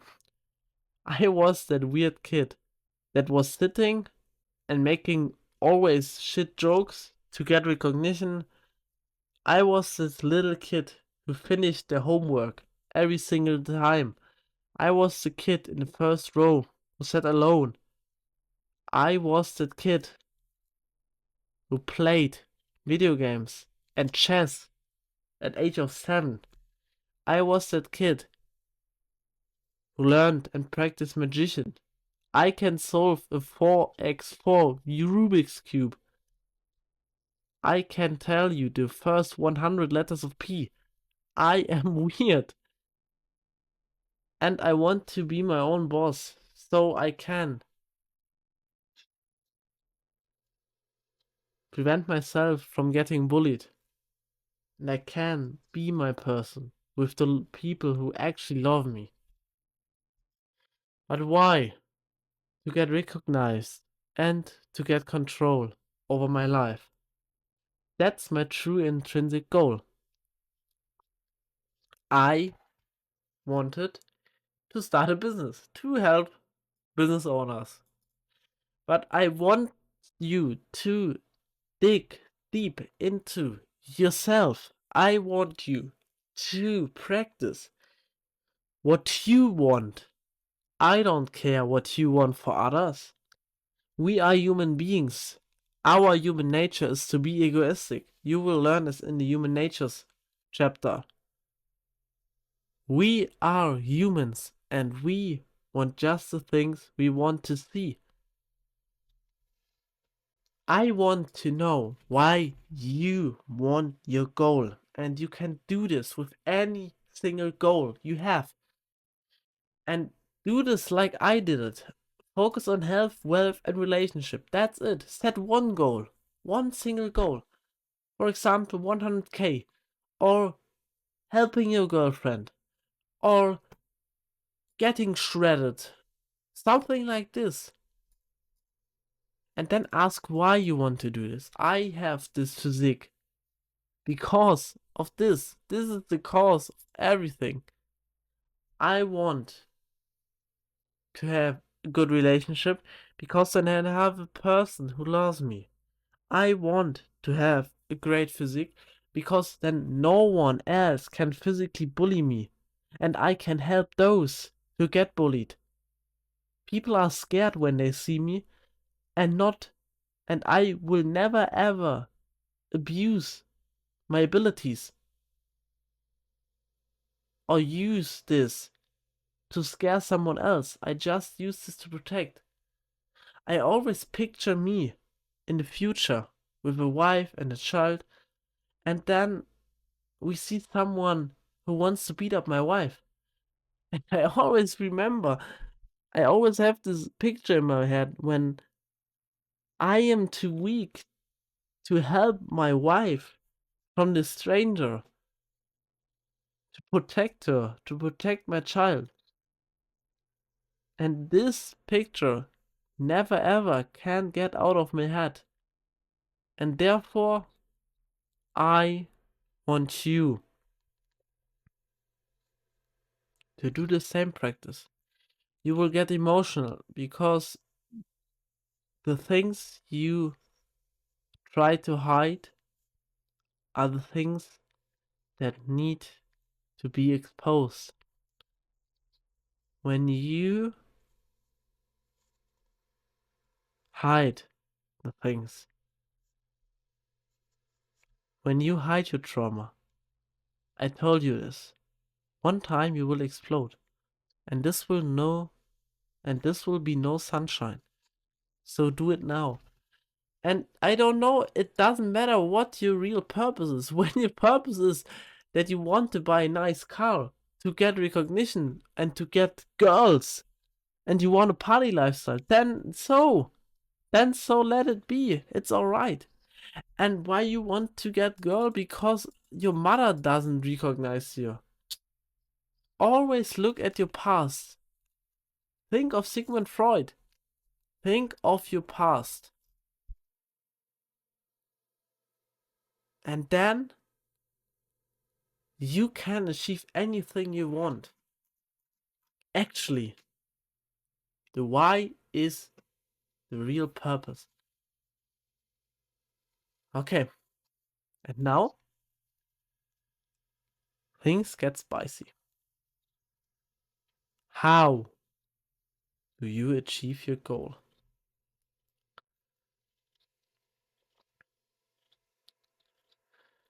I have an example for you. This and this. First of all, I will take this. I will take business. We are businessmen, and I think this can be implemented for all of us. Right? This is, by the way, not my exact business goal. I just have this as an example. You need to have systems for your goal achieving. And I know this, and you know this. Numbers are the way to clarify the world for us, to measure things for us. Therefore, you need to put everything in numbers. And you need to find out what you can measure and what you can't. It's simple. And therefore, we take a look at the business goal. And your business goal is to make 100k, not a month, one time. 100k. You offer 4k. You have a high ticket coaching, for example. Then we take 4 average variables you might know: sales conversion rate, good fit rate, show up rate, and appointment booking rate. Sales conversion rate is basically how many sales you convert, how many calls you actually close, and we want to be as pessimistic as possible about these numbers. When you know that you can reach a 20% sales conversion rate, then type in 18% or 19%. It's better to be more pessimistic than to be more optimistic. The best thing that can possibly happen to you is to achieve your goal earlier than you expected. Think of this. Then the good fit rate is basically if the client fits and this gets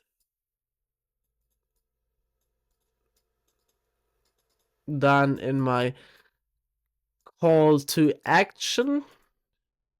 This is the shop rate, and the shop rate is basically the show up for the growth. And I guess I have a 2% appointment booking rate for cold outreach via email. That means 2 of 100 emails respond and schedule a book. 70% of them show up, 70% of them are a good fit, and 15 of them actually convert to a sale. And I want to achieve 4K. Now, what I want to do is I want to reverse engineer this. And that means I need to have my goal and I need to divide this through 4K. And that means that you have 24 clients that you need. Then you put this 25 clients that you require and divide this by your good fits calls. That means that before this good fit calls, you need actually 167 show ups. But now we need to look how many books you have. And therefore we need to divide 167 with 0.7 and this 238. That's how many bookings we need. And then we need to have our show ups and we divide this by our show up rate and we have 0.7. That means we have 330 bookings that we need. And the bookings we require divided by the 0.02 appointment booking rate means that we need 17,007 outreach volume. And now we can divide this through the day, 300 days. I want to achieve the 100K, and that means I need to do 57 outreach volume exercises over 300 days to hit 100K. By the way, I want to give a big, huge shout out for this year. This is not a creation by me. This year too. This year is a creation by my mentor Charlie Morgan. I love you. And I use this method for my own business and I want to tell you that this works. I want to tell you that this works. Create a sheet like this. Have your business goal. For example, 100K.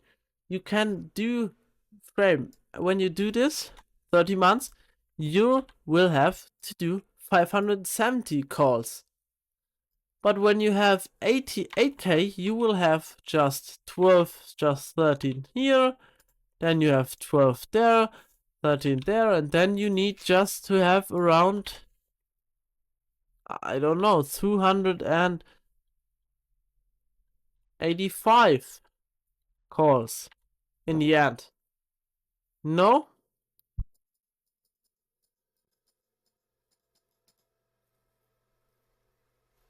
And this here is just example of how you can do this. And now you will tell me, well, this is fine for business, but this can't work for health or for relationship. They will tell you this is true. This can't work for health. You can't measure these facts. Or can you? Give you an example. What do you need to do is you need to see this exactly. Your goal is one girlfriend. And actually, you need basically, you have appointments, you need to have basically show up, good fit, and then you need to convert this to one girlfriend. And at the end, you have one client, 15%, then one this, and in the end, over time, you need to have the people you need to write to have the perfect fit. And how do I generalize this? Well, you look at your parameters you have, then you go to Google and actually Google your parameters, and you take the average. For example, when you Google average show up rate, average appointment booking rate, this will be 2%. Then you will take it as a number and you will adjust this to your goal. And then, boom. That's exactly how you do this. And you do this for every single parameter for you. Example, I have 8 different parameters. I have the identifying the stress factors. I have the development contact. I have to create resource. I have to pilot test my program. I have to adjust my program. I have to marketing my program. I have to launch my program, and I have to continue improving my program. And for every single thing, I have a own system. And the system for my business actually is divided by a time. And the time is the year. And this is how my business goal looks like. I will say this again to you. This here is basically claim from Charlie Morgan, my mentor. And this is everything you need for business. This here is my 2024 goal for Magistry coaching. I don't have math because I'm currently in the creation, of course. My current team is me, and basically I can add this. I have a video editor, I have a cutter, and I have a accountant, and I have a co-founder. I need to add this. Then my product is mental physical health management for coaches, consultants, and agency owners. My websites are a simple website with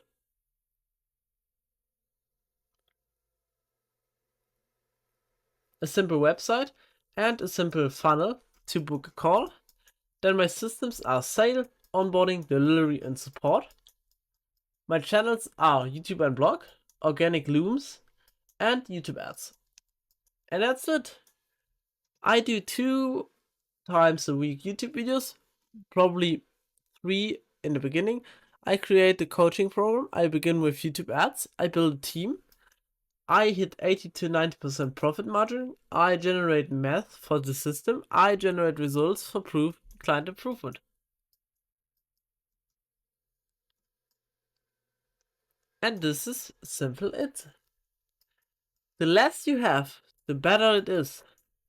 And the less you have, the deeper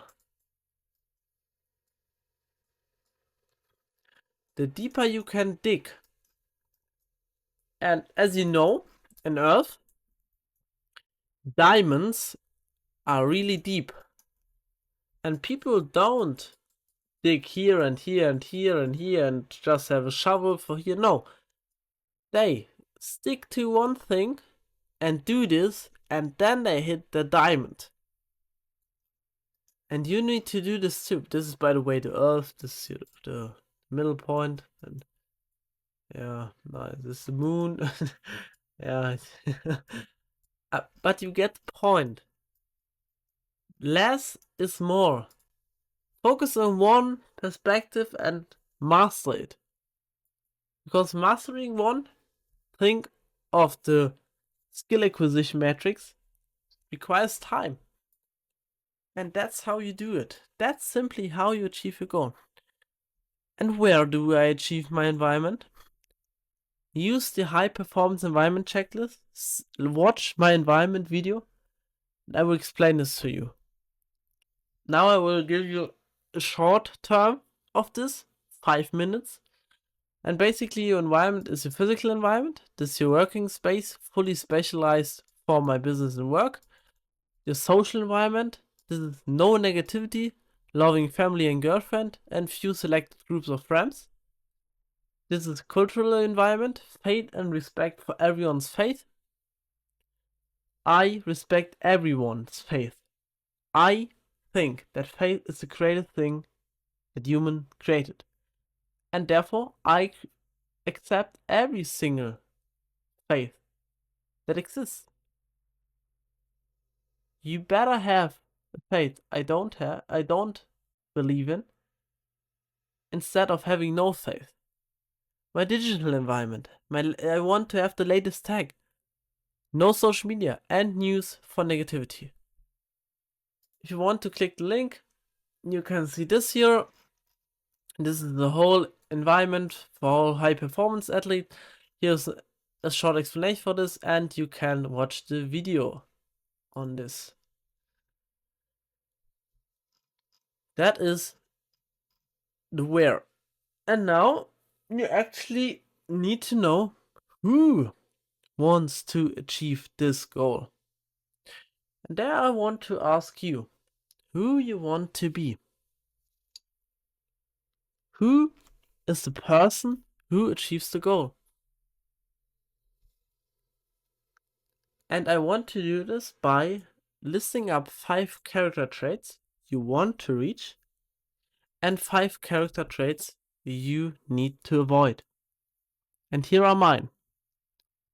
Resilience, ability to handle setbacks and maintain focus, patience, managing the development process and client interactions, empathy, understanding and addressing clients' stress points, discipline, maintaining a structured schedule and following through my plans, adaptability, being open to feedback and willing to make necessary changes.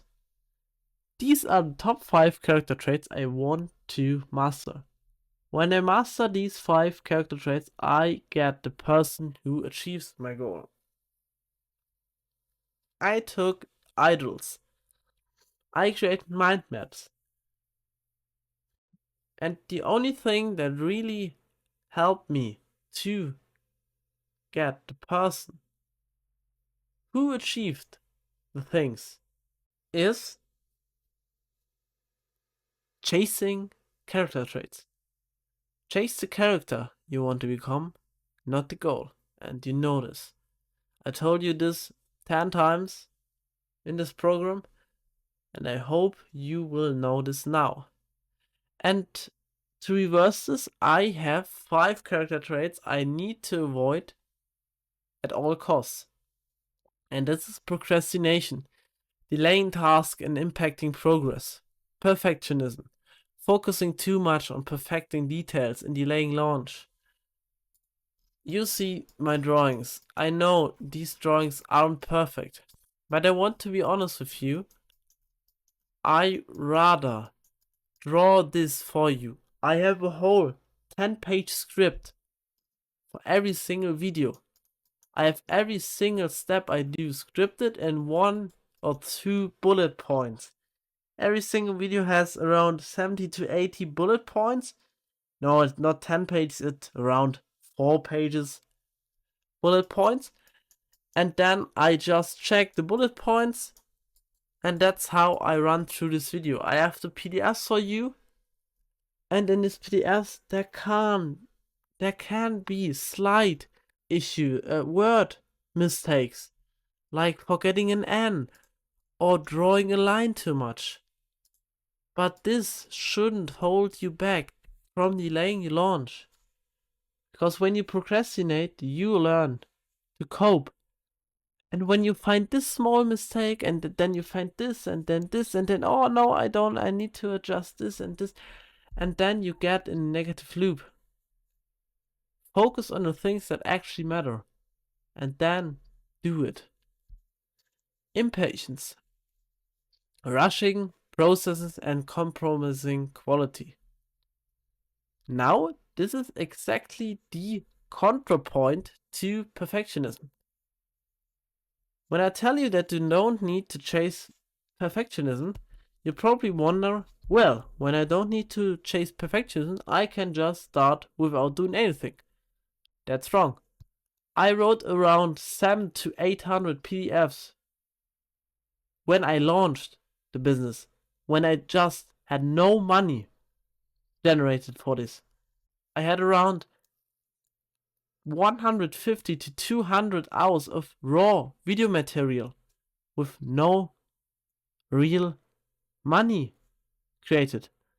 I wrote around 50 blog posts with no money generated. I spent around $1,000 to $2,000 on pure software for creating this program with no income generated. I needed to buy tech for 6K with no real money generated. I didn't rush the process because I focus on quality that actually matters. Isolation. I need time for isolation when creating new models, but avoiding collaboration and feedback from the others need to be prevented. I love to be isolated. This here is what I love. I could do this all year long. Sitting in my home, filming 8 hours a day, working out, eating clean, and after that, in the evening, have time with my girlfriend for 2 hours. This is my best life. And I need to isolate, but I don't need to think that I'm better than other people. Therefore, I need to be acceptable for feedback. That is why isolation is the character trait to avoid. And that's basically it. This is goal setting. When you know all of these factors, you are aware of this. You have something like this, or this, or this. Then you can achieve everything you want. I will link you every single thing here to review this if you want to. If not, it's also fine. Fill this here out and send this to me, and I will give you feedback. I guarantee you this. I promise you, you will get feedback from me, and I hope you're doing well. This was the 10th episode about goal setting. I hope you enjoyed this. I hope the time you invested was good. Hope I could recreate your life. And I will see you in the next lesson. Bye.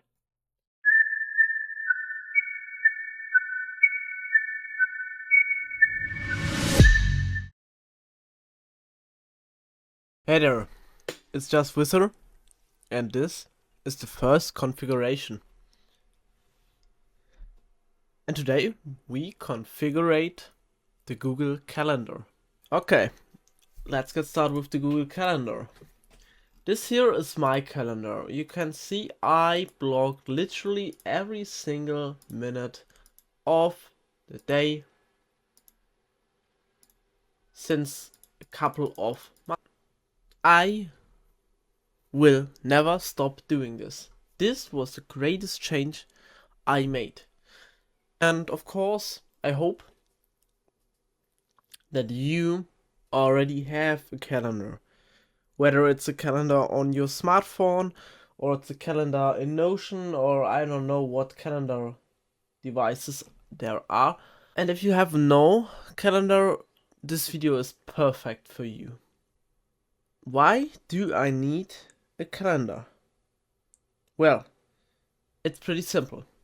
You need time and energy to go through your day. And without time and without energy, you are literally nothing. And the calendar is basically a method to put the universal currency time into a visualized spreadsheet or even a calendar. And I promise you, when you just configure your calendar and do it correctly, I will show you how to correctly develop a calendar you enjoy, then your life will suck less. You will have more time because you know exactly when you have no time. When you want more time, you need to focus on the spots where you have no time. And then you can put in spaces like this here or spaces like this here when you have time spent with your girlfriend or to call a friend or running, gym, going to a festival with my dad. These times are just there because I scheduled the rest of the day. And here's exactly how you need to schedule your day. Okay, I schedule my day exactly the same way every single morning. I start with when I wake up. Because waking up is the most important thing. And usually, you can see this, I wake up around 7 o'clock. Here 10, here 9:30, but most of the time at 10 o'clock I wake up. And I do this now for 7 months, 8 months. And I made 10x the progress I did the 1.5 years before I planned, structured, and created this offer. And that's because I set a clear waking up time.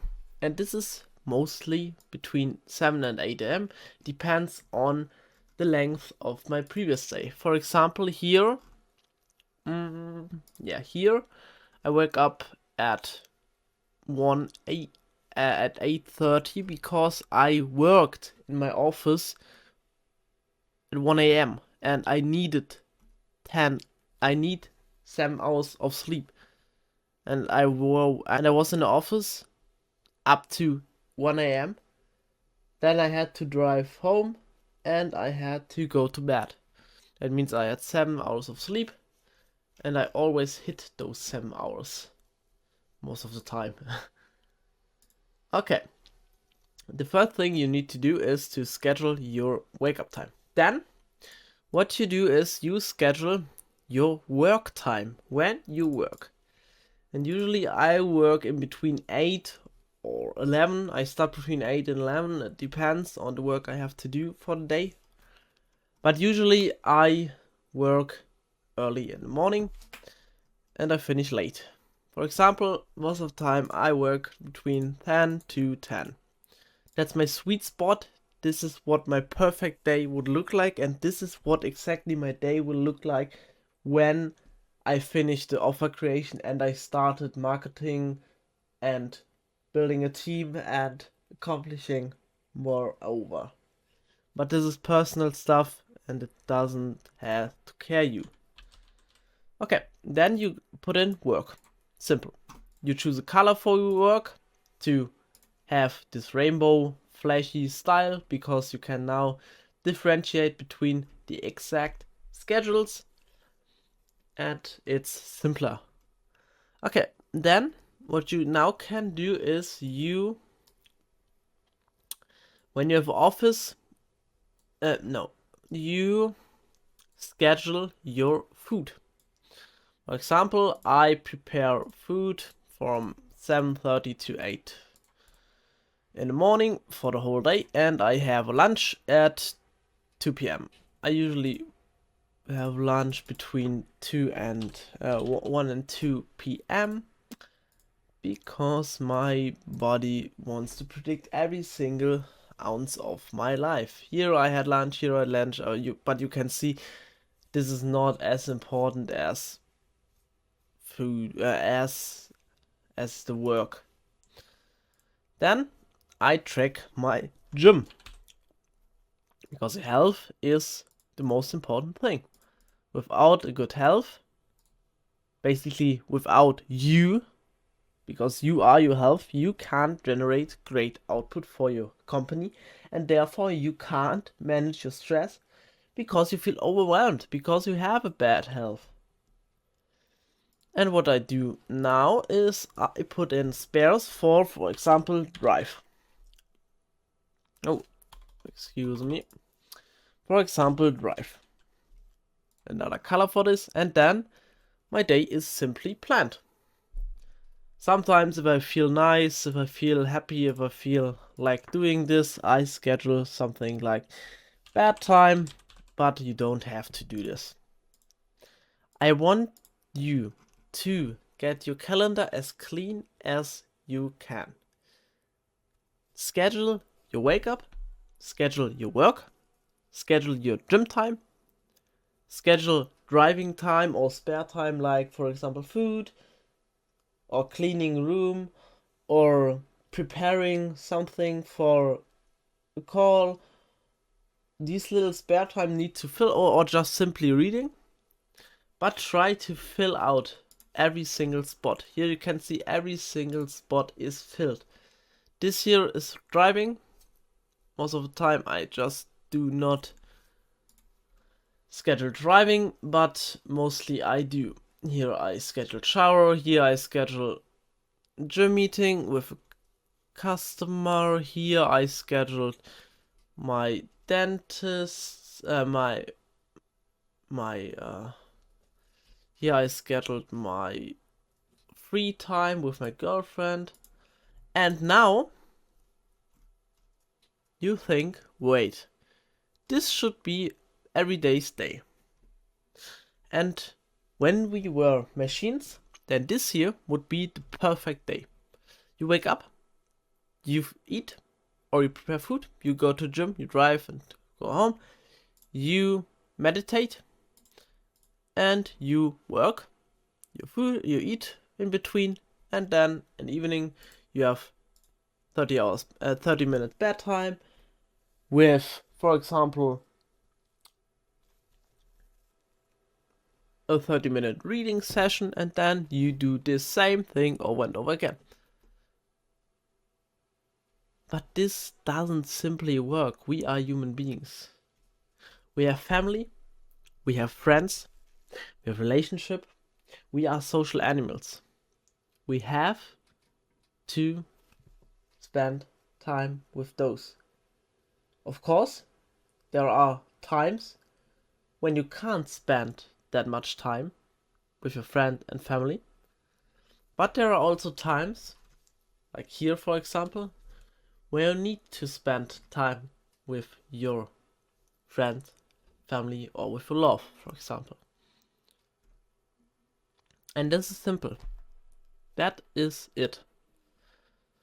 Schedule your day, because your brain now knows that this period of time from 10 to 10 is just for work. You do nothing. You shut down your PC. You tell your friends, family, and love that you work in this time and no one needs to interrupt you. Because then what now happens is you can schedule, for example, when you tell this, and you now realize that you are 10 times productive than you were before, then you might be finishing your work at 8. And now you can schedule GF time, for example, 2 hours, and then go to bed. Maybe you sleep together, but you wake up at the next day at the same time, and then you can balance your life more. It's simpler. It's easier. It's easier when you do this. Wake up at the same time. Wake up time literally decides how long your day is. Then schedule your work time, because it's the most important time you need to spend. Then schedule your health time. It's gym. This can be, for example, running, this can be meditation, this can be content input, this can be a phone call with 2 clients, this can be, I don't know, this can't be anything that has to do with health. Meditation, meditation, meditation, meditation, and then stick with it. When you just schedule, wake up, work, health, and you schedule nothing in between, and you have spare times, you will see spare times, then you recognize that you can use these spare times for the things you want to focus on or the things you want to fill. Or the things you want to do a day. But first finish the work, then enjoy party. That's it. And now, the big question, why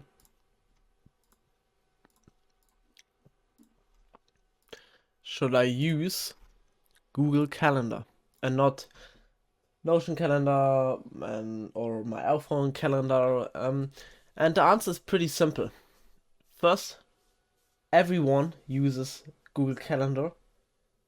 I believe that around 70 or 80% of the entrepreneurs and really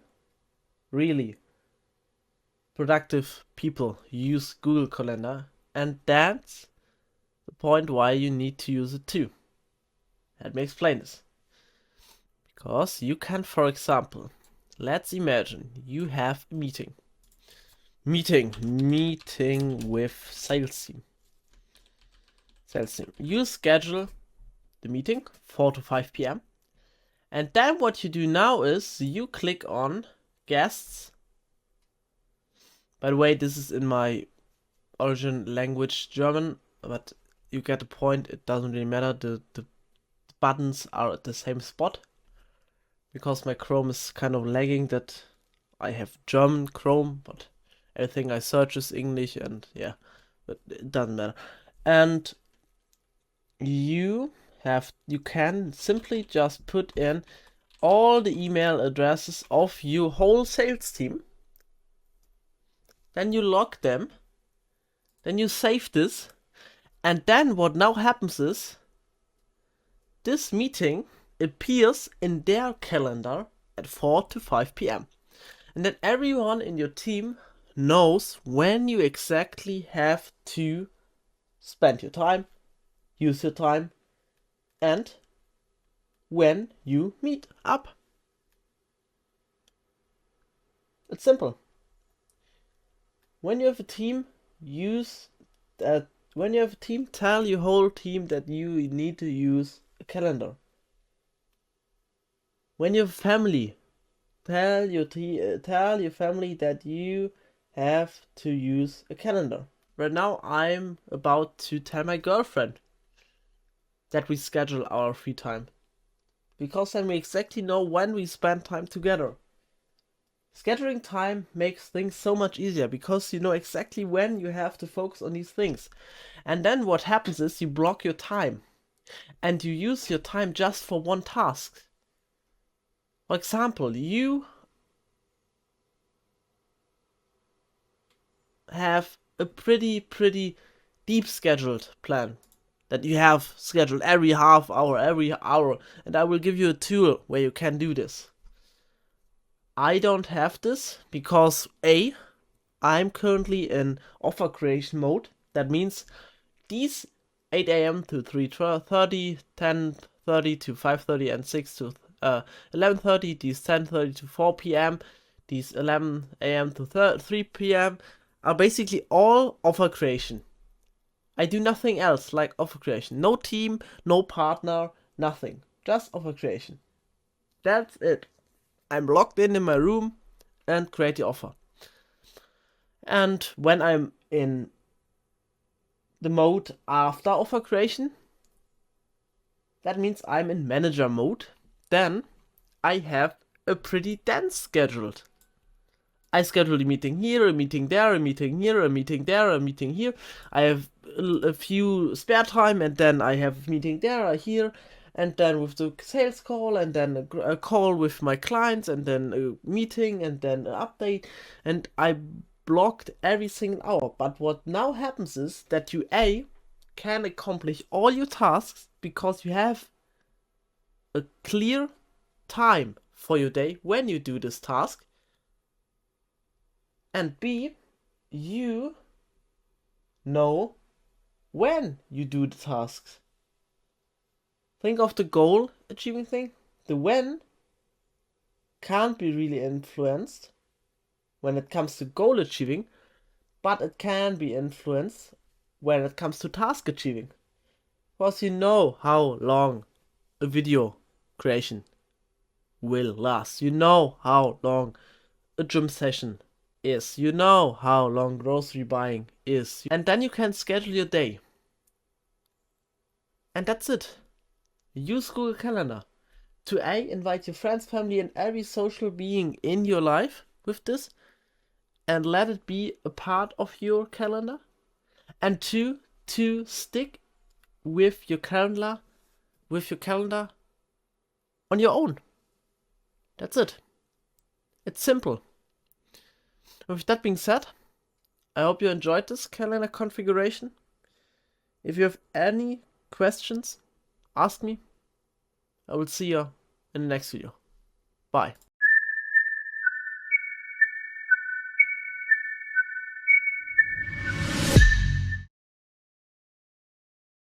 Hey there. This is the nutrition tracker configuration by me, Just Whistle. And today we show why you need to have a nutrition tracker, what nutrition tracker you need to use, why you need to use a mobile app, what calories you need, how you configure this tracker, and I will show you my tracker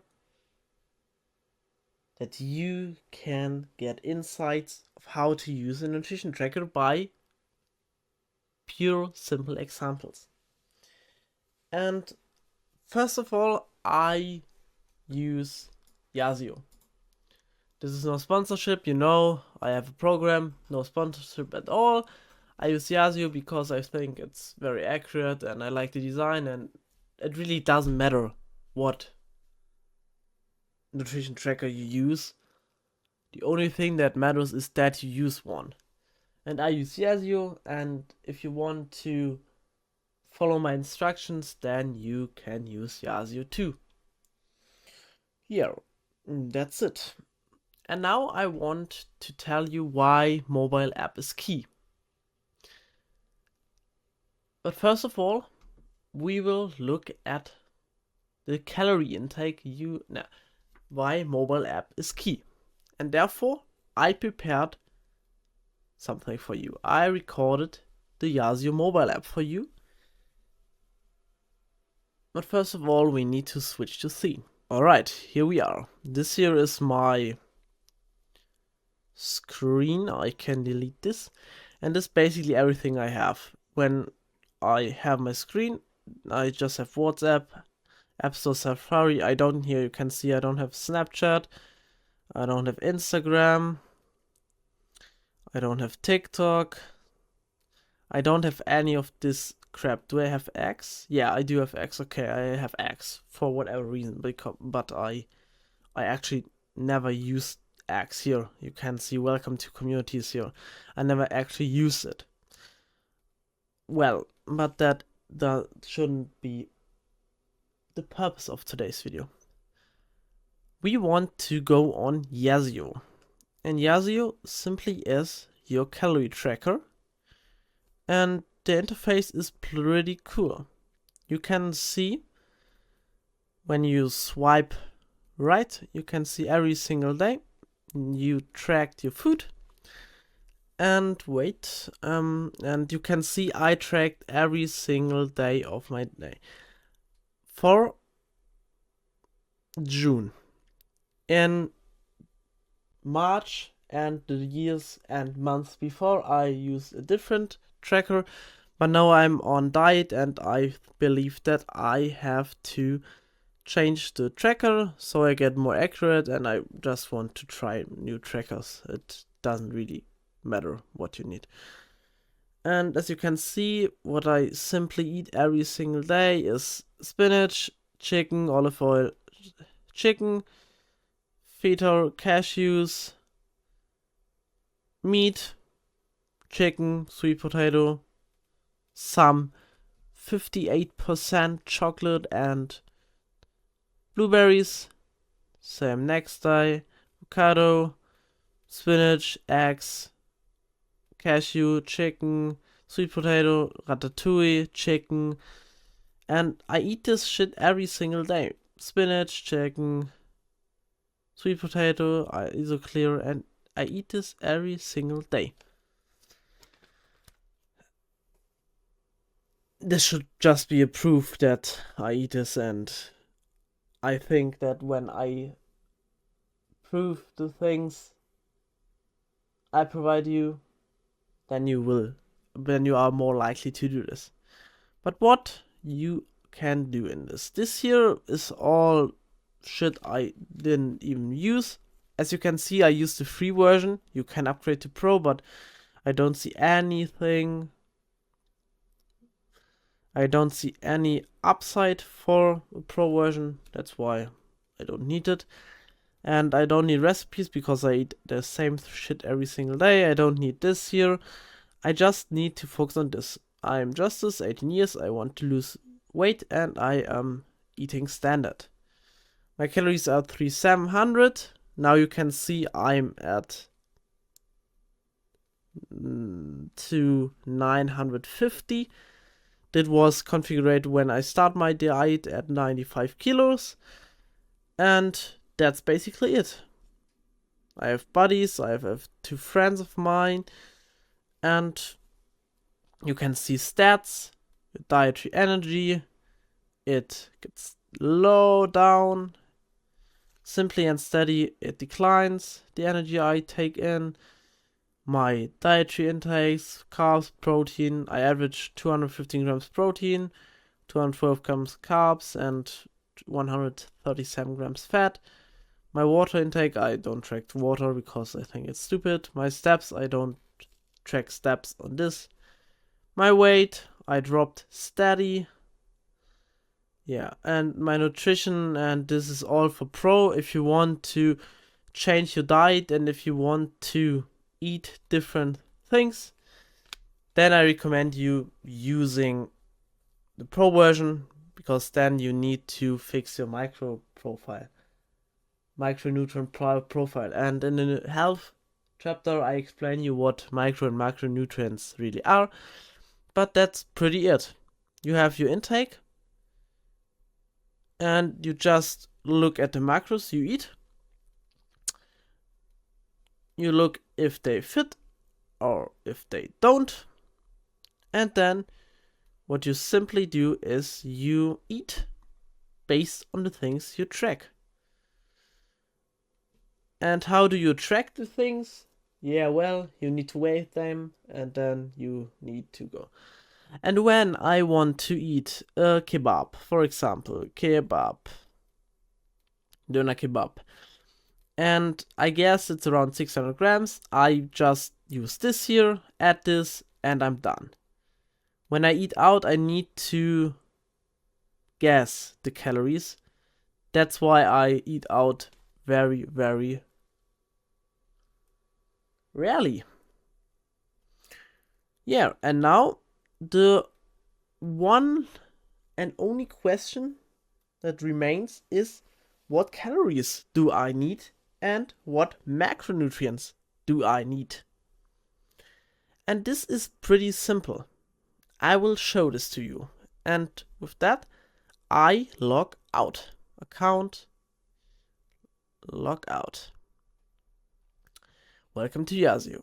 Health this, yeah, it's number 1 here, top rated, you can see, it's cool, get started, and I want to lose weight. I'm a male, I want to overall health, I want to better sleep and more energy. And then I will use Yasio, tap to hold commitment. And then you have to go through these questions. And after that I will show you how much calories you need.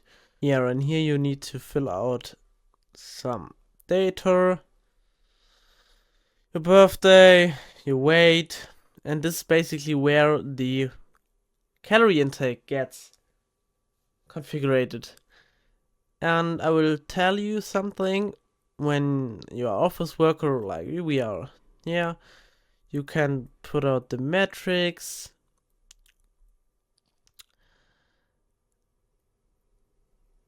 And our goal is this. No special event, got it. We want to use the app 10 minutes a day. It doesn't really matter how we want to get a row. Do you follow a specific diet? Yes, we follow a specific diet. Is it more difficult for you to make healthy choices on weekends or special occasions? No. What usually makes you want to eat even though you are not hungry? Being around food, of course. What will you try to improve your eating behavior and health? Mindful decision about food. How do you plan on staying consistent to create new habits? Log a meal before eating it. What will you do to increase your activity levels? Start new fixed times for activities. That's great.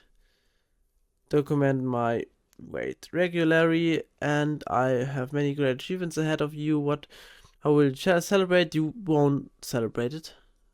Please don't do this. Do you have children? Yeah, if you have children, yes, I don't have one. What's your work schedule? I can choose my work hours freely because we are business owners. How would you describe to the eating habits of the peoples you spend the most time with? They eat healthy, and then you just have around. They eat mostly unhealthy, my peoples around me. What would help you stay motivated in case of setbacks? Having supportive people around me, taking a break, nothing on my own. And then the plan for you will be created after answering these questions. Yeah, there are a lot of questions, but I promise you, after that, you will get this here. And now we have a plan. And then you go, love it. Then you go, let's go. Just one thing, do you eat a bit more in the weekends? No, we don't eat. Continue. Now we just go up, and then we just go away. And we continue with Google. We want to connect everything possible with Google or Apple. It doesn't really matter. And then we don't want to allow something else. And that's it. That's basically how much I need to eat. And now you will see my protein intake and my and my fat intake is pretty low. What we now want to do is we want to go to profile. We go to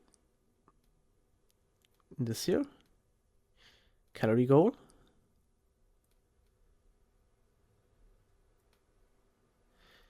I eat today right now around 2,900. And we want to lose weight. And we want to... Okay, now you go to profile. You go to settings. You go to my goals. Then you go to nutrients goals. And you will remove you will add high protein, or you will add low carb, you will add Yazio diet, or you will add low fat. And the only thing we want to do right now is we want to go to nutrition and we adjust these metrics. We want to eat around 50% fat, 30 protein, and 20 carbs. And this is basically what you can eat. You also can choose between one of those: diet, low carb, high protein, or low fat. And yeah, you can switch it, you can swap it, but basically what you need to do is you need to choose high protein and a balanced carb and fat profile. More fats than carbs, because you only eat carbs in the evening. And then you configure your whole body. And how do you really know what I eat and how many calories I do eat? I promise you, you will not need exact the same calories that are recommended for you in those apps. You will need more or less, and you measure this by just trying out 1 month with the prepared calorie intake from the app, and then you look at your weight every single morning. If your weight drops very, very fast or goes up very, very fast, then this might be an indicator that your calorie intake is too high or too low. And then you learn how to adjust your calorie intake. And if you have any question for this, I will help you with this. But for now, we go out and we choose another overlay, and I will see you in the outro. Okay, now you know every single thing about a tracker. You know how to measure calories.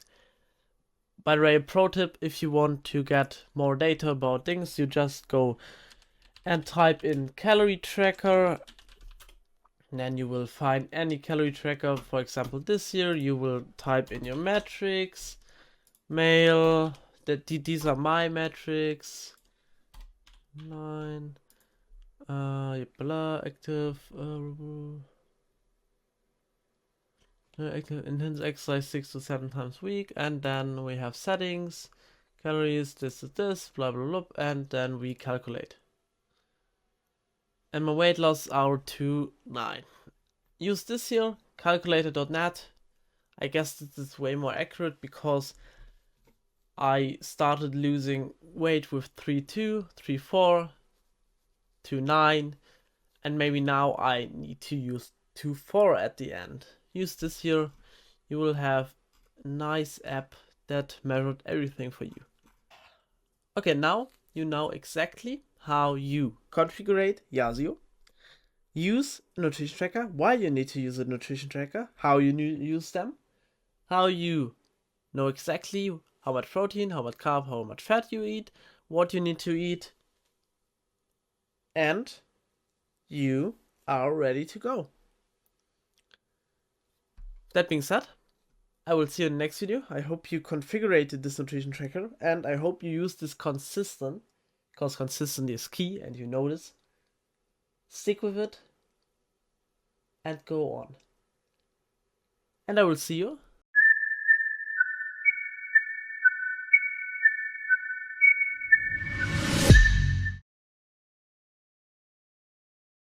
Hey there, it's just Whistle, and this is the daily planner configuration. And this tool is basically a calendar, but on steroids. And when you watch the warm app configuration, you can basically see the warm up as specificated action planning and the daily planner as specificated action time planner, and the calendar basically the sweet spot in between. And when you fusionate and when you put all these three tools together, you get a wonderful great outcome. But what is the daily planner? The daily planner is bloody simple but bloody important for your life. And when you want to succeed, and and when you want to master stress and time management, you need to have a daily planner. And I explain you what it is. Well, you see 7 to 21:30 locked. You see a date. You see the productivity inventory, and you see how could I improve. You see call books, call conducted, and you see distractions. But you can't fix those. What I want you to do now is that you get a copy for this. You will see that you can't type something in like I'm doing right now. When you click on the link, you need to go on Datei in German again.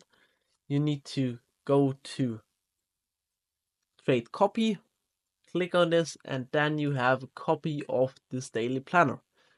You can rename this, and then you have the daily planner available for you. Okay, what I want to do you now is, for example, we have the 25th 7 in 2030. You wake up at 7 a.m. Oh, excuse me.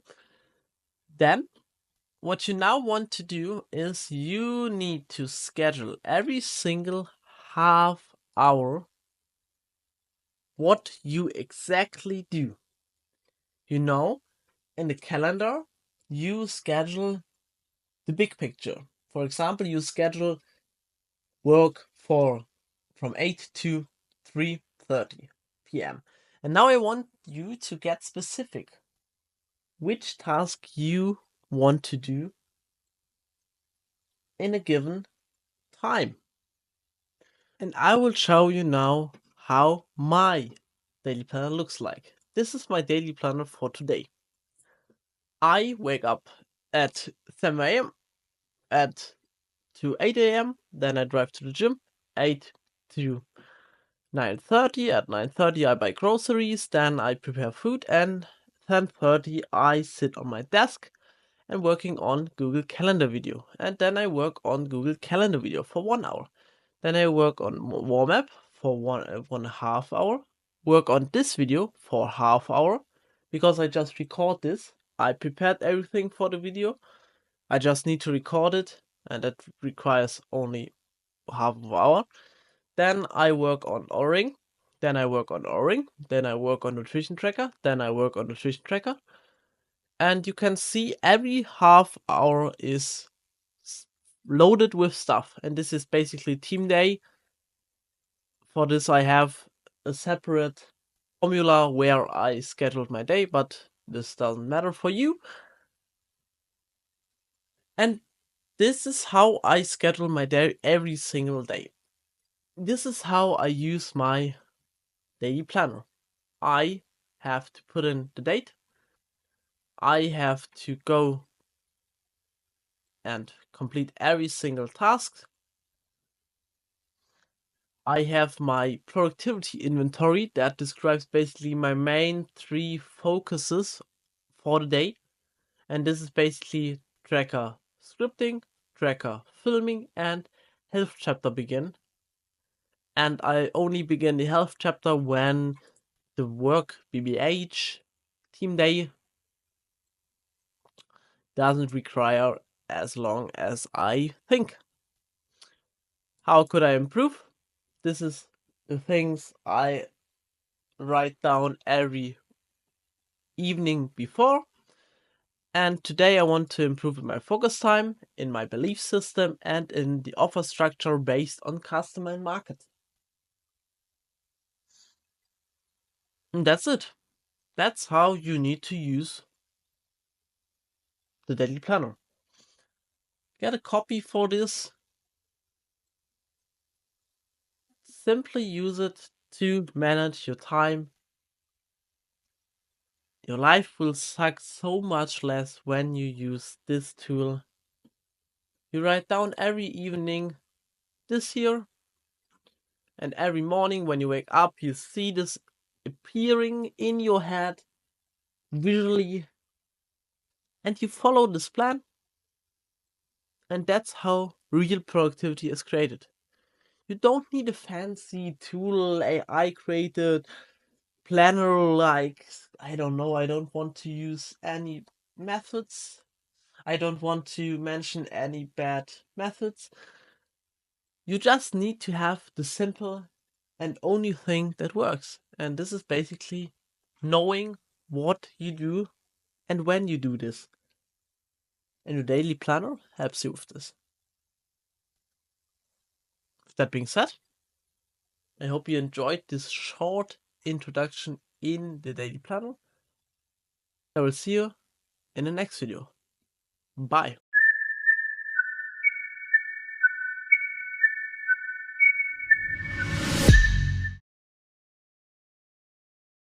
Hey there, it's just Wizard, and this is our ring configuration. In this video, I will explain you the following. Why you need to choose Oura instead of Whoop or other alternatives. How to purchase Oura. Why a sample kit is a smart thing. The Oura delivery. The Oura setup. And explanation for the start with an example. Okay, first of all, you know your health is the most important thing. And therefore,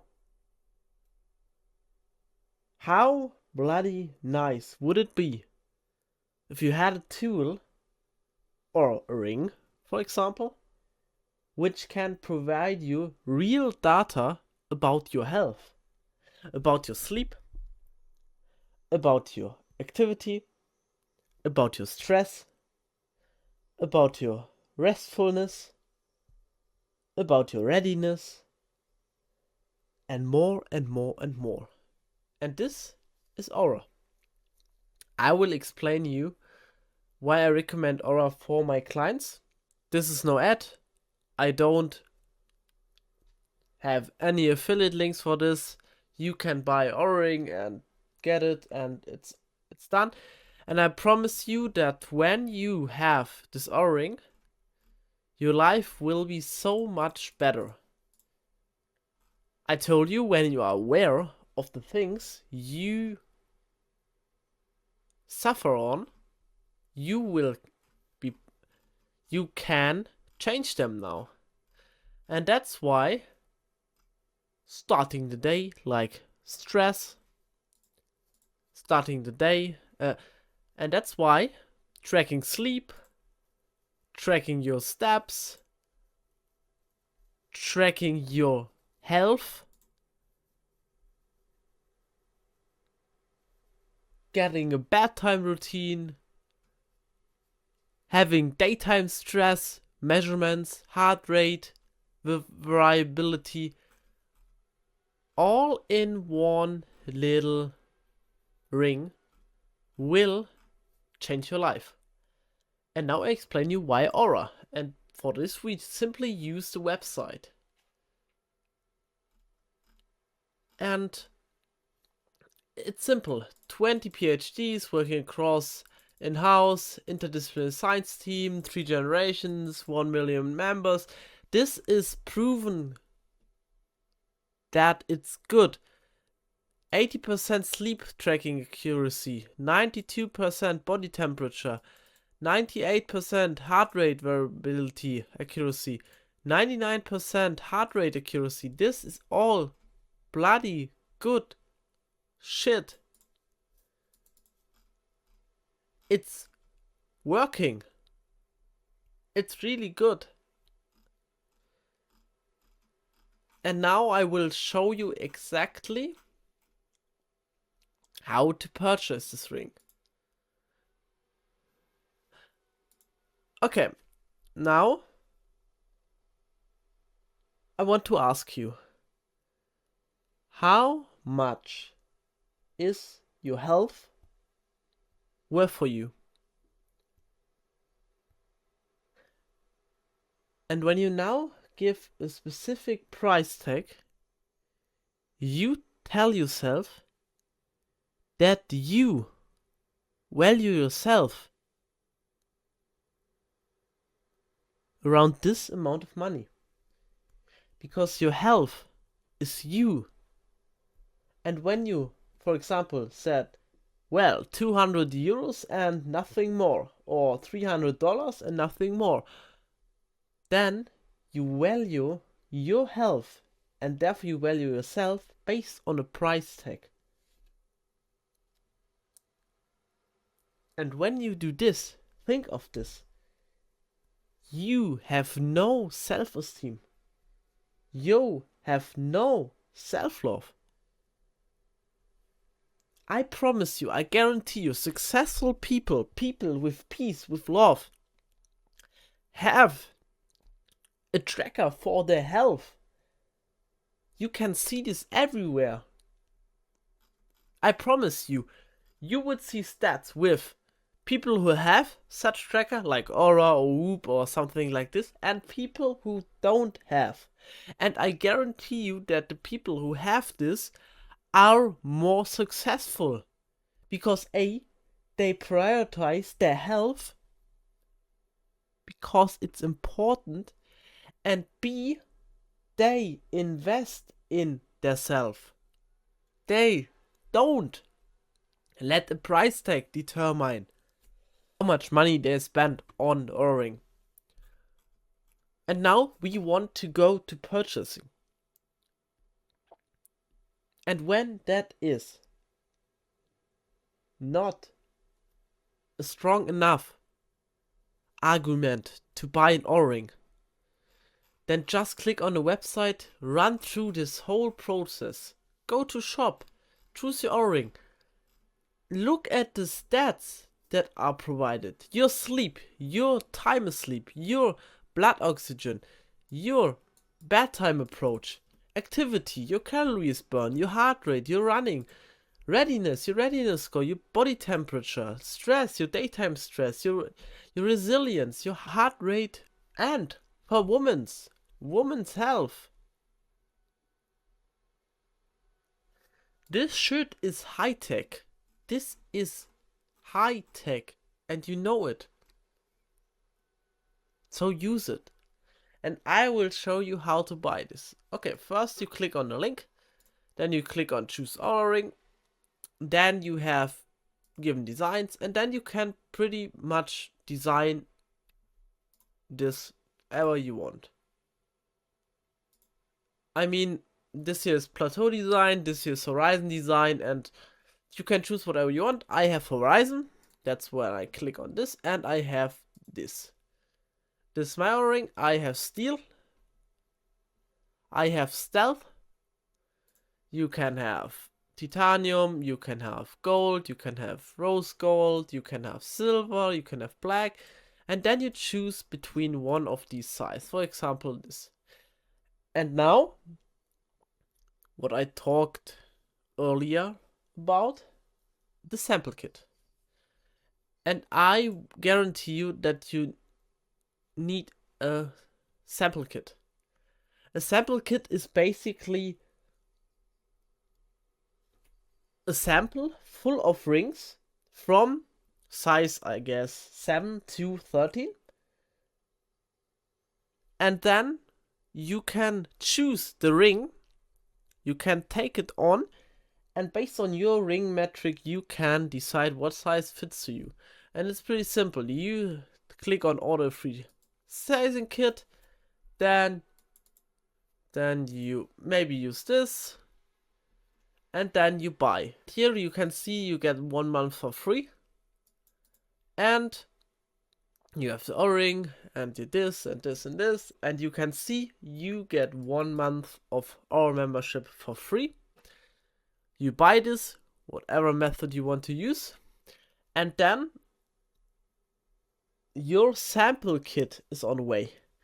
And the sample kit is basically a sample kit with a QR code, and you scan this in, then you go to your profile, and you basically and simply just adjust the size, and then your ring gets shipped. This takes around, with the sample kit, I guess 7 to 10 days. My ring delivers in around 8 days. And after that, you get started.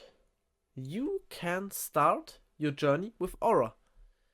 And then, the only thing you basically need to do is, you need to install Oura. And now I will go to my screen on my mobile, and I will show you the whole app. And I will give you an example for me. I will explain you every metric, and I will give you more data why you need to use an O-ring. For success, for guaranteed success of this program. Therefore,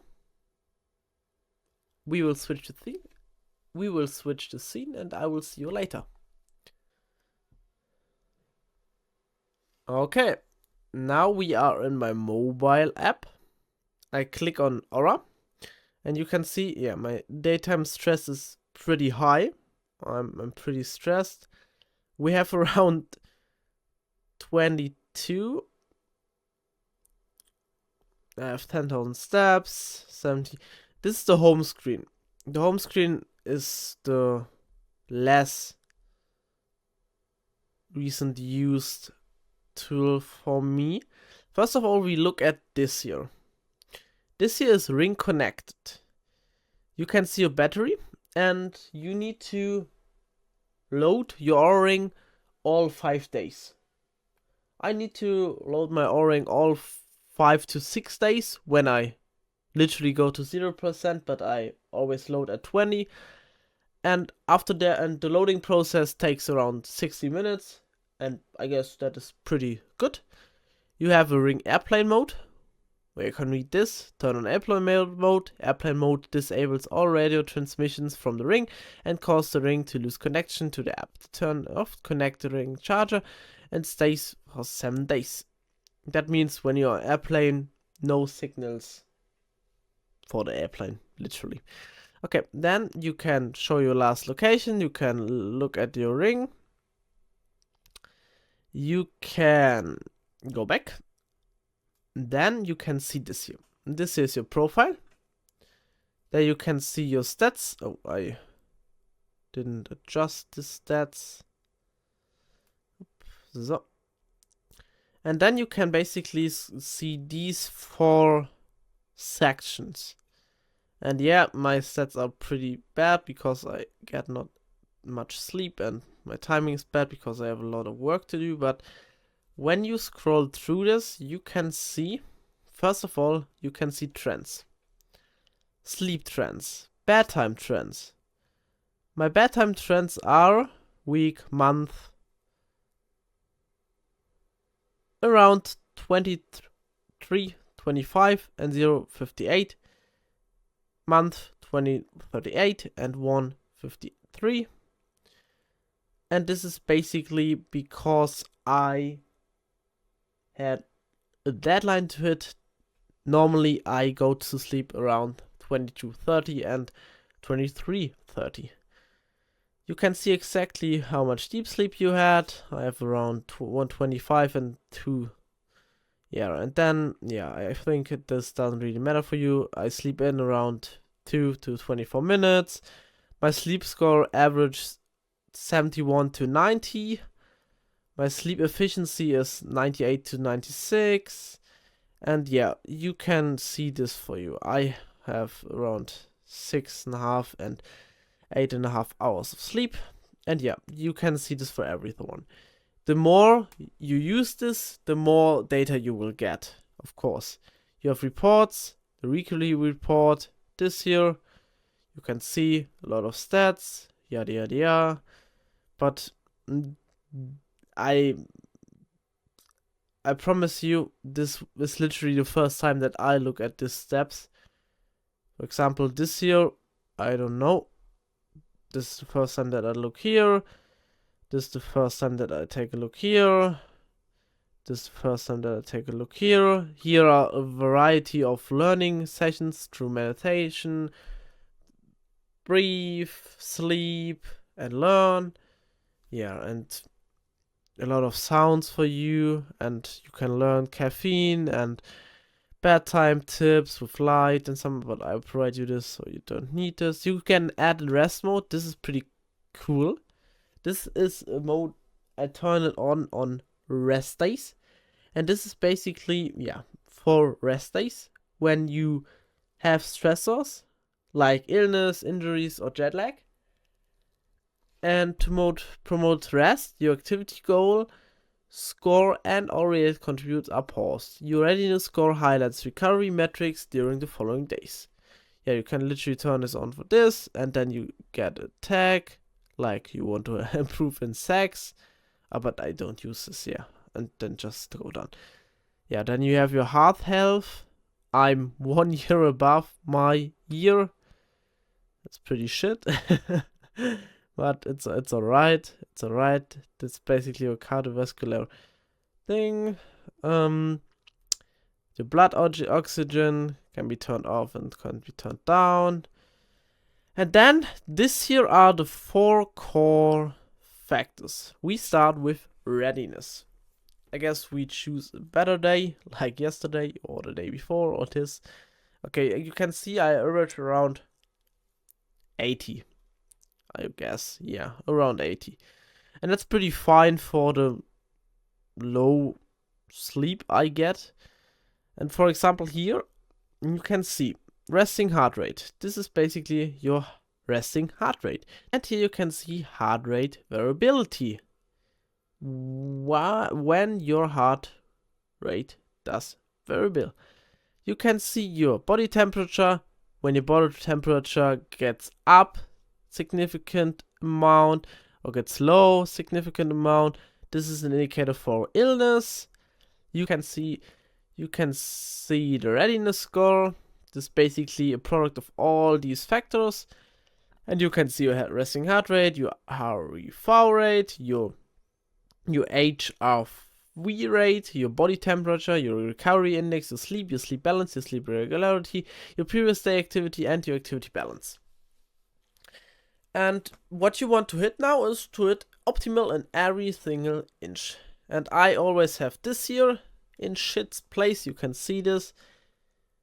Oh, here's good, here's fair, here's pay attention, here's good, here's pay attention, here's fair, here's optimal, here's pay attention, here's pay attention, here's pay attention, here's good, pay attention, pay attention, pay attention. You see this. And that's basically because I overwork. That's because I'm overworked right now. But I know this, I recognize this, I'm aware of the factors, and then I move on. And I know my indicators, why my recovery index is that bad. I go to gym 6 times a week. I run 2 times a week. I have a job at home where I work on my own on a product. And I have a business to run with a team where I have to go to office. I have to deal with some issues in family. And this is basically a product of all of these factors. Then you have your sleep. You can see your total sleep, your time in bed, your sleep efficiency. That's pretty cool. Your resting heart rate and your sleep score. Yeah, then efficiency, then the REM sleep, the deep sleep. And when everything is in blue territory, then you are good to go. This is data. This is real data. This is the only thing that can help you. Providing the knowledge you lack of. When you don't know how good your sleep is, get an Oura ring and just use it. You just have to put this ring on and then look at this app. It's simple.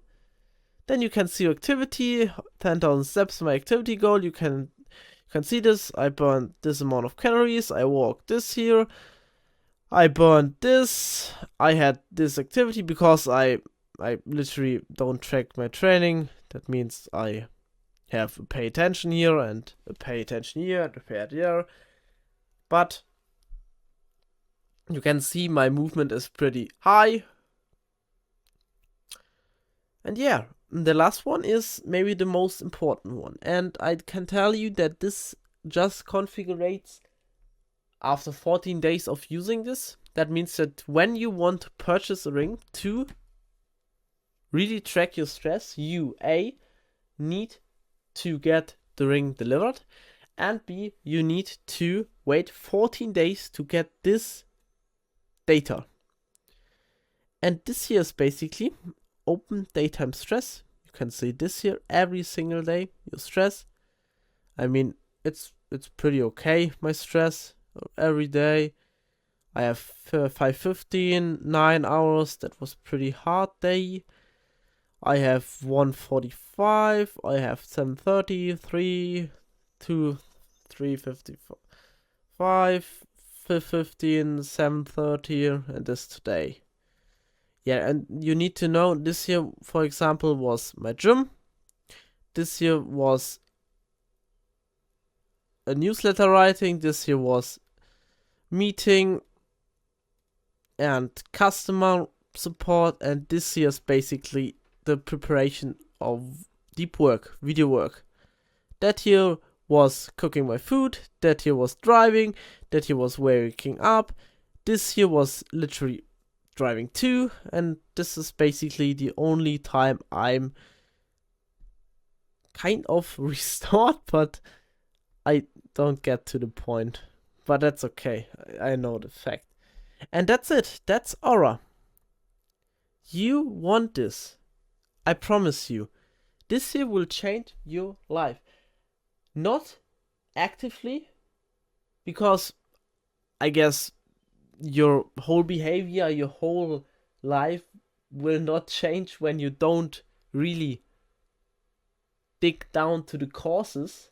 But this here will literally monitor your whole issue, and then you can start working on this point. For example, I have an issue with recovery index, and I know this. But I prioritize the recovery. But I prioritize the output of my work right now over my recovery. And I guess fair is not horrible. I pay attention, but I don't prioritize this. I prioritize my sleep efficiency, not my total sleep right now, but that's another point where I have to improve. I don't prioritize my timing, what I should do too, and this is basically it. Everything else is covered. And I know my points to improve, and then I improve them. And that's what you do, and that's what you do with Oura. I hope you enjoyed this little introduction. I encourage you to buy the Oura ring. I recommend this to you because A, you can't hit the guarantee when you don't buy one and show me data of this. And B, you will literally have something in your hand, in your pocket after finishing the course, after finishing the program, going back to life. You will have a tool that can scientifically be proven, by the way. My whole work is scientifically proven. That will provide you with the right things you need to do. And with that being said, I hope you enjoyed this little video. And I will see you in the next one. Bye.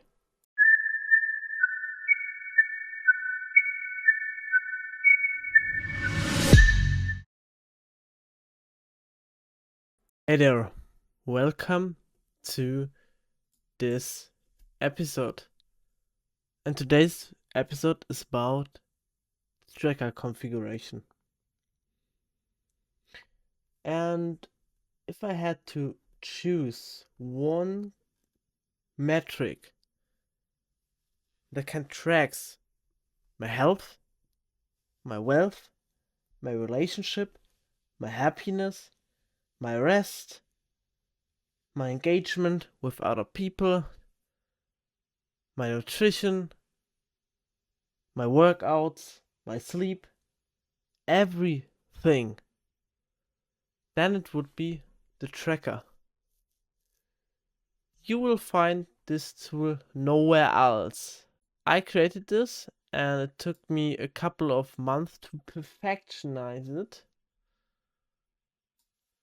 And I guess I'm still not finished. And here it is. This is the tracker. And you can see there are a variety of units, of macros, of files you can see.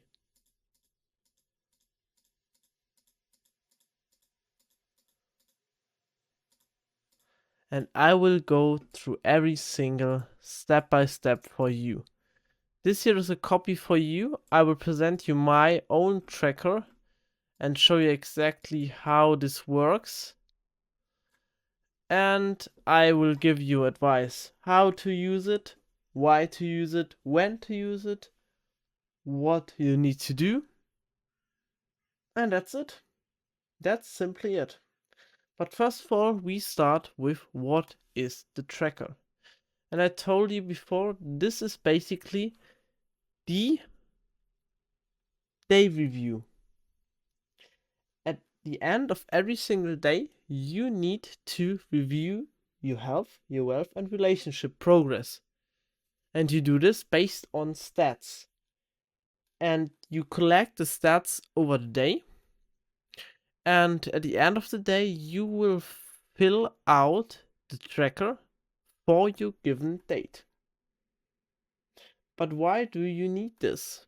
Well, if you want to improve in life and if you want to maximize your performance to have more time and energy, if you want to lower your stress, if you want to have more out of your life, then you simply need to figure out what points you are currently doing well in and what points you currently suck. And the tracker will help you to figure these out. Because to improve, you need improvement metrics and stats. And this metric is killer.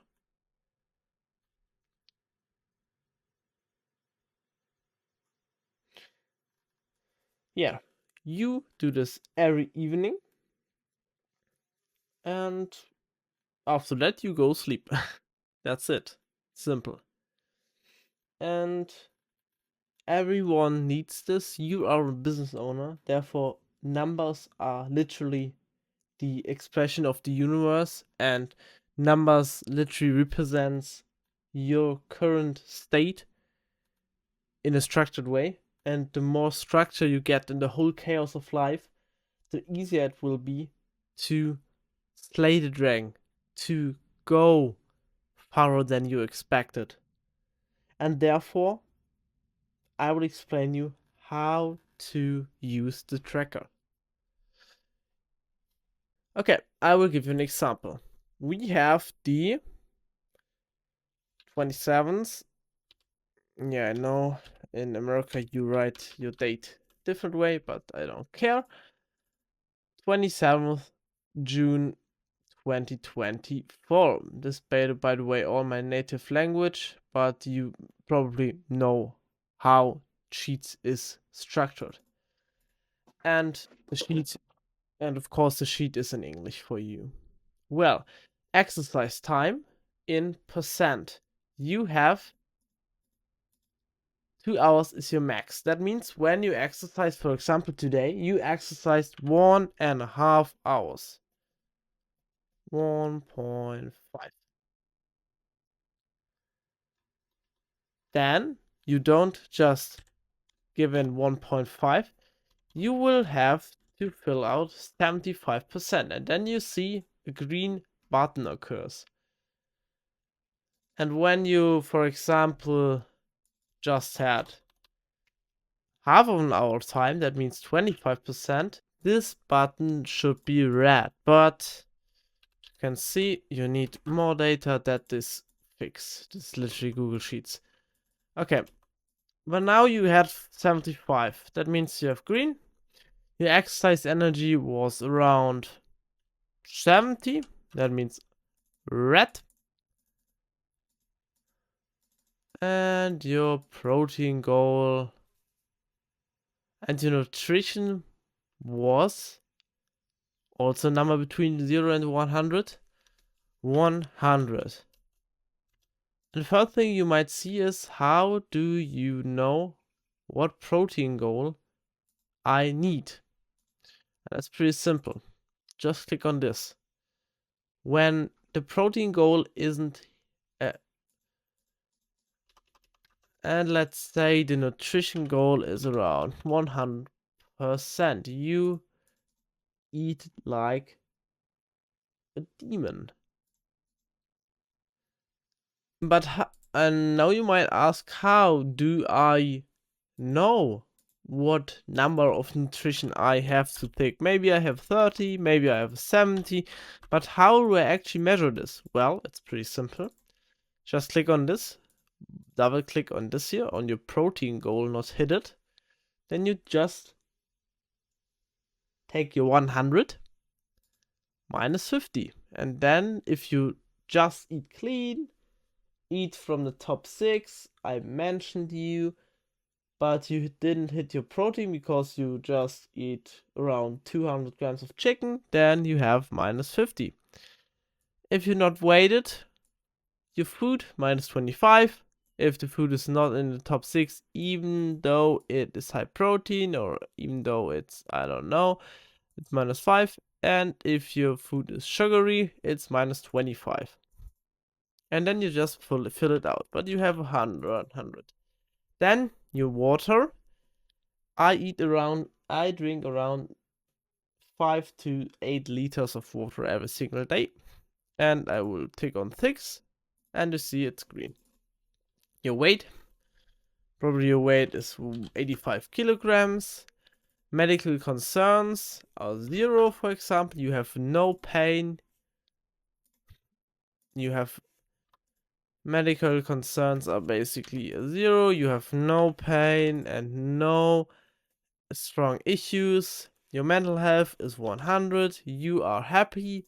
Your calorie intake was clean, 280. This here are the metrics you have to fill out from your app. And these here are literally every single metric you need to fill out from the Oura app. And I will show you when you fill out this list here over a long period of time.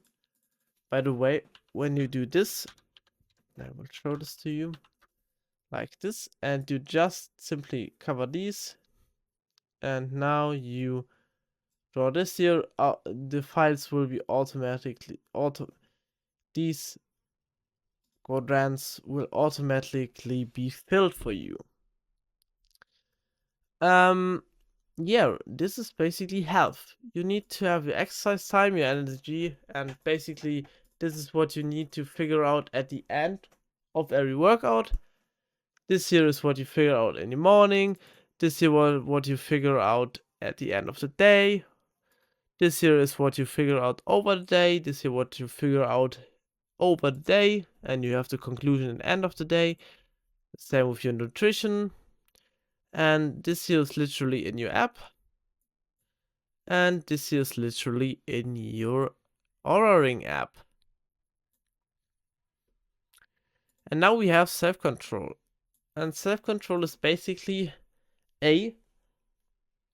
how ruthless and how caring, and how self-controlled you were over the day.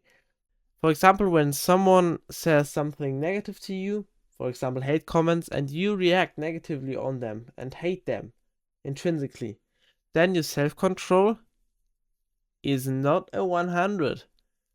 It's probably around a 50. And you need to find your own sweet spots. What your self-control baseline is. Are you a general impulsive person?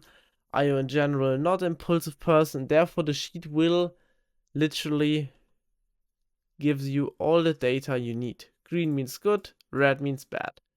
The same for positivity. How positive do you were over the day? How positive did you feel with your comrades, with other human beings? How positive did you feel about yourself? And then you just stick it in. The same with self-care. Did you groom yourself? Did you wash yourself? Did you wear clean clothes? Did you meditate? Did you literally everything about mental and physical health care? When you just when you just did every single exercise, then you can pick 100, and if you don't, lower. And these three are all subjective. That's why I don't have any suggestions for points, because it depends on you. You need to figure out what the self-control is, and over time you will have this. Okay, now next one is we have time and hours. And this is basically every work time you spend in hours, and you will give it here. For example, here you worked 6, you worked 10, you worked 8, you worked 9, you worked 5. Here you had a bad day, you worked 0, 1, 2, 3, 4, 5, 6, and here you worked 14 because you're a machine. And the purpose of this here is literally that you do this. You see that you have worked 52 hours in this week. And that would mean when you multiply this by 4, you work 208 hours in a month. And this is just based on the data here. And when you track your workload, then you can literally track your time spent. And you know, the second most important unit is focus for work. Because your work time doesn't really have impact. The focus throughout work time makes the input. This is the thing that creates the things you need to do during the span of time. That's why you need to focus on focus. And when you have, for example, you work 10 hours and you have just 7 hours of full focus because you were distracted 3 hours with, I don't know, calling your mom and texting a friend and searching for a professional chess player or something like that, then you just have 70%. And you will see, again, color adjust, and it's all right. And then the output is basically the percentage of output you have based on the things you wanted to achieve or you planned the day before. That means when you scheduled 1, hiring a sales manager, 2, creating a program video, and 3, cutting the program video, and you just hired the salesman and created the program video, but you don't cut it, then you have to take in 66%. And that's it. And if you have any distractions, then you can fill it here. For example, you need to clarify these distractions, because when you write this down and you really consciously clarify these distractions, you will have a more likelihood to avoid these distractions in the long run. Simple.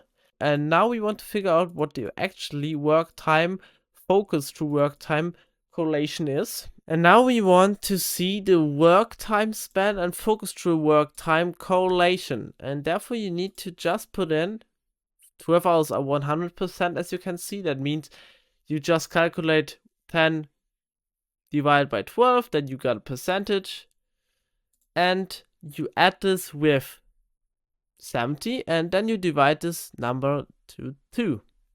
Example, when you now had 12 hours, that means 170 divided by 2, and this equals simply 85. And that was your workday, your actual workday. And your actual workday was 85. Not a 100 with hours and not a 70 with focus. But 85 because you actually spent the time and you focused this time. That's it. Did you have any problems, for example, any configuration problems, any task that took longer than required?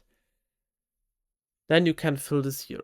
And this is basically every single metric you need to know about your work. Simple. And now we covered health and wealth. And of course, wealth is budgeting and tracking your spendings and everything like this. But this here is actually the tracking metric for work tracking. I don't want to track money, or cash flow, or assets, or something like that. I want to track work, time, and energy, because these are our universal indications. These are the things we want to focus on. We want to increase our time usage for different activities, or we want to perfectionize our time management. Therefore, we need to know the time spent. You know, it's simple. And here you just fill out the time spent with family, time spent with friends, time spent with relationships. And if you had any problems with your relationship, with your friends, or with your family, and then you just type in, for example, argument with wife about school, about kids. And when you see that you have argument every single day, then this might be an indicator that your relationship might not be the best for you. Or if you have argument with your friends, or you don't align with opinions with your friends, then this might be an argument that you need to switch your friends. And that means the system just creates a social bond, and it literally creates systemized relationship system. Nice sentence, by the way. And that's also data you need to choose, because this is also time spent. And then the last section is discomfort. Learn or practice, goal aligning day, and rest. And you literally write in your discomfort. For example, when you ask the customer support what you really don't like, or you go to the gym but you don't want to, or you go to the desk, or you go to the desktop at work for 8 hours even though you don't want it, then write this down. Because when you see, for example, when you worked on this for 2 months and you see 2 months long discomfort and you have any concerns about yourself, and these are really legit discomforts, then you can be proud of yourself. You just collect these stats over a day, and then one day you will look back and it is fucking nice. Now what you learned in practice, for example, a lesson from a book, there you can write this down. Or for example, you practice, I don't know, you practice Google Forms, something like this, or you practice ad running. Then you write this down. And was this a goal aligning day? You know your goal, and did any task, or the most, or did the majority of tasks of the day for today lead to your goal for the long run? Then you just need to put in yes or no. And at the end, time rest. And it's basically the time you not spend with relationship, you not spend with friends, you not spend with family. you not spend with work, and you not spend in the gym. But you need to, in general, I just say that you need around 3 hours for normal activities like cooking, washing, cleaning, I don't know, driving to the gym, driving to a friend. I think this might be take you around 3 hours in a day.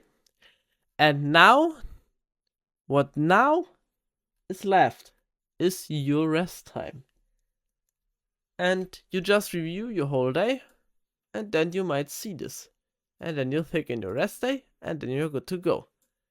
And that's basically it. I will now show you in a short run my tracker, and I will show you the metrics, how this here looks like when it's fresh, when you use this for a few months, and therefore I will switch the scene here. And this here is my tracker. You can see this, I started this just recently ago, and I will run through every single metric with you. For example, exercise, you can see I just said 1, 2, 3, 4, 5, 6, 7, 8, 9, 10, 11, 12, 13 rest days in around 3 months, and I average 75. And here you can see the energy through workout. Here you can see my nutrition. My nutrition is in clear green range. For example, I never ever missed my protein goal. I just not. I never. And here in the last 2 weeks, I literally waited every single day, and I literally hit every single day my goals. My water intake is pretty decent, 6 liters, 5 for 5.5, 6.5 here, 4 this pretty bad days, but 6, 6, 7, 6, and yeah, did pretty good. My weight is declining because I'm in cut since first 6, and you can see now I'm weighing 91, and everything is fine. I have no medical concerns. When I start, I had a lot of pain, a lot of back pain, physical pain, but I recovered, and since that I don't have any pain. My mental health also went up. Right now it's in a pretty bad spot because I have a lot of stress, but that's fine. And my calorie intake, my protein intake, you can see everything green. My carbs and fats, I don't have any color for this because carbs and fat are not really necessary to track. I mean, you need calories and protein, and then carbs and fat, and you know that you avoid carbs while working, and so on and so on. The readiness score is around, I guess my average is around, what's my average? Yeah, around 80 is my average. Then my resting heart rate is average. Yeah, I can see this because I have BPM here. Pay attention. You can see my steps. I average around 8,500 steps. My sleep score is ridiculously bad. I need to improve this here. I average 80. My sleep time is ridiculously bad. I need to work on this. It's literally 7 hours. Well, that's okay, but not optimal. My sleep efficiency is nice, my restfulness is nice, my REM sleep is nice, my deep sleep is nice, my latency is nice, my timing is good, alright, sometimes not, but most of the time good. My self-control is pretty decent. Here was a bad day, here too, but overall I have a pretty good self-control. The last day wasn't the best for this. My positivity was not at the highest level in last days, but for that, very high. And here, yeah, I think productivity is a really hard thing to measure. Same with self-care. I measured here 100 and here 0, 0, 0. By the way, today is 100 self-care, for example. And here today I worked 12 hours. I like this. I went to the gym. I had a really decent, nice, and undistracted work day. I had no influence from other people. I just wake up, meditate, go to the gym, home, food, and straight up to the work. That was my day. Pretty nice. My work average is here. In 1.5 months, I worked around 300 hours. And by the way, this is not my office work. This is just my work on the program. This is not my website, my customer support. This is not my employee management. This is nothing. This is just raw focusing on product. 294 hours in 1.5 months is pretty solid, I would say. And my focus is okay. My focus is a thing I can improve. Yeah, 73. My output is really bad. I overestimate my handlings every single time. I think I can do more. I need to improve on this. And yeah, my distractions, you can see this here. My overall score is average, not the highest, I guess. Yeah, 62. I can improve on this, but you need to know this is not my office work included. Distractions, you can see here. Overall score is here. Problem is here. And then spend time with family. You can see this is pretty low. Oh, I need to reformat this. Sorry. Yeah, you can see this is pretty low. I think the highest was here, 6 hours, yes. That surprised my father for his birthday. Yeah, time spent with friends is ridiculously heavy. I have a phone call once a week with them, and that's literally it. You can see this. Oh, here I phone called a friend and another friend. And the only thing I really spend time on is my girlfriend. Literally every single day I see her, or we spend time. Zero, a few times, but we spend a lot of time. And if you think you spend too much time with your girlfriend, just do this. You see here the number, and then you see the sum, 186 hours. This is ridiculously high, but I include the hours when my girlfriend was at home and I worked on a project, to keep this as a side note. And that is how you structure your whole thing. Just keep this, and then you will see these nice colors, and then you will be proud. For example, second or sixth, you will see everything is green. Nice day, welcome, nice day. Oh, besides the focus, but very nice day. No problems with my friend. I have I have no problems with my social life. A little conflict with girlfriend. Just stupid joke for me, and 2 misunderstandings. That is it. That's my social life problem. And I have this to focus more on my work and on my health. And so do you need this.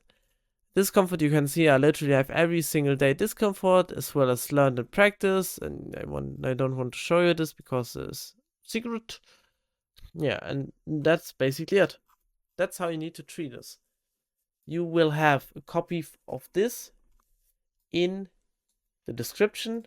Take this, type in the first date, for example 25/6, and you can do this for your type of style.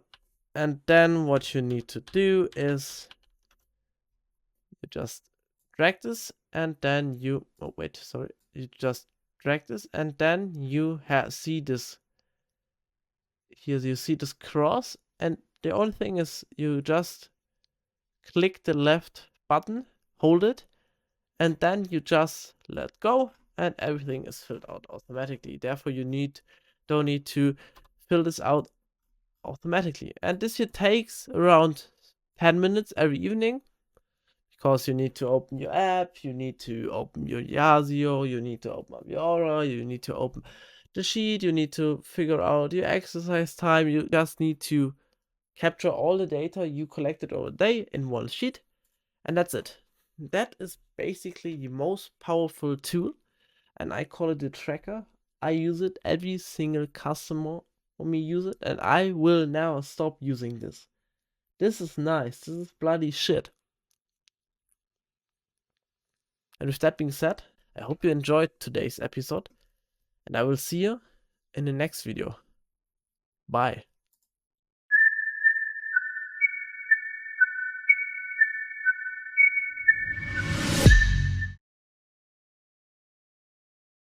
Hey there, it's Just Wizard, and today we configure the warm app.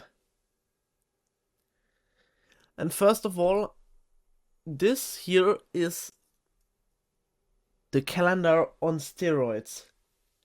This here is not for scheduling your exact times when you accomplish things, like you do it in a calendar. This is for scheduling your activities and tasks you need to do on the given day, in the given week, in the given month, and in the whole year. And this tool is so incredibly powerful, you can't even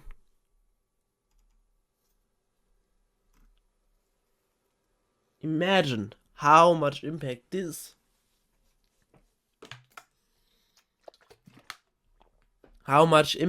might have to you and your life. And first of all, I want to give a big shout out to Sam Ovens, one of my mentors. And this here is not my creation. I didn't create this.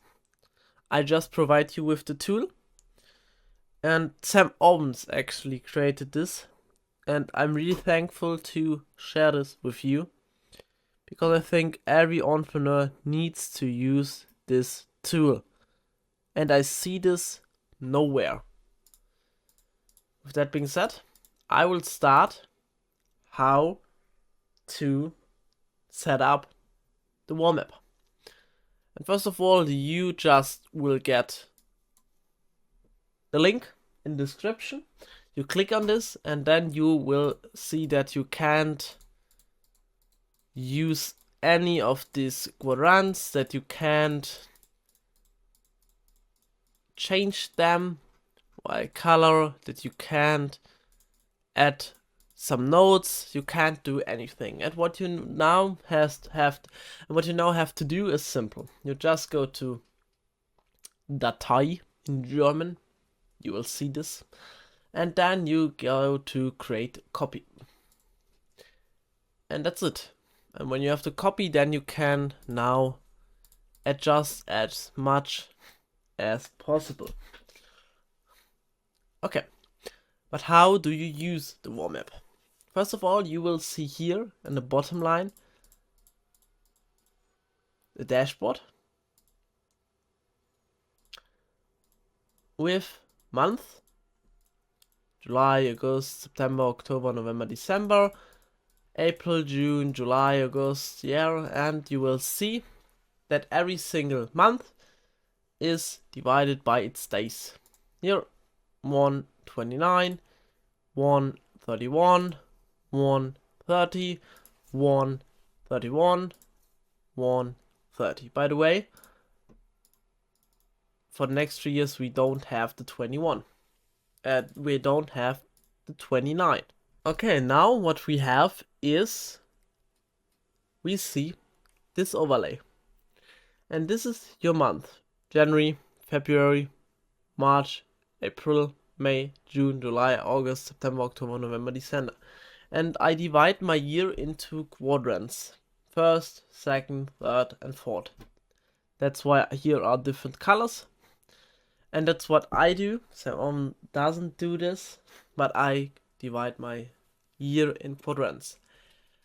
And this simply gets a more structured way of creating a clear perspective of the year, a clear structure, and it gives me more control over my year.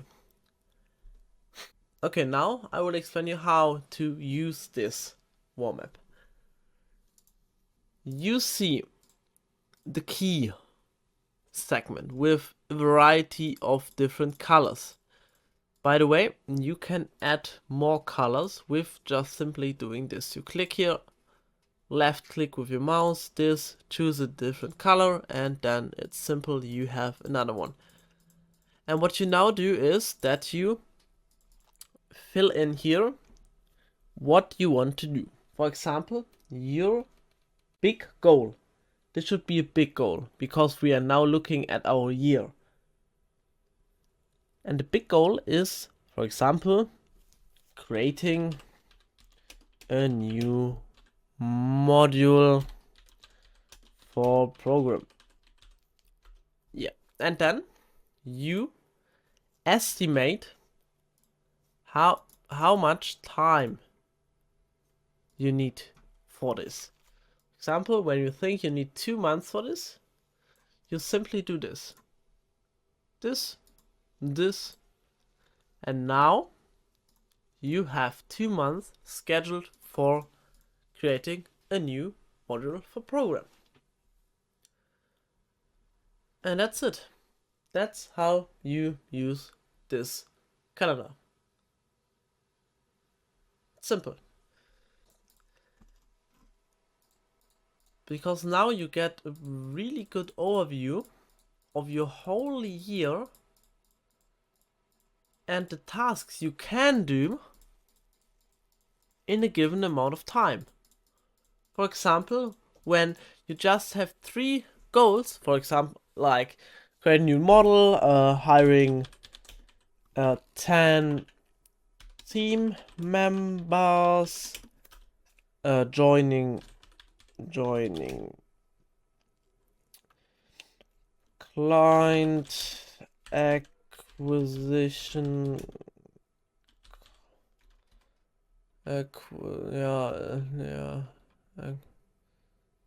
clients generation, company, e-com business start, and so on. That are, by the way, now 4 variables. Then you can simply do this. You schedule your whole year based on your main goals in your quadrants, and then you are good to go. And what I now want to do is that you schedule 1 week of holiday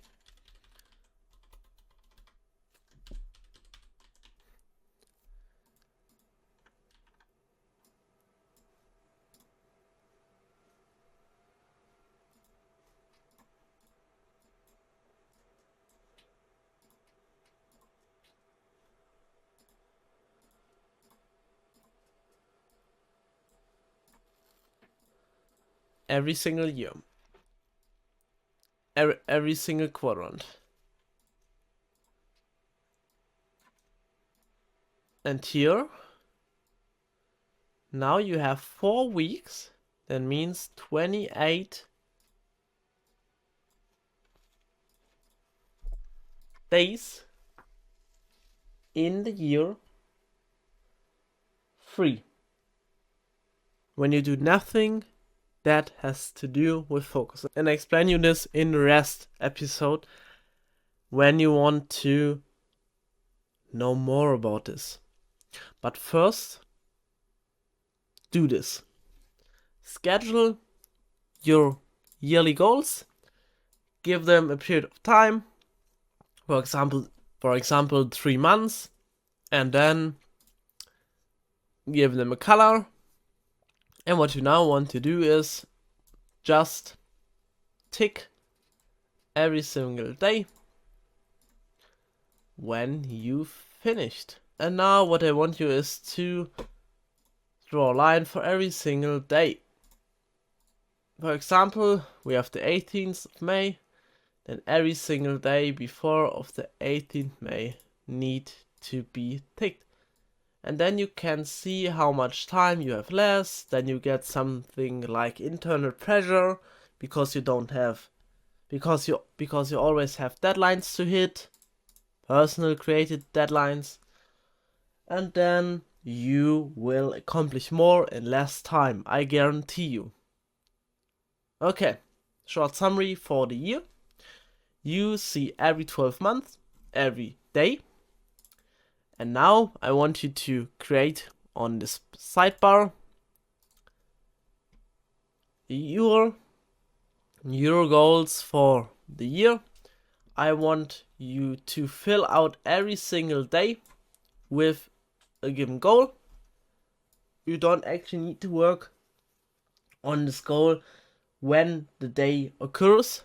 For example, you believe at the beginning of the year that in 7th December you are still at hiring a manager, but when the year passed, you underestimated the work on here, and now you are still in offer creation in 7th December, and of course you just have to reframe your warm-up to the 29th of December, for example.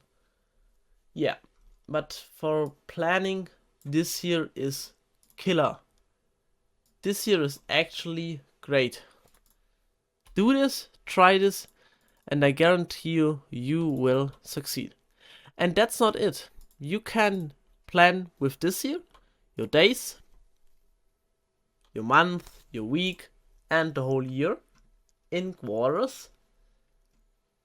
And now what you do is, you plan every single month. Here, you put in the tasks you need to do.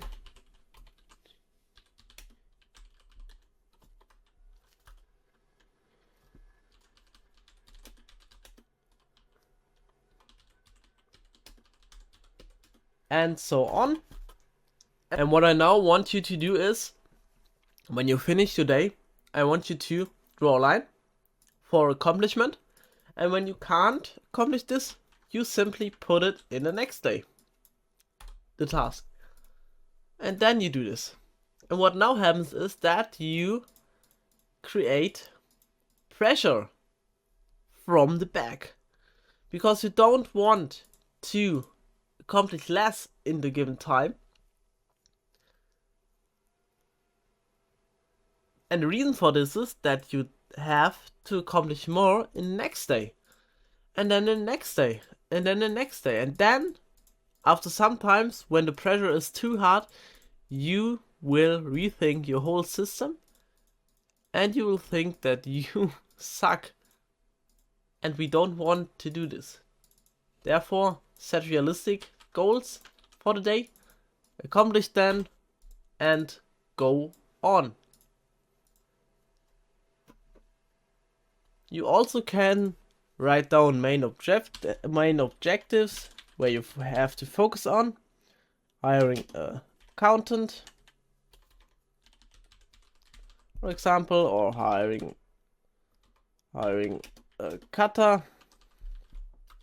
Social media focus, new ad strategy, and so on and so on. And in notes you can write down something like buying the newest Mac, changing partner, something like this. Notes can be things that don't directly influence your output but indirectly do, and objectives simply tell you what you need to focus on in the given month.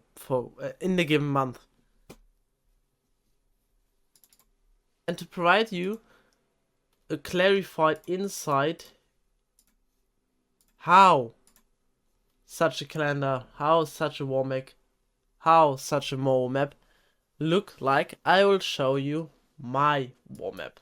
And here you can see my warm up. And I started using the warm up at April 8th. Before that, I use other devices, but I think that is the most impactful and most important one. I used my time on filming, launching, setup, and basically generating clients. Here my vacation is scheduled in between offer creation and running my program. Here I have another vacation because this is the quadrant 3 vacation. This year should be the quadrant 2 vacation, and in quadrant 1 I don't have a vacation. Quadrant 4 will be no vacation as well. Because I have a strict time plan, I do this like that.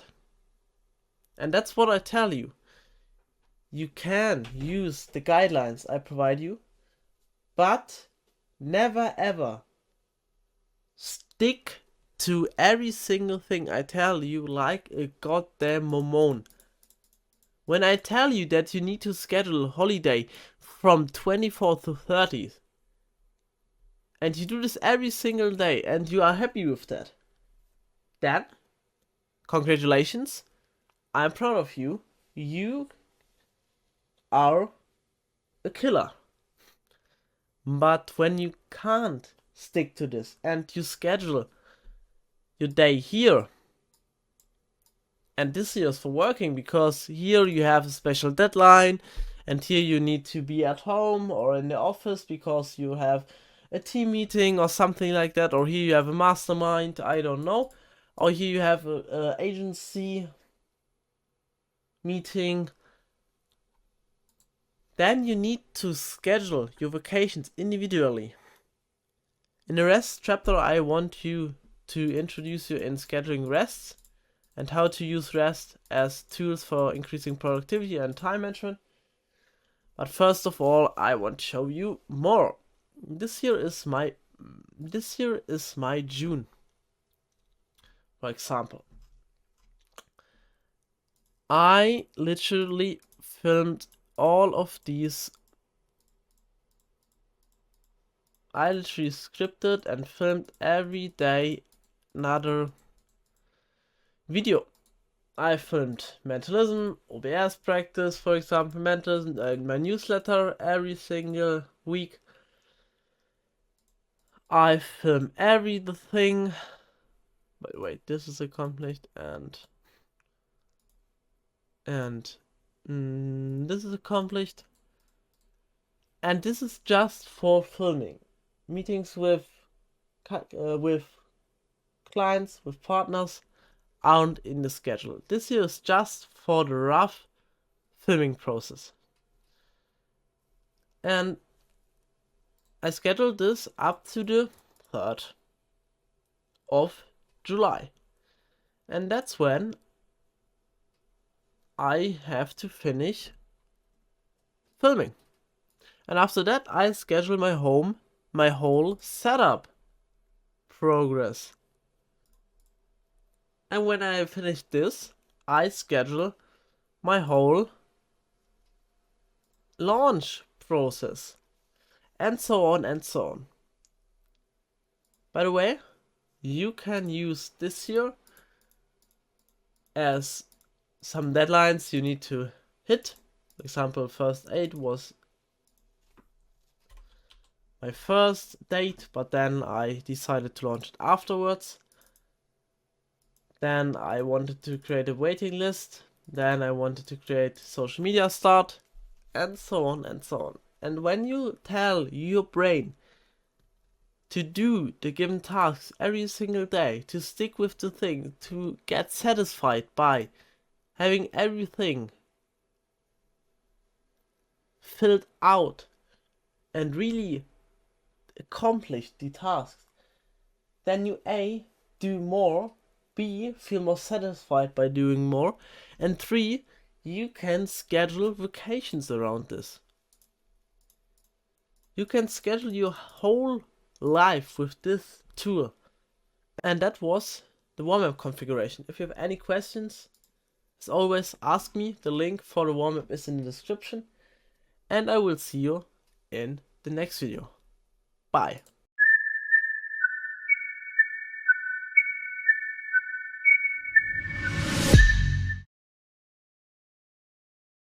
Hey there, it's Just Visser, and this is the first protocol. I will give you no theory.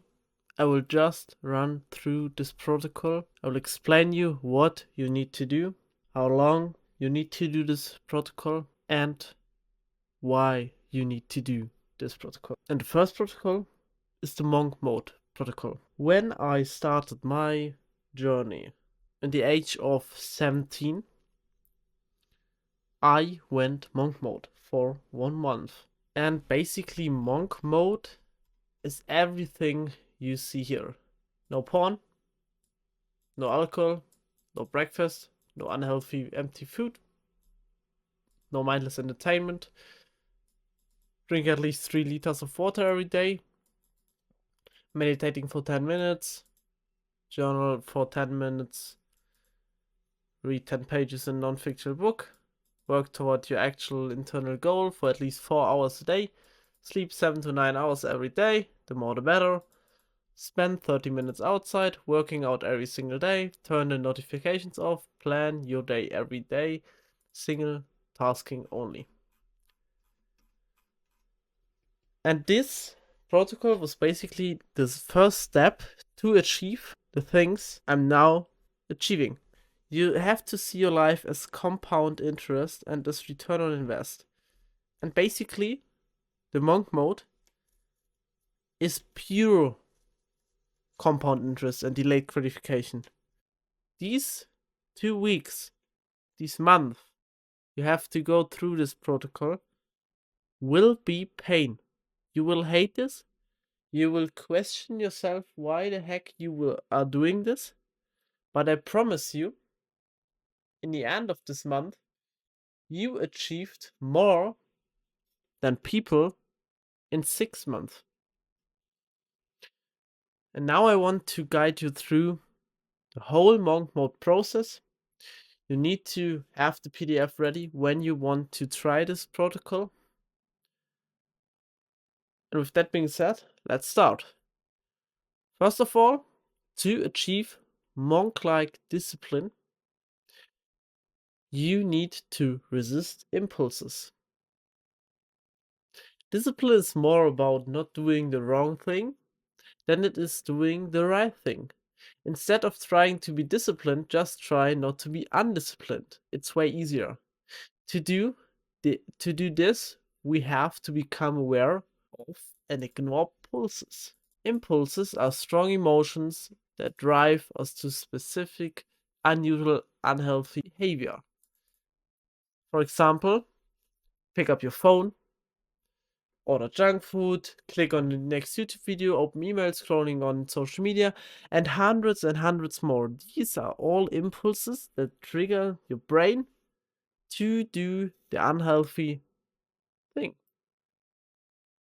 And when you just focus on denying these activities, you will get disciplined. Never focus on your goal, focus on the character you want to get. And by becoming this character, you need to deny all the bad habits that your character, that your dream character doesn't have. Now, I want you to list your top 10 impulses right now. When you do this protocol, list these 10 impulses, because then you are more aware of what you do and why you do. And you have your top 10 eliminating impulses that you can control. And here are some of my impulses. For example, I watch my analytics when I'm bored or when I get distracted. I watch my Stripe, I watch my Substack, I watch my Trello, I watch my team, I watch my Slack. Anything like this is a distraction. Then I tend to watch informational but non-required YouTube video. I love playing chess online, and I usually check my phone, but for now, I'll leave my phone out of the room to set my environment for full focus. And the neural pathway for discipline is identical regardless of the impulses. Understand, 70% of discipline is simply resisting impulses. You have to start here. What do I mean by that? Your neural pathway for discipline is identical regardless of the impulse. Your brain doesn't know if your impulse is playing chess, watching porn, watching analytics, checking phone. The only thing that matters for your brain is, do you react on your impulse?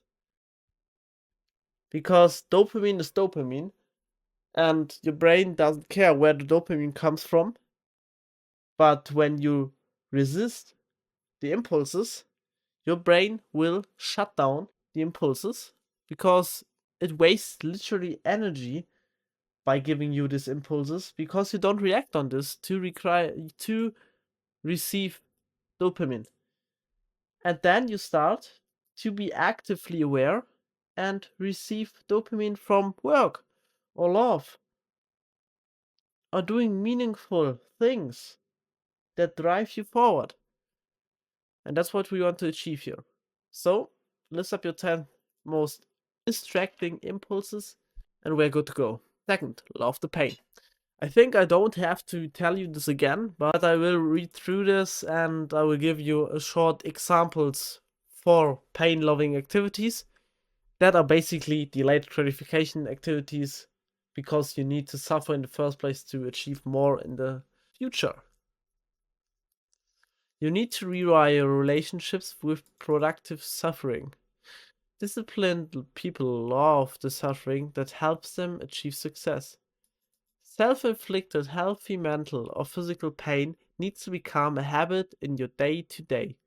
Simply put, do something every day that you don't want to do, but need to do. Do it first thing in the morning, literally within 5 to 15 minutes after waking up. Doing something hard immediately configures your brain to attack the day and carry the momentum through into your work. And here are examples that I do 6 out of 7 mornings. My number one activity is cold calling, getting new clients, getting uncomfortable with talking to strangers. That is my number one uncomfortable activity. Then I love cold shower or cold plunges in the early morning. I wake up, I will turn on my shower, I will dress me out, and then I will jump under the shower. And literally 2 minutes after waking up, I'm under a cold and exhausting shower that wakes up my mind, that generates pain. But after the shower, I feel energetic and I want to work. Maybe you want to do a plank. I never tried this. Maybe you go for a run. I do this 2 to 3 times in a week. You just need to do things you are uncomfortable with. Maybe you are uncomfortable with, I don't know, having no food in the first 3 hours of your day. When this is your uncomfortable level, then try this. Do things that will lead to better work outcome and cause you delayed gratification pain and won't harm you. These are the 3 drivers you want to target. Number 3, full send. Everywhere in life, you have to totally commit to discipline. Your brain is incapable of identifying between different daily activities. That's what I told you before. Whatever you're doing, it employs the same neurological pathway and approach. Your method for one thing is your method for everything. You are not disciplined if you have excellent discipline in outreach but lack a clean diet. I am fully committed to discipline and excellence, and every area of my life should be written down. When you do this protocol, write this here down. You have to search everywhere for discipline if you want to rewire your brain for it. For example, that's why I recommend people to exercise, because exercise is the number one activity to reach this discipline. Because when you are in a certain state, when the motivation fades away, and you still go to the workout 5 to 6 times a week, when you still eat clean and you feel like shit because you have body dysmorphia, then your likelihood to achieve a disciplined mind increased exponentially. And that's why exercising is a really good way to start, because it's delayed gratification, it's commitment, it's pain in the first place, and it's basically everything that has to do with discipline. Elimination diet. I will tell you something. I tried a variety of diets. I tried keto, I tried vegan, I tried high carb. Yeah, keto basically high fat. I tried supplement dense nutrition. I tried just eating macros. I tried focusing only on micros, no matter what food. And I tried the elimination diet. And basically, this diet is the simplest, and therefore you can't sell this here very properly, and therefore you won't see this as much on YouTube as, for example, keto or high carb, because that's no fancy shit. And basically, elimination diet is eating healthy and natural foods, organic material. We need to eat healthy because our input generates our output. And you are quite literally what you eat. If you're eating shit, you feel like and behave like shit. Undertake an elimination diet. This is an extreme measure to cut out 99% of the shit in your diet. It will change your life, heal your gut, reduce inflammation, and give you energy and focus you need to conjure up the will to develop discipline. In case you're wondering, here's my daily diet. If you can't afford ribeye, just eat mince. When I started this program, I only ate mince, and it worked as well as ribeye. So this is my bulk. This was my peak bulk in, I guess it was May 2024, and I ate 4,711 calories a day and around 270 grams protein, 230 grams fat, and 380 grams carbs. And this is all I ate. 1, 2, 3, 4, 5, 6 different foods. That's it. That's basically it. Of course, I switched the macros a little bit. Some days I ate 800 grams steak, 1.2 kilo steak, or just 1 kilo sweet potato. But and then 6 eggs. But this is basically everything I eat. I eat steak, I eat sweet potato, I eat spinach, I eat blueberries, I eat almonds, I eat eggs. That's it. And of course, a little bit olive oil. And I drink 6 to 8 liters of water per day. I weigh 95 kilos, 1 meter 85, and I have a body fat around 15%, just for you to get your macros. All you need to do is you need to configure with a calorie tracker. I will show you this, by the way. And you eat this. That's it. And with it, and with this, my skin health increased exponentially. I had skin issues every single year since I was 13. And now I don't have skin issues anymore. I tried everything from going to the doctor and prescribed dermatologist adjustments. Then I had something else like a special diet for healthcare, a special a special tea, a special coffee, something special. But in the end, when it comes to real things, you need to think what we really are. And we are animals, and we ate this year 5,000 years before. And with this food, we evolved. So, why don't we just use this food when it works? This is simple. Just eat this. Of course, you can switch between potato, but sweet potato has a better micronutrients profile and is, in my opinion, tastier than rice and potato. Spinach, nice for micronutrients, as well as blueberries, almonds, nuts are basically insane, and eggs, the only food that has every single micronutrient included. And that's all I eat. And you need to have elimination diet too. Fifth, sleep. I don't need to tell us. Go to bed, wake up at the same time every day.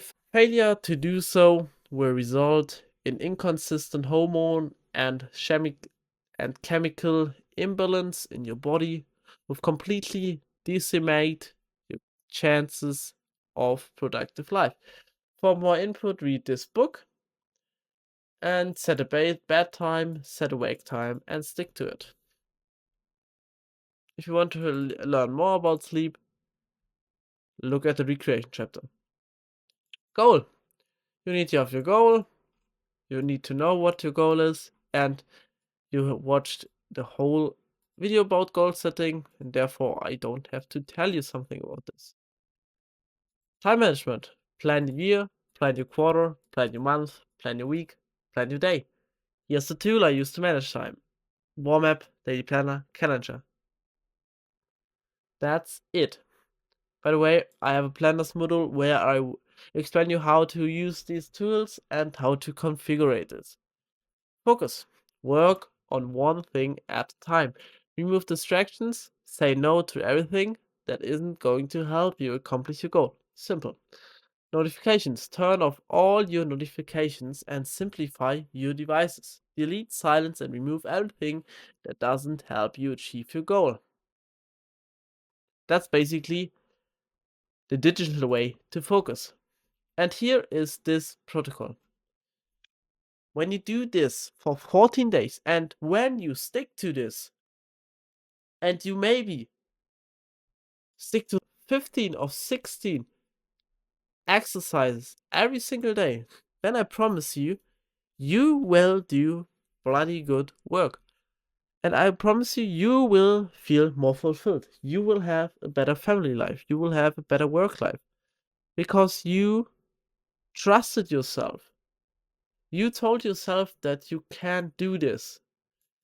This will be hard. You see this, you think, yeah, well, a few of this, and it's really simple, but I will tell you, this is bloody hard. When you do this the first time, I guarantee you, you will suffer. You will don't know, your dopamine system basically get resetted and your brain always craved for more. And here I basically have the impulse management that I mentioned in the focus section for you to get a whiteboard marker. Here you can see when you click on this, you basically come to a link for whiteboard marker, and then you can try this also. And one thing I want to tell you, when you use this tool for 14 days, I recommend you to shut down every single thing at once.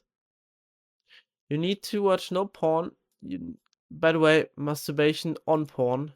You can masturbate. You are a human being. You need to have the sex drive because that's unhealthy. You need to consume no alcohol or drugs anyway. Never. This had no beneficial effects for you. No breakfast is just, again, to decrease your dopamine system. No unhealthy and empty food is basically the diet.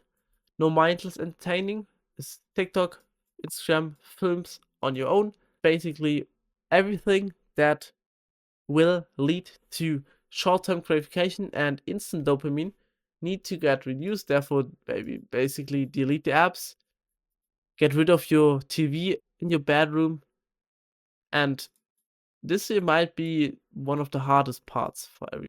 6. Drink at least 3 liters of water every day. After waking up, 500 milliliters. This is simple. 7. Meditate for 10 minutes in the morning. This can also be your first activity in the morning. People hate meditating. People think meditation doesn't work for them, and only, oh yeah, but Frank can do this, but I can't. And I will promise you, everyone can meditate. It's disgusting to learn, but once you learned the skill of meditation, you will love it. Journaling for 10 minutes in the evening is basically a recap of your day. Read 10 pages of a non-fictional book. Read something you are deeply interested in. It doesn't have to align with your goal or with your company. For example, you are a fitness coach and then you decide to read a biography of Elon Musk. This has not directly something to do with your goal, but indirectly you learn to read and you learn to perceive dopamine from reading and you learn to love reading. 10. Work toward your actual internal goal for at least 4 hours a day. When you have a goal, when you have a deadline, you have to work at least 4 hours every single day, by the way, no time off, to achieve your goal. Then you need to sleep 7 to 9 hours every single day, the more the better. I don't have to explain you this. 12, you need to spend 30 minutes outside to get a better mental health. That's the real purpose for this task. 13, working out every single day to learn to love the pain. 14, turn the notifications off to turn your dopamine system down. 15, plan your day every day. This is basically a day recap, like journaling, and this will help you to get more productive and more disciplined. Because when you don't feel like doing and you scheduled your things, when you lay out your gym clothes, when you preset your PC for work, when you did everything in the evening for the next morning, doing these things will feel so much better and so much easier. That's why I recommend you planning your day every day. And then single tasking only, basically focusing. Okay, I told you, when you try this for 14 days, I recommend you shutting every system down. You need to get a pen and paper, write 1, 2, 3, 4, 5, 6, 7, 8, 9, 10, 11, 12, 13, 14, 15, and 16. And then after every single day in your day review, you tick when you accomplished this goal and you put a cross when you didn't accomplish your goal. For example, day 1, you watched porn, you ate unhealthy, you ate chocolate bars or other unhealthy rubbish, you meditate, you didn't meditate, you drank 2 liters of water, and you slept only 6 hours. But the rest was accomplished. That means you have 1, 2, 3, 4, 5. You have 11 out of 16 things accomplished. And your goal for next day is to accomplish more than last day. Simple. And when you try this for more than 14 days, for a month, for example, or for 2 months, I recommend you to just focus on one thing. Start with no porn the first day, then with no alcohol, second, then with no breakfast, third, then with no unhealthy food, fourth, and then you have to spend more time on this method, for sure, but I guarantee you, eliminating these things are way easier. The minimum limit you need to try this are 14 days. And basically the maximum has no cap. You can try this for 1 year.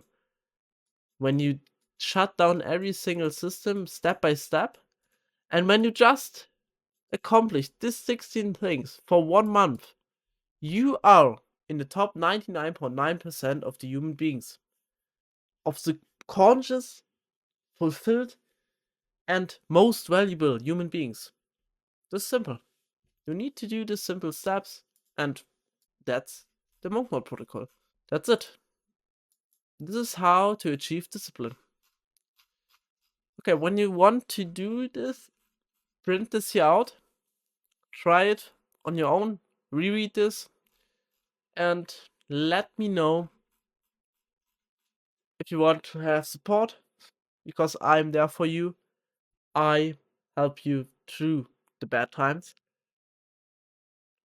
And that's it. This was the monk mode protocol. I hope you enjoyed this, and I will see you in the next video. Bye.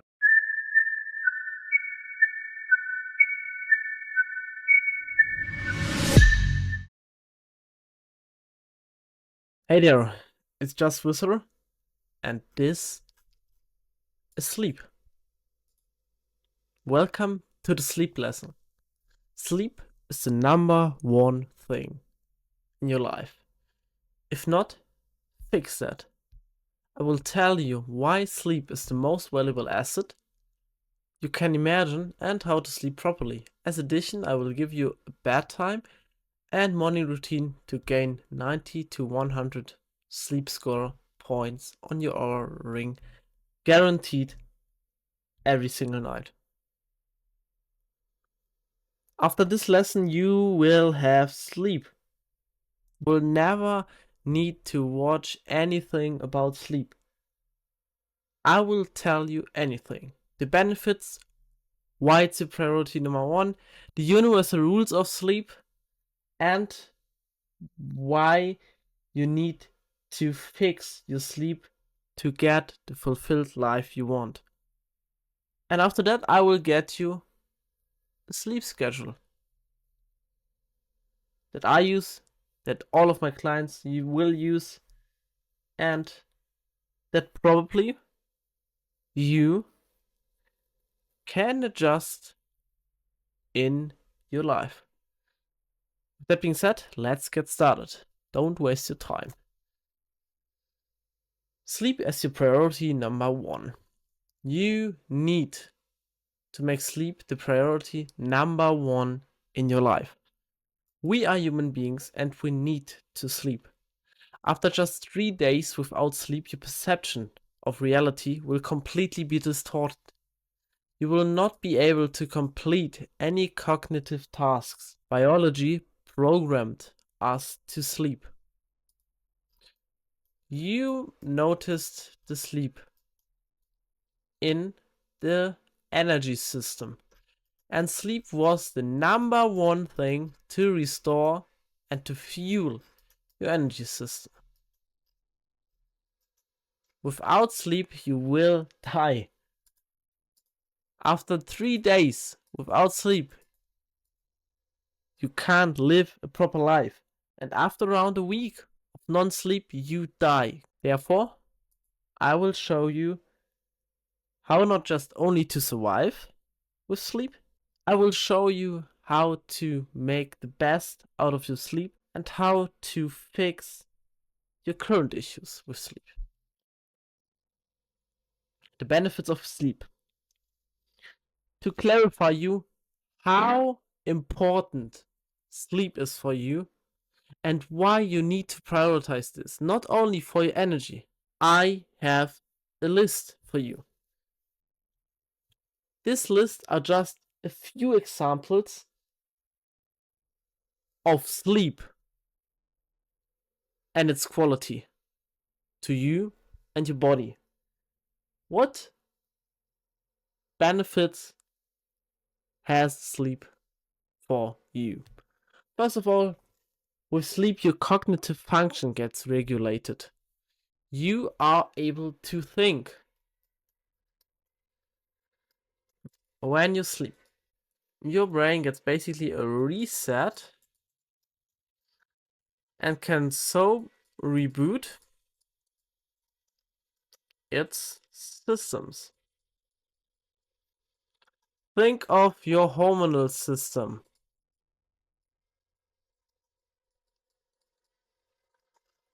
After sleep, cortisol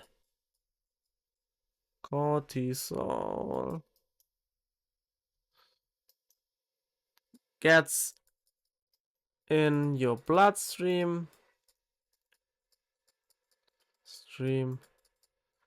and therefore your body knows that you need to be awake. And in evening, melatonin gets released, and therefore it's bedtime and sleep time for your body. We are primitive individuals. We are animals, human animals, and we need to live with our natural principles. And our three natural principles are: we need food to get energy, we need sleep to get energy, and we need to drink to get energy. We need sleep to survive, we need food to survive, and we need drink to survive. That's it. These three ingredients will give us energy and therefore prevent us from dying biologically.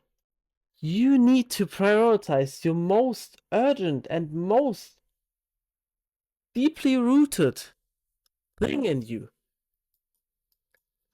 In the health chapter, I have something for you, and this is called the Maslow's pyramid.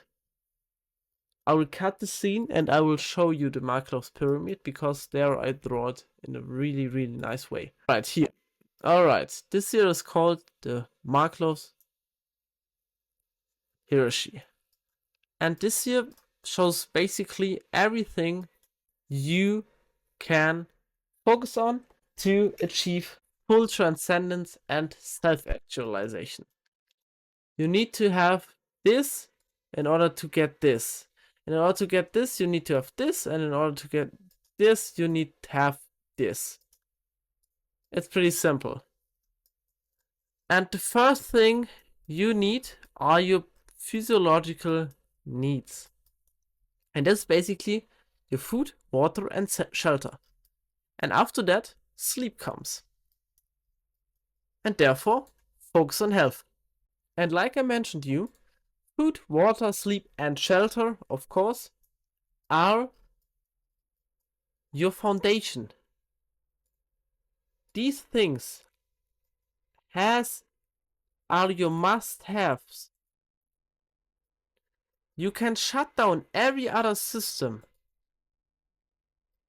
But when it comes to something like a war, then human beings don't really care about something like joining communities or focus on personal goals like hitting the gym 6 times a week, or doing this, or mastering talent like copywriting or doing creative work like painting. No, when it comes to really, really critical time, like a war, like a pandemic, then you will focus on this here. That you have enough food, that you have enough water, and that you sleep enough to get these things, food and water. These things are your life-saving urgencies. These need to be fixed. And I don't get it why people in today's society fuck their sleep. I don't really get it. Why the hell would you create a culture like our society, our first world society today, our overworked first world society, where you lack of sleep and you work? And this means, for example, you sleep 5 to 6 hours every single day, or even 4 to 5 hours, yeah? And you do this every single day. I keep 5 as our metric. And you work. Okay, maybe. So, and maybe you sleep on the weekend 7 until 9. That's alright. Then you will have an average around 7 hours of sleep. Around 6 hours of sleep. On average. Because this, yeah, around every 6 hours of sleep. And when you work 14 hours, 14 hours, 14 hours, 12 and 10 and 0 and 0, you will sleep 6 times 7, 42 hours. And you will work 40 times 3 plus 12 plus 10. This equals 46. And that means you worked more than you slept. But what now happens is crucial. Always overnight you learn.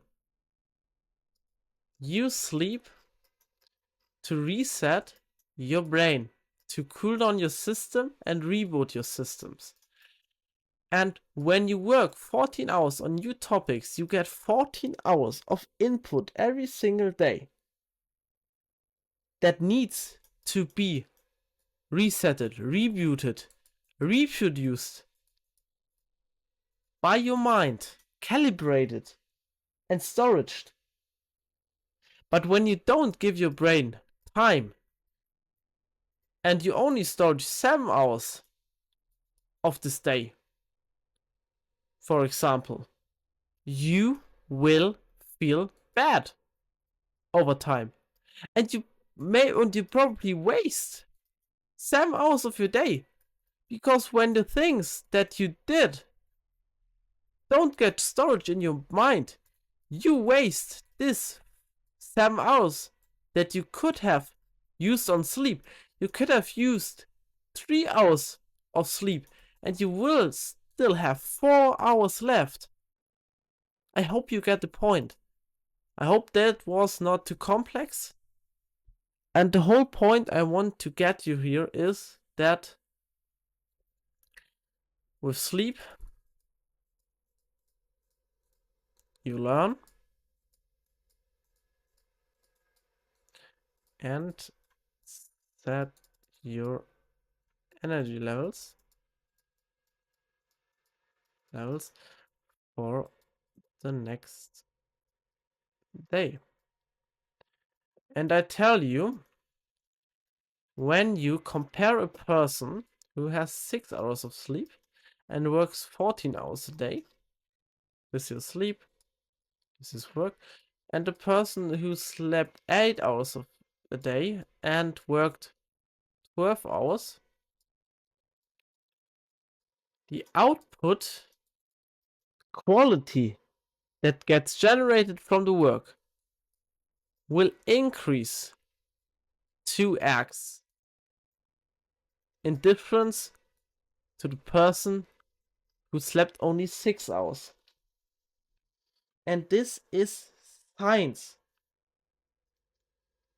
ask me for studies, I will show you studies that showed you when you sleep less than 7 hours over a long period of time, you will create fatigue. You will get in a survival mode because you lack one of the most urgent things that you can possibly imagine. And that's why sleep is so important for your cognitive function. And the same principle here counts for emotional stability. Think of the hormonal system reset. Physical health, energy is basically physical strength and health. Sleep doesn't only recover your brain and cognitive function, it recovers your muscle function. It leads to muscle regeneration. Because only when you sleep, you can fully relax. Let your body work for you. Your immune system gets reduced. Hormones, basically. Hormonal balance. Weight management. You don't suck water in your body. That will lead to weight fluctuations. Your performance increase because when you slept more, you feel more powerful. Your hormonal system gets completely resettled, and that means that your focus / your performance will increase. Your decision making increases because you are more aware.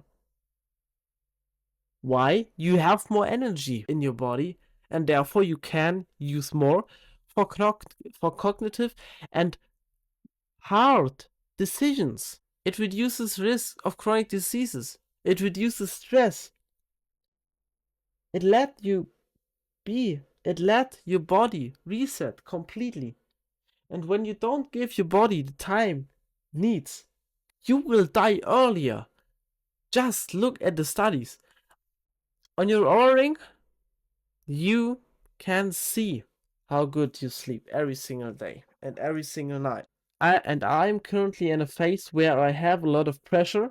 I need to finish my work because I set a deadline for myself in order to get this huge achievement of creating this product for you. And therefore I reduced my sleep quality from usually a 95 to an 80 to 85. That means I don't sleep 9 or 8.5 hours a day. I sleep around 7.5. I sleep around 7 and 8 hours every single day. Nothing else changes. I just reduce 1 hour to create the best output. I figured out for me that this works the best, and so you can figure this out for you, what works the best. And I will tell you how you can create your own sleep schedule and how you can fix your sleep. And these are the 12 universal rules for perfect sleep. First, stick to a consistent sleep schedule. In the focus lesson, I scratched this topic by telling you that the first 45 minutes are the most valuable thing you can possibly do, that you need to get your sleep predictable for your two main sleep and waking hormones.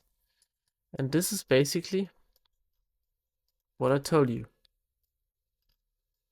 This is basically cortisol and melatonin.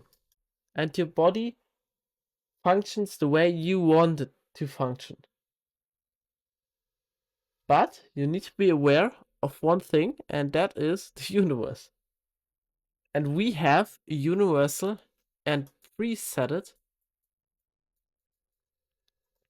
primitive clock in us. This is called our circadian rhythm. You don't need to know this. The only thing you need to know is that this basically means that based on evolution and biology, your body wants to go to sleep. Body wants to sleep at night. This should be a sleep at night and wake when the sun shines. And why? Because your body naturally and evolutionary associated darkness with melatonin release and bright light, brightness with cortisol release.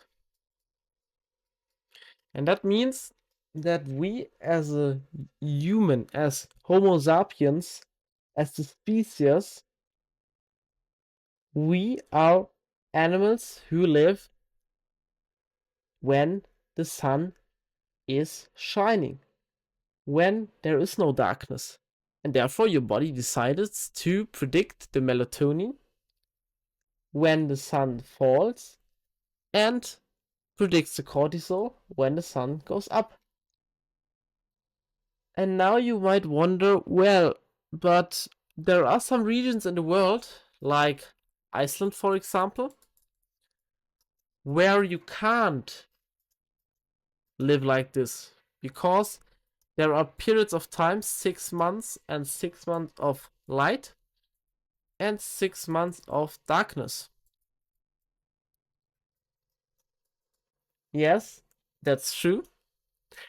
But you can also see that this year is true by proving how the people live here in this given field. And you can see that the suicide rate and depression rate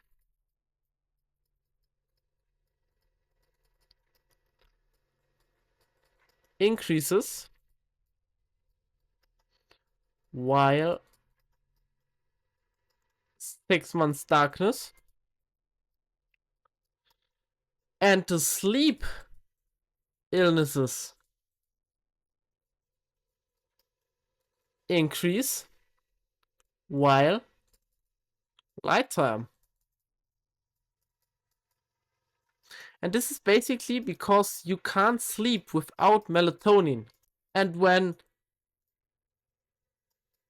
your body doesn't sees darkness, people will have a lot of issues and a lot of troubles with sleeping. And therefore, you need to adapt yourself in your environment. And that means that you need to probably have something like rollo shutters or sleep masks to get this darkness to produce melatonin. And when the night guides the life, you need to have a lot of light, but not white light. This needs to be sunlight like usage, like candles, or general yellow light. Yeah, and that's how you live in these countries, because your hormonal system works that way and you need to accept this. And when you know this, you can live that way. And therefore, I want you to stick to a consistent sleep schedule, because on one side, you tell your body when the hormones can be released. Therefore, you get a consistent hormone release, and you will always be tired at this time, and you will always be awake at this time. And second, something like seasons or a seasonal switch will not affect you. Therefore, a consistent sleep schedule is the most important thing. It's alright when you miss out one time, and you don't need to stick to your sleep schedule perfect at a minute. No, you don't need to do this. Just stick to your sleep schedule and target around 1 to 2 hours of that time fluctuations, but try to stick to your wake up schedule. And even at the weekend, your brain can't differentiate between weekend. Exercise in the morning. You even needs to be to cool down. And exercising is stress for your body, and therefore you need to exercise in the morning. And exercising in the morning will also help you to get awake. It will be harder to get in this exercise flow, but when you warm up properly, you will get fitter and more energetic for the day.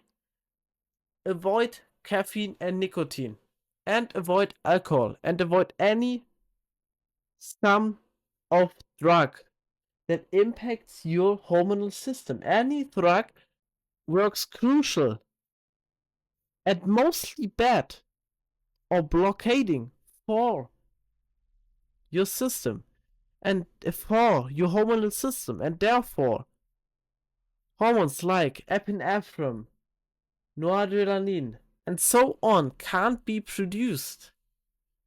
Avoid caffeine and nicotine, and if you consume caffeine, then please don't do this in the evening.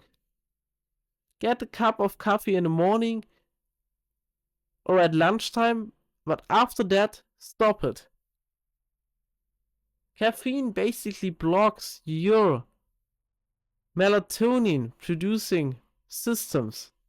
That means your sleep time and sleep quality gets reduced by consuming caffeine. 5. Avoid large meals late at night. This is the same as exercising because you want your body to cool down, and digesting food is stress. You need to burn, you need to have your systems, you need to have your gut awake because you have the food in your stomach while you're sleeping, and therefore your sleep quality will be influenced by this. Avoid large meals late at night. Target eating your last meal 2 hours before going to bed. That will be fine. If it's possible, no medications. Medications work the same as drugs do. Therefore, avoid them if you can. If you have some chronic disease, this can't be influenced, but I promise you, when you avoid medications, your sleep will increase. Don't take a nap after 3 p.m. Naps can help make up for lost sleep, but late afternoon naps can make it harder to fall asleep at night. Therefore, avoid naps after 3 p.m. Relax before bed. Don't overschedule your day so that no time is left for unwinding. Relaxing activity like reading will help you to relax, and this should be a part of your sleep time routine. Reading a book is basically the most relaxing and most return on invest thing you can do in the evening before bed. A, you learn something, and B, you will get better sleep. Win-win. Take a hot bath and shower before bed. There's something called sleep hygiene, and it tells you basically that when you feel fresh and you go fresh bed and your body is warm, it doesn't need to warm up. Therefore, it doesn't need to use energy, and you feel clean, and that means you can sleep better. Dark, cool, and gadget-free bedroom. Get your room dark. Melatonin production. If you have any device on when you are in your room, buy a sleep mask for $3. Have your room cool, but not too cool. And have a gadget-free bathroom. And if you have your mobile phone by your bed, then turn it off. For example, I use my phone as my alarm clock.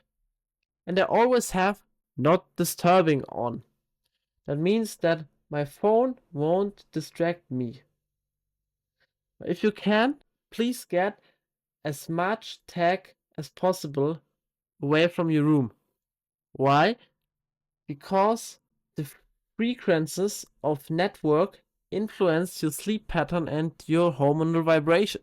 Tech gadgets send vibrations all the time and they went through your body and that will impact your sleep, guaranteed. And try one day sleeping without gadget in the same room you do right now, and try to sleep one day with these gadgets. And I will promise you, you will feel different. Sunlight before blue light in the morning. Use sunlight before blue light in the morning. When you wake up, don't go on your phone. First, open up your window or go outside and get sunlight. Why? Your body wants to get notification that he has to produce cortisol, and with blue lights, this cortisol release gets delayed. That means that you won't wake up perfectly. And we won't wake up perfectly. This means our rule has to be sunlight before blue light. And don't lie awake in your bed. Just use it for sleeping. Your brain can't differentiate between certain activities and intentions. When you are in your bed all day long and you wonder why you can't sleep, maybe you should fix this. Your brain doesn't know that your bed is for sleep. It associated every activity you do in this bed with the environment bed, and then it makes its conclusion how you sleep. And this means that you, as an individual, need to differentiate where to sleep, and you need to signalize your brain that your bed is the place where you sleep. And for example, don't lie in your bed awake also means that if you can't sleep for like 30 minutes, then maybe go up and read a book or listen to music you enjoy. Calm down. But don't get... Nein, das mal kommt weg, aber wir machen das. And these are the universal rules for perfect sleep. And now I will show you my bed routine. And the bed routine I recommend every human being when he or she struggles with sleep. That means you will take no caffeine until 4 p.m. No heavy meals until 8 p.m. I will finish my work at 9 p.m. System cooldown. That means I review my day, I plan my next day, I journal, and I do mind liberation. I limit my screen exposure. That means at 9:30, I will shut down my phone, my Mac, and some other technical device that has white light. My room is also equipped with yellow light devices, no white light. Then I have a bed routine. That means I prepare tomorrow, like laying out my clothes or opening tabs on my Mac to start work immediately tomorrow. And I will read to 9:30 to 10 p.m. Then I will check my environment. I will check my light. I will check the noise. I will look if it's comfortable or not. And I will check the heat. And then I will go to sleep at 10:30 and I wake up at 7 a.m. I told you that this is my sleep schedule when I have 90 to 95 Oura ring score.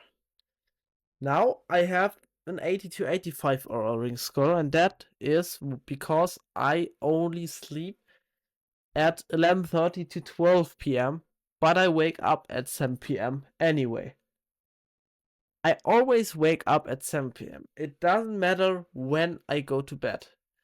This year will not be fixed. When I go to bed at 3 a.m. for no other reason, I don't care.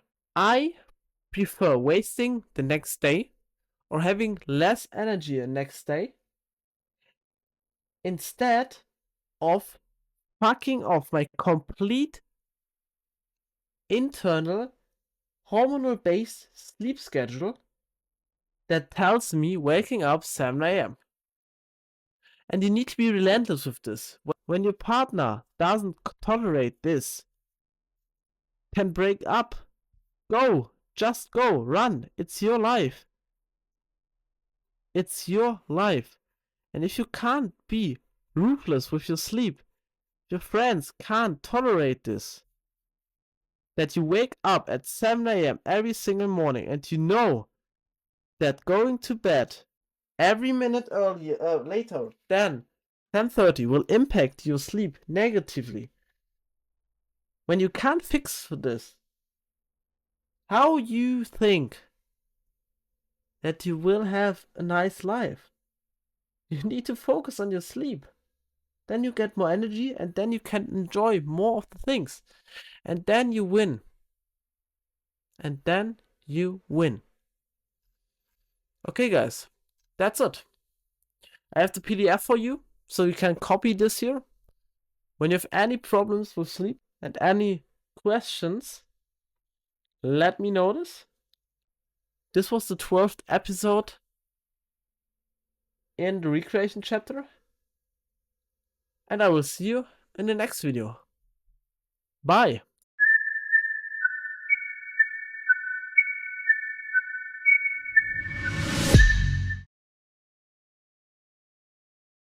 Alright, here we are back again in the energy system. And today we talk about nutrition. And nutrition is simply the most overcomplicated units ever. That there is nothing that gets overcomplicated like nutrition.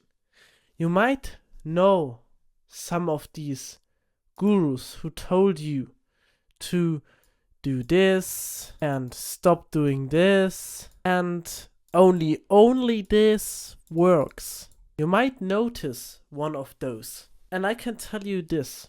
If there's somebody who tells you that you need to eat that and that you need to avoid that in order to get healthy, he or she is wrong. You do not need to crave for something and you do not need to eat a specific thing. You just need to cover the whole. And what do I mean by that?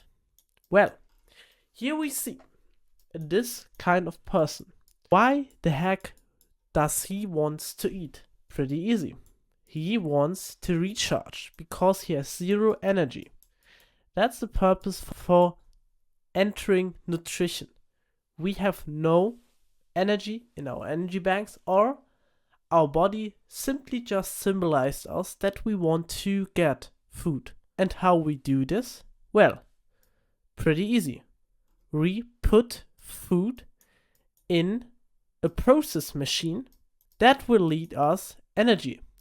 And that is our fuel for us. And we can take this fuel brain function, that means for solving problems or for doing actions, or for actually strength exercises like lifting a chair or cooking when you have to move your arms. These are the two factors you need energy, and you get this energy through food. That's it. But what is the process? Well, the process is literally your gut. And your gut has two specific roles. A, hormonal balance. And B, digestion. Well, in simple terms, we eat something, our gut digested it, and we get energy out of this, and based on this, we can work. For example, we have calories as our metric. That means we count everything we eat in calories. That's like kilometers for metric like length, or kilograms for metric like weight. We take kilocalories. And for example, you need 2,500 kilocalories per day, and you just eat 2,000. That means you ate less than you now need. And that means you have less energy in theoretical terms. This is called a calorie deficiency, when you eat less than you consume. And in other terms, when you eat more than you need, then obviously this is a calorie surplus. And then you have more energy and your body storages this. So now we have these two factors, more energy and less energy. Less energy, your body needs this energy, obviously. You can't live this day without having this amount of energy. And that's where recharging via our fat storage helps us. The body will get these left 500 calories from our fat storage, and therefore we get 500 calories from our body as energy for the day. Here, as an explanation, 7,000 kilocalories are 1 kilogram of body fat. That means you need to have 14 of these days to lose 1 kilogram of body fat. That's simple science and simple math. But now you might think, well, Justus, 14 days is a long time to lose 1 kilogram of body fat. And that's actually true. But here's the clue. For example, you now want to eat just 1,500 calories and you need 2,500 calories. Therefore, your body needs to use 1,000 calories. And now you might think, well, now my body takes this 1,000 calories from our fat storage.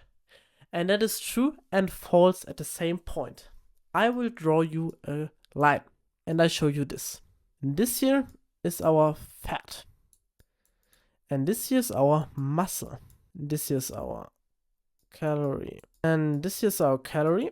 And this here. So that means when you have a surplus, or when you lose 500, roundabout 500 calories, is this line here, then you lose here. Then you lose a lot of fat, but not as much muscles.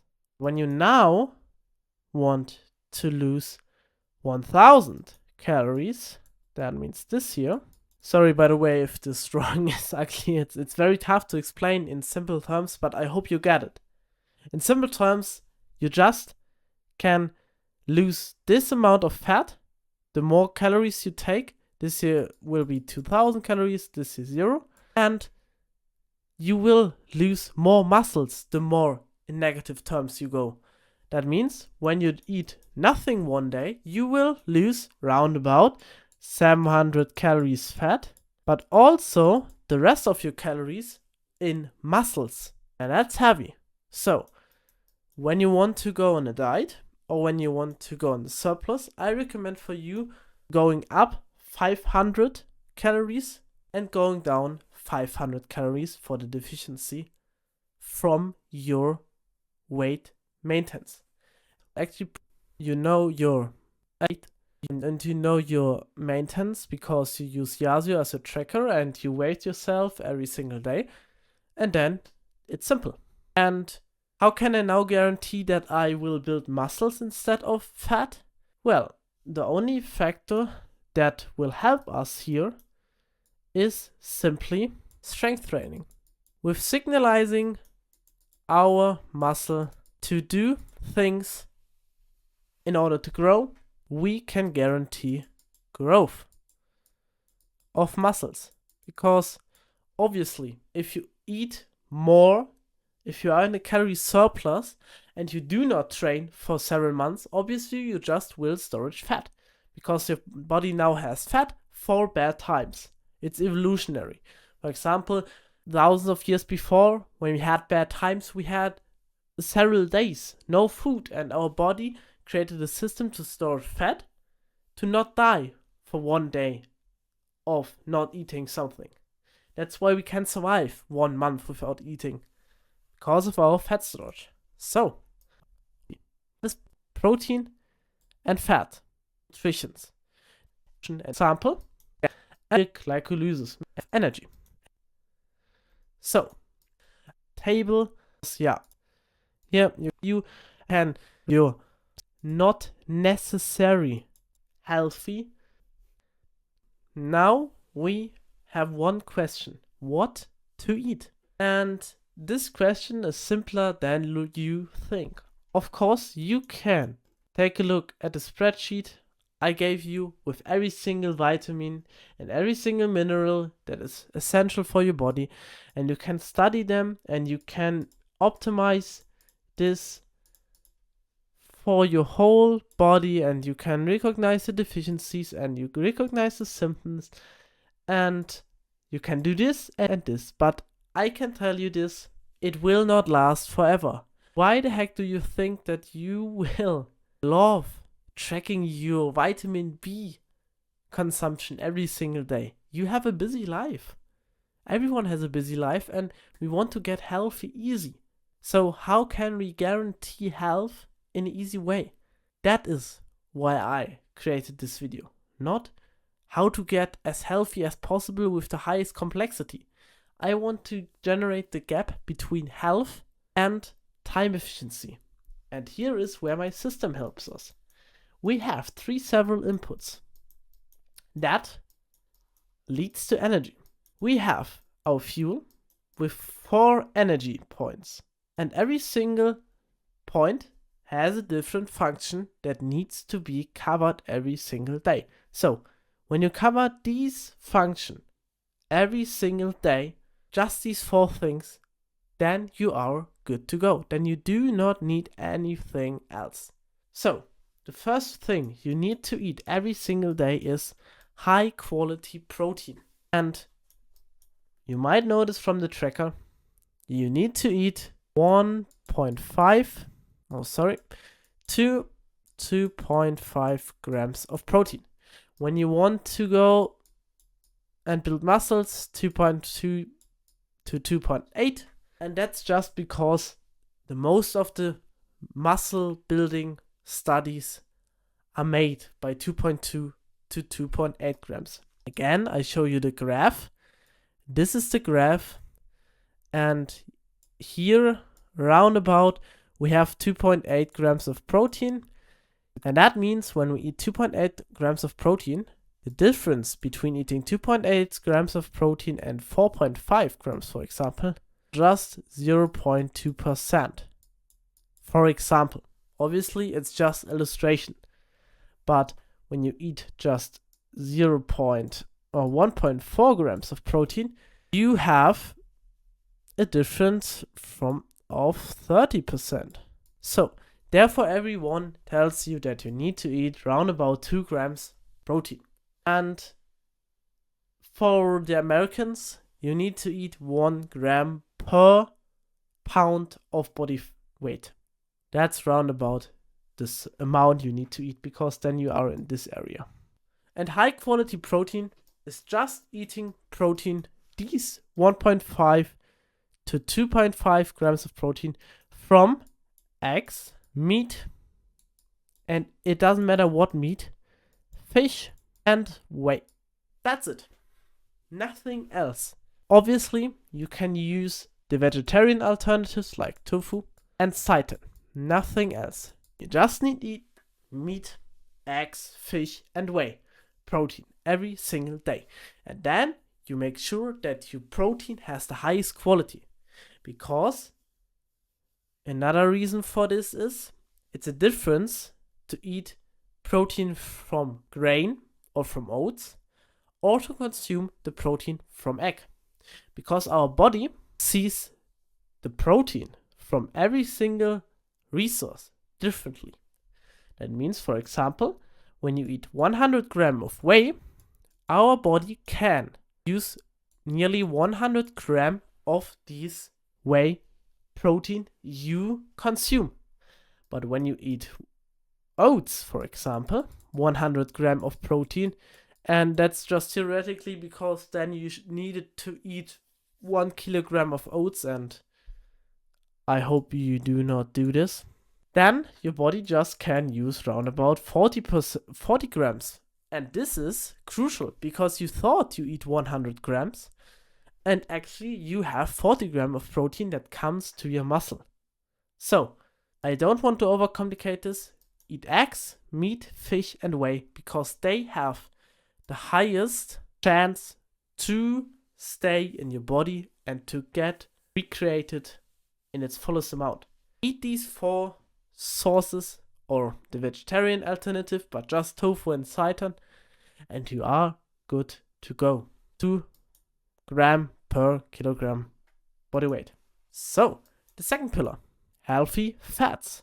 And by healthy fats, I mean fats from just these simple sources. Olive oil, fish, nuts. And that's actually it. Just eat fats from olive oil, fish and nuts for 75% of the day, 50 to 75%, and the rest can be every single fat source you want. It is completely irrelevant what fat source you use after covering olive oil, fish and nuts. That's what I experienced, that's what my client experienced, and that's what every single health coach experienced. Obviously, the more healthy fats, that mean long chain fats, unsaturated fats like omega-3, omega-6 you eat, the healthier you are. But for being healthy, you do not need to be perfect. You need to adjust the things in your life. For example, when you eat seed oils and you use it as cooking resource, then replace it with olive oil. Or if you eat fish once a month, then eat it once a week instead of meat. And when you eat chocolate bar or sweets in the evening, replace it with nuts. And then you're good to go. That's it. Healthy fats. The third one, long chain carbohydrates. And what do I mean by long chain carbohydrates? I do not care what you eat as your carbohydrate resource. The longer chained your carbohydrate resource is, the better your body will function. That's simply. This is your cortisol and your insulin. When you eat a long chain carbohydrate like whole grain or oats. And this is your body when you eat sugar. You have the high spike and you have the big low. So, for example, use it with purpose.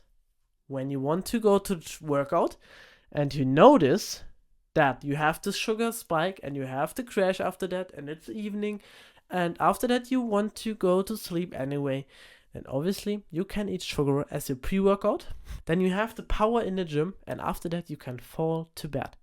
I do not recommend this, but you can do it. Eat long chain carbohydrates. That means eat oats. I can write this down for you. Eat oats. Eat sweet potatoes. Obviously sweet potatoes have sugar. Eat whole grain noodles, long corn rice. I don't know if it means long corn, but you obviously know what it is. Long corn rice. Eat this. Every single resource you can use that has long chain carbohydrates, that means is not processed in any way, is good for your body. Because your body can digest it in a natural way and you will get the energy step by step. You can imagine this like a ladder. And with sugar you have this problem that you have the spike and then the drop after that.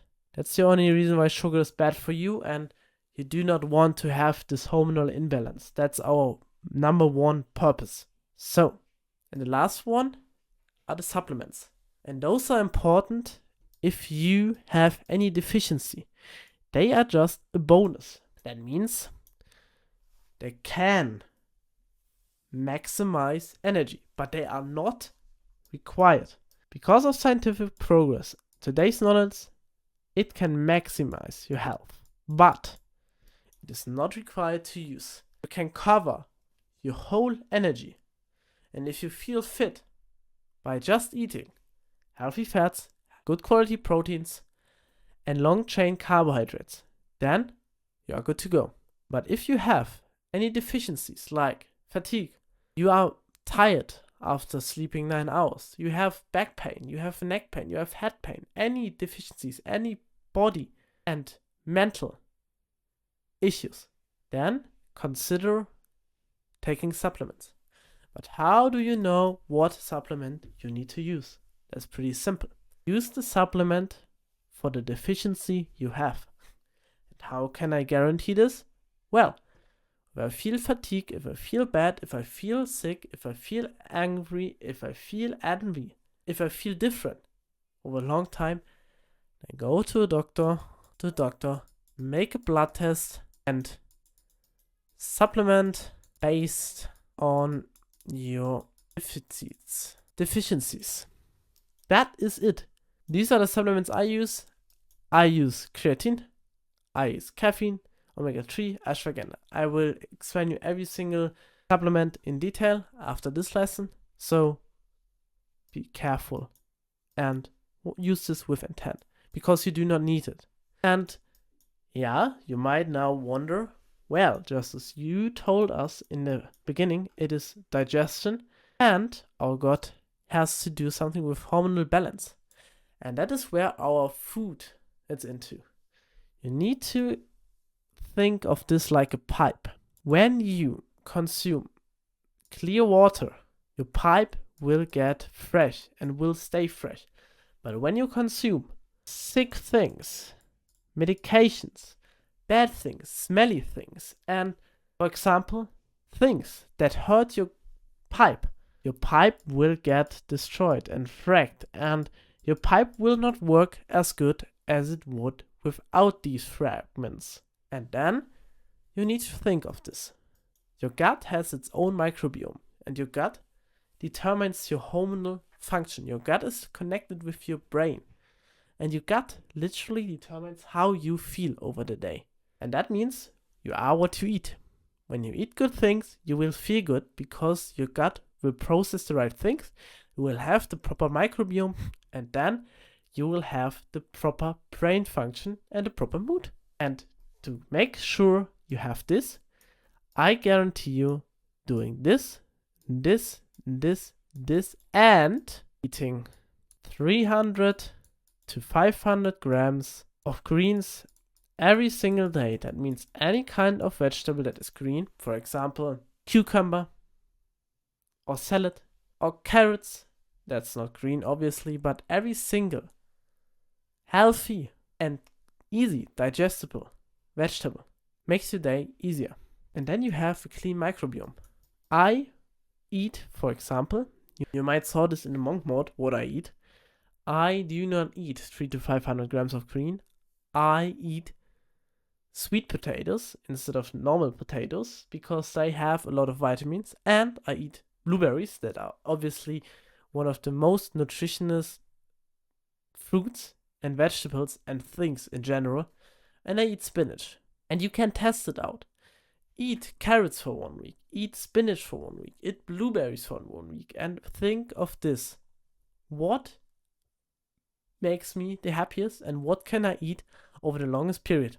And then you know exactly what you eat, and then you know exactly how to eat. So, I hope I could explain a very hard topic in simple terms.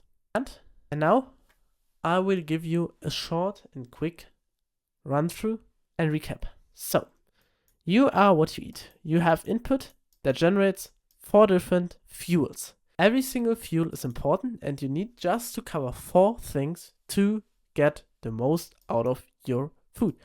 You need to eat because you need to recharge, because you have no energy. You have a surplus when you eat more calories than you need, and you have a decline when you eat less calories than you need. I recommend 500 calories plus and 500 calories minus your medium calorie intake for A, diet, or B, bulk. The more you eat and the less you eat, the more muscles you will lose or the more fat you will build. Therefore, 500 kilocalories. Your gut has two functions, digestion and hormonal balance. That means when you eat clean, you will get clean. When you eat fresh, you will feel fresh. When you eat good, you will feel good. Simple. And what do you need to eat? You need to eat high quality protein. That means eggs, meats, or seitan and tofu, fish and whey, because it has the highest protein usage for your body. We target around 1.5 gram to 2.5 gram per kilogram of body weight, or 1 gram per pound of body weight. Second one are healthy fats. 50 to 75% of your fats should be from olive oil, fish, nuts, and other healthy fat resources. If you need any healthy fat resource, Google them. The rest can be any kind of fat, but avoid unhealthy fats as possible. So, the third one is long-chain carbohydrates. That means every single carbohydrate that is not digested very fast and gets digested gradually and gets digested step by step. We need this. The example for this: oats, sweet potatoes, whole grain noodles, and long corn rice. Eat whatever you want, but keep it with intent. When you eat sugar, you will have a drop after that and you will hurt your gut because it's not healthy for your body, and whole processed food will influence our hormonal system. That's the second function from our gut. And the fourth one is a bonus, the supplements. You just need to use it when you want to maximize your potential, and after that you need to go to the doctor, make a blood test, and scale based on your deficiency. That means when you have a vitamin C deficiency, then you consume just vitamin C. And after consuming this for a long time, you go back to the doctor, check, and then you will see if you have any changes. But first of all, try to change your diet before you change your supplementation. So, that's it. That's nutrition. That's everything you need to know about nutrition. And in the next lesson, I will explain you exactly the usage of creatine, the usage of caffeine, the usage of every omega-3 vitamin A to C complex. And by the way, I will explain exactly the doctor and blood test thing, and I will explain you ashwagandha, because those are the supplements I use frequently. So, stay tuned for this, and I hope you enjoyed this, and I will see you in the next lesson. Bye.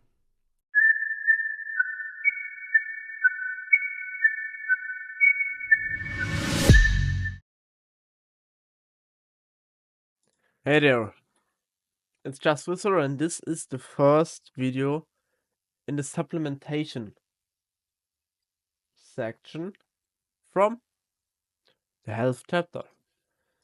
And you know, this here are all of the supplements I recommend you: creatine, caffeine, omega-3, vitamin A to Z, and ashwagandha. I take nothing more. I read over 100 studies when it comes to supplementation, and I believe that these are literally the best ones to use. So, why shouldn't you use this when it works for me? I progress so hard with that, and when study actually helps me with my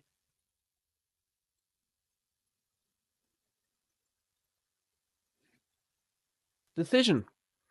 So, and today's lesson is about creatine. Creatine is basically simple.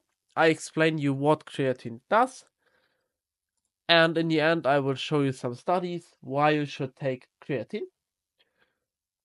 Yeah, that's literally it. If you don't know what creatine is, there's the video for you. If you know what creatine is, but you are unsure about any side effects or about the benefits, or if you take creatine and you want to know the actual output of this, then this video is for you. So, with no further ado, we get started. And first of all, we talk about the effects of creatine. And yeah, I will show you some studies later, but first of all, we have summarized the effects, and these are basically muscle strength and power, cognitive function and brain improvement, muscle growth and recovery, and that's it. We have this year for our physical health. We go working out, we work better, we work heavier, we can work with more power. And power literally means, this is the energy system, more energy. And that's pretty cool. So, the next one is cognitive function and brain improvement. That literally means that's not only our physical health, it also improves our mental health. And that's pretty cool, our mindset. Yeah, and the last one is muscle growth and recovery. We have high levels of stress. You know, you are an entrepreneur. We are entrepreneurs. We are in constant stress most of the time. And therefore, a supplementation that has muscle growth and recovery as a benefit is pretty cool for us. And as a pretty cool disclaimer for you, creatine is organic. That means you have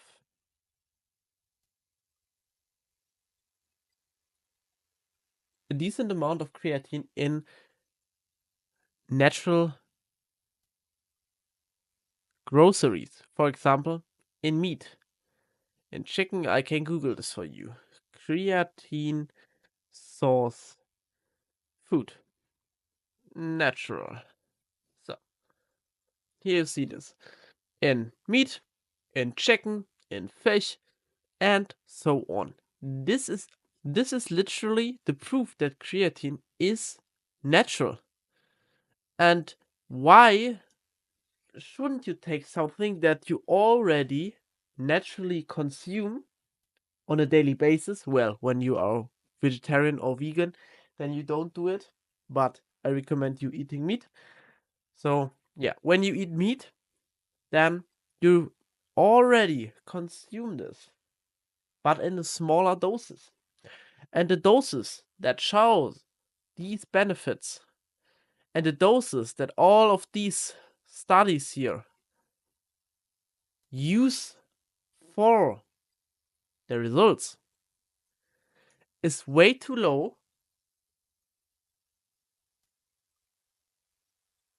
without a supplementation of creatine. So, a supplementation of creatine is recommended. And overall, creatine is a brain and muscle health catalysator. Creatine and its effect is literally that you have more energy. And it's around 10 to 15%. I told you, supplements are only the fourth pillar.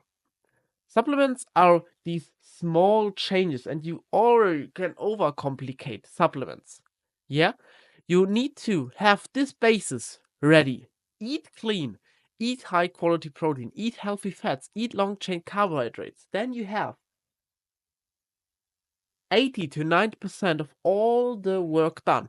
And after that, you can dive deep into a complex and marketing based topic where today's companies just use to get money because you don't know much about supplements. And they think that they always tell you this is the wonder healing method that will give you ultimate strength, and you don't even need to eat something. You just need to do this. And here I can show you this.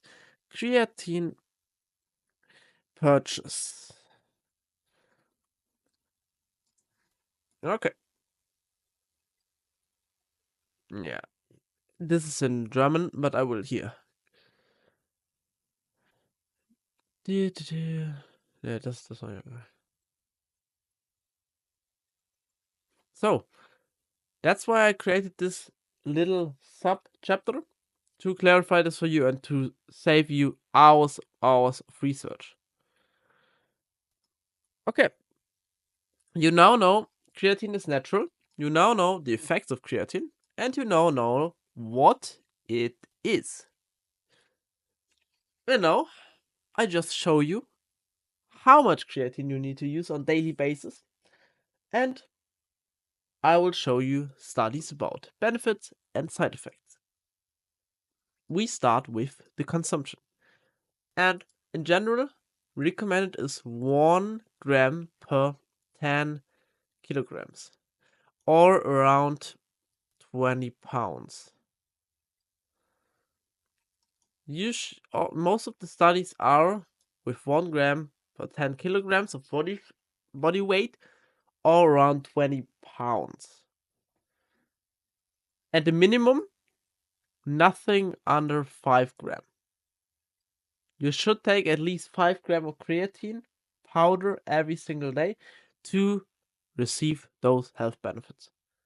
Yeah, and the benefits based on studies are here in the studies. And you just need to look here. Average young male, 120 varies between this. The 2.6.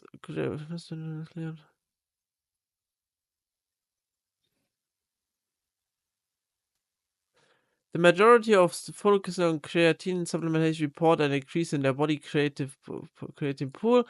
There's positive relationship between muscle creatine uptake and exercise performance. You can see this in this study when you want to look at this. So, a significant increase in strength performance creatine supplementation with a concrete periodized heavy resistance training protocol. The creatine supplementation protocol considered a week-long loading period, 25 gram day, followed by 5 gram maintenance over of training. Here they actually take 25 gram of creatine in a study, and 5 grams as the bottleneck.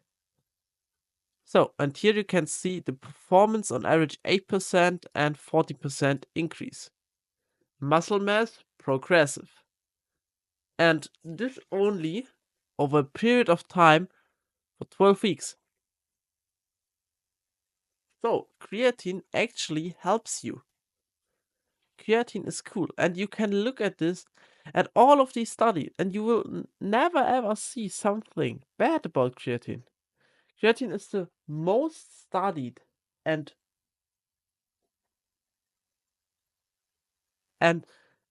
safest supplementation you can take. And if you don't exercise, take it too, because you can see this here. Here are the cognitive benefits. Creatine induces changes in PCR, PA, ATP, CT. This is literally our energy system in the body, hormonal system. ATP is our energy in the body. We produce our several factors like protein biosynthesis and some other things, regulating pH level, and improves cognitive performance and processing speed. We actually can work better and faster with this. Crazy, isn't it?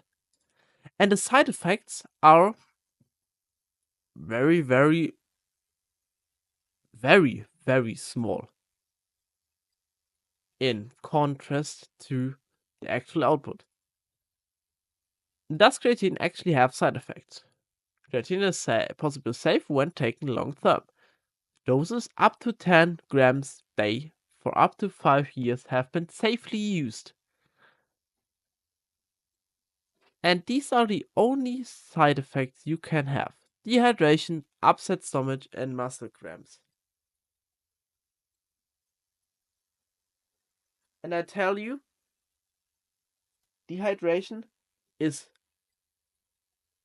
always a big topic when it comes to health. Okay, what can I tell you about this? Just drink more. Drink more when you take creatine. And here I recommend you again, per gram of creatine you take, I would recommend you drinking 1 liter of water. Well, when you weigh 120 and you now take 12 grams of creatine, you can't actually drink 12 liter of water. I would say you have to cap this at 8 liter. 8 liter is a lot of water, but I will promise you, when you eat properly, when you drink properly, and when you use creatine, and you drink this 8 liter, you will have no side effects. Obviously, you need to consume sodium and all of this other shit. I explained this to you, of course. But do this. Take creatine. This is the number one supplement you should take. So, do it. I hope you enjoyed the video. I hope I could help you with your problem. And I will see you in the next one. Bye.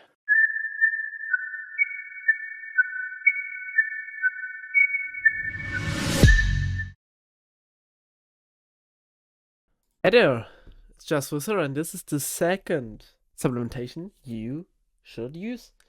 And this is actually a drug. Yeah. Nice. I tell you to consume drugs. But only this year.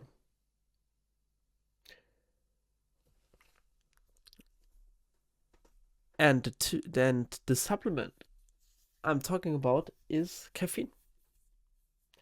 Caffeine is so cool, so nice, and so strong that you need to use it. I use caffeine for now 4 years, and I stopped actually taking caffeine for the last 9 months, and now I take it again. And I can tell you my insights of taking caffeine, my insight of not taking caffeine, the actual benefits from taking caffeine, the downsides, and, as always, some studies about this topic. So, with that being said, let's get started. Caffeine. First of all, we talk about effects, that you know what effects caffeine has and why you should use caffeine. And of course, I think the majority of you actually consume caffeine in form of coffee or any kind. So this is no special thing that is not new for you. But I will explain you what actual effect caffeine has, that you get conscious about this and that you can work on this. So, the facts. First effect is you receive focus. Mental focus, sharpness. Caffeine also is called the sharpness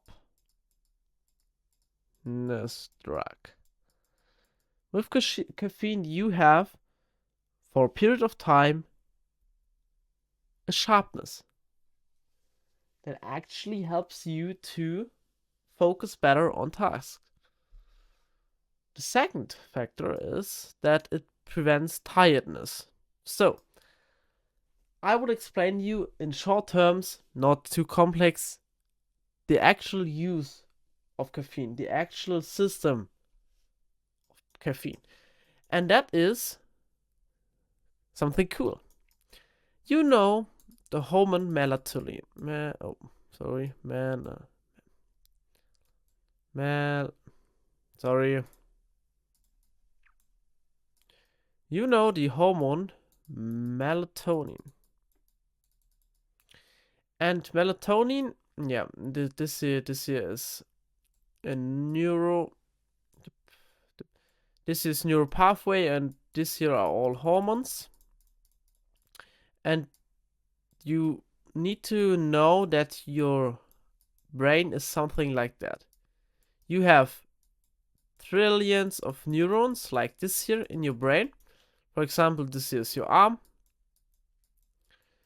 and this goes up to your brain. Zack, to your brain. This is you. And the connection between this are literally trillions of neurons. And most of the neurons are connected in the chemical way. There is something like the electric, it is called the electric synapse connection, but we think about this here. Okay, the only thing you need to know is this here. This here are hormones that get out of the synapse and want to go in another synapse to have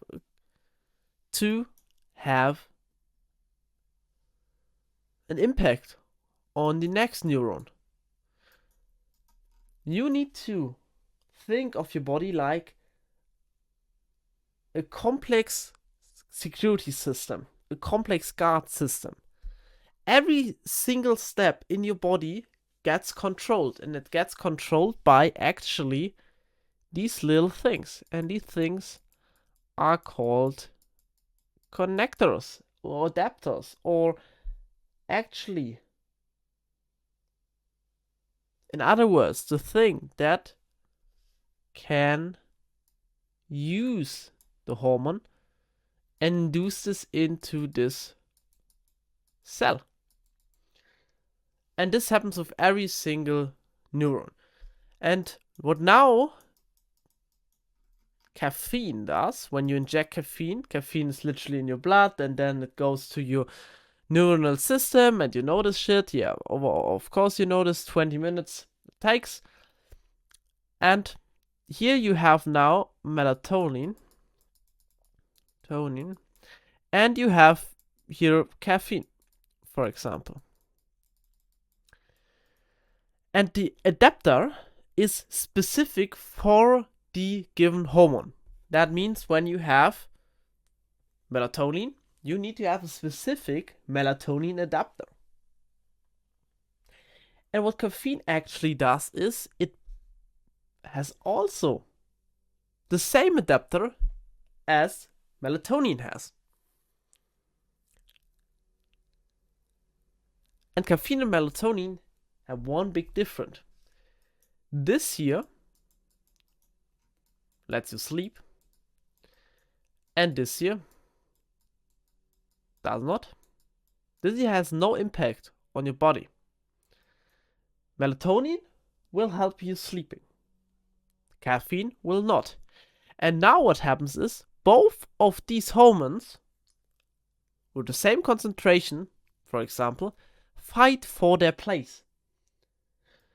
And the caffeine hormones actually block the adapter, and now what happens is that you have less adapters. And what now happens is, obviously, you get less tired. And that is what caffeine actually does to your body. It's nothing more, it's nothing less. It's simple. Of course, I hope you understand it. And if you know, and if you want to know more about this, let me know this. But I think that is actually what you need to know. Caffeine doesn't wake you up, it just makes you less sleepy. And therefore, it prevents tiredness. And the last effect is it enhances physical performance and endurance. Because when we are not tired, we are actually on our highest performance state. Our body gets the signal to fight, to focus, to work. And therefore, caffeine while working is really cool. Therefore, I recommend this. And here's what I learned in the phase I didn't use caffeine. Well, first of all, when I use caffeine, I felt energetic, and focus in the given time window.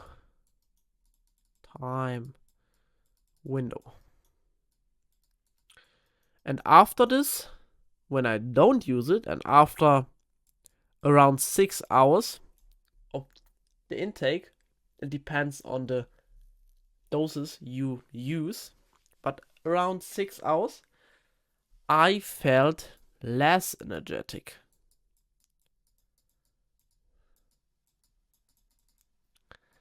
So, I will explain this to you in a curve. Here is when I use it. This here is the time when I use it. And this here is my focus. This is my baseline. This is my baseline.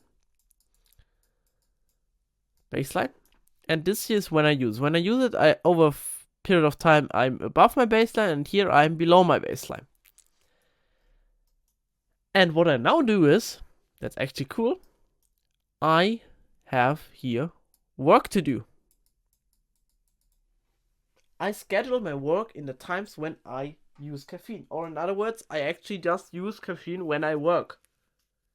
And when I don't need to work, when I've finished my work, when I'm in the end of the day, I actually stop taking caffeine.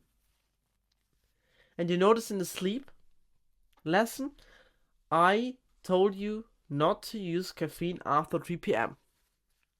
And this is actually why you should use this.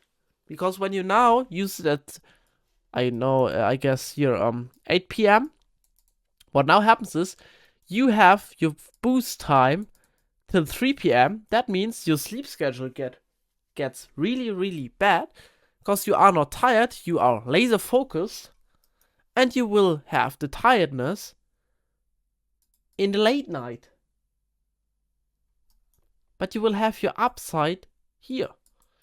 And therefore you need to use caffeine, but only in the morning. That's what I learned. Because when I don't use caffeine, I also felt energetic. I didn't have any downside, but I always were on my baseline. In the morning, in the evening, every single time. And my body doesn't really get signalized that it's time to fight, that it's time to work. And therefore, I guess I could have done more in the time of not using when I use caffeine. I hope that does make sense for you. I hope you know it. And I hope you use this just in the morning. No evening espresso. This is literally obliterating. I worked in the gastronomy for 1.5 years. Yeah, for 1.5 years. And I always see this. There are clients and customers who have an espresso at 10 p.m. or 11 p.m. or at parties at 1 p.m. What is wrong with you? Your sleep will be tremendously bad. Just use caffeine for the early periods of the day. And after that you can lower this. You can just chill. You use this, but with intent. And here are actually some studies, of course, the benefits. And here you can see, there's the first thing that appears when you Google this in Google. In a large prospective cohort of more than 500,000 people followed for 10 years, an association was found between drinking high amounts of coffee and low rates of death from all causes. Compared with non-drinkers, those drinking 6 to 7 cups daily had a 16% lower risk of early death. Caffeine actually helps you prevent you from dying, and that's what we want to do. Here, both coffee and tea are linked a host health benefit, including reduced risk of cardiovascular disease, lower risk of type 2 diabetes, and improved longevity. It's not only the focus, it's just also, as addition, health benefits. It increases your breathing, heart rate, it increases mental alertness and physical energy. When you read this, caffeine is actually so insane good. It's impossible to not use it. So, and here, negative side effects. Yeah, you have nervousness, increased heart rate. Obviously, when you are more focused, when you have caffeine, when you are more awake, then your heart rate increases, it spikes. It's really, really obvious. But when you don't overdose caffeine, and I will explain, obviously, I'll explain you the dose you should take, and I recommend taking, and the WHO is recommending you. And when you use it just in your work times, then caffeine is actually pretty cool. Be aware of this down, be aware of the effect, and use it. And here's how much you need to use. WHO, caffeine, optimal dose.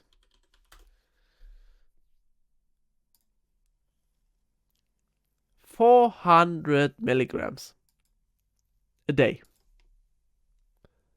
The EFSA tells you that you should take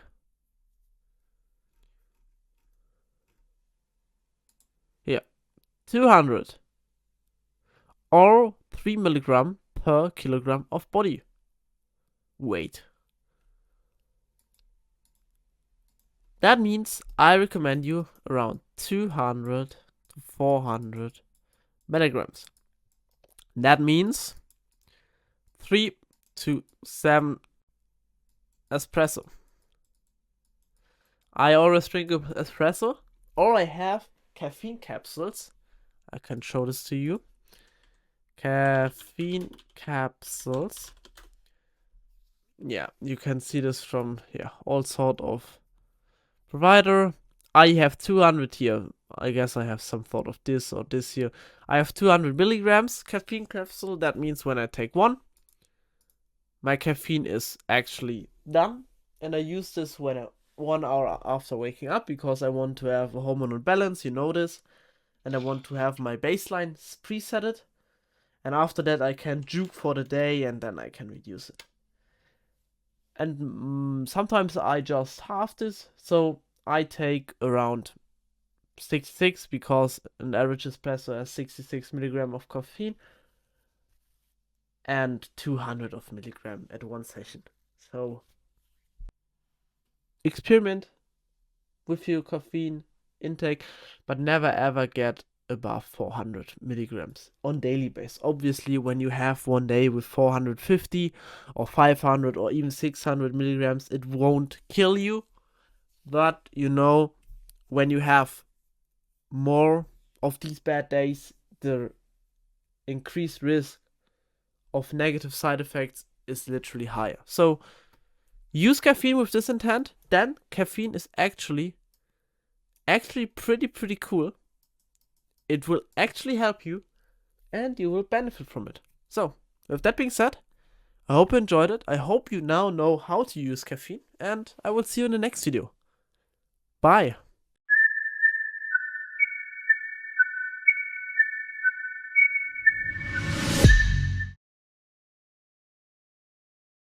Hey there, it's Just Wizard, and this is the third supplementation sub video. And today we talk about omega-3 and vitamin A to Z complex. And what I do mean by that, I will explain you now. So, with no further ado, let's get started. This is not one supplement. This is a whole and personalized, based on your profile, selected supplement. And this is just simply omega-3 plus vitamins plus minerals you need to take. But how do you know what vitamins, what minerals, and what amount of omega-3 you need to take? And you notice caffeine is no micronutrition. Creatine is no micronutrition. And the last component I take on a daily basis, also no micronutrition. And these are just the supplements to higher your micronutrient profile. What is your micronutrient profile? Well, that is pretty simple. When you are in the system, here you have micronutrient table. This is the table you can click and take a look on Google Sheets, and here's a whole explanation of every single vitamin and mineral you need in your body, what the positive effects are, what the natural sources are, the daily intake, the symptoms of deficiency, the recognizing deficiency, and so on. Here you see where positive effects literally means what effects of consuming this vitamin in a natural basis does have to your body.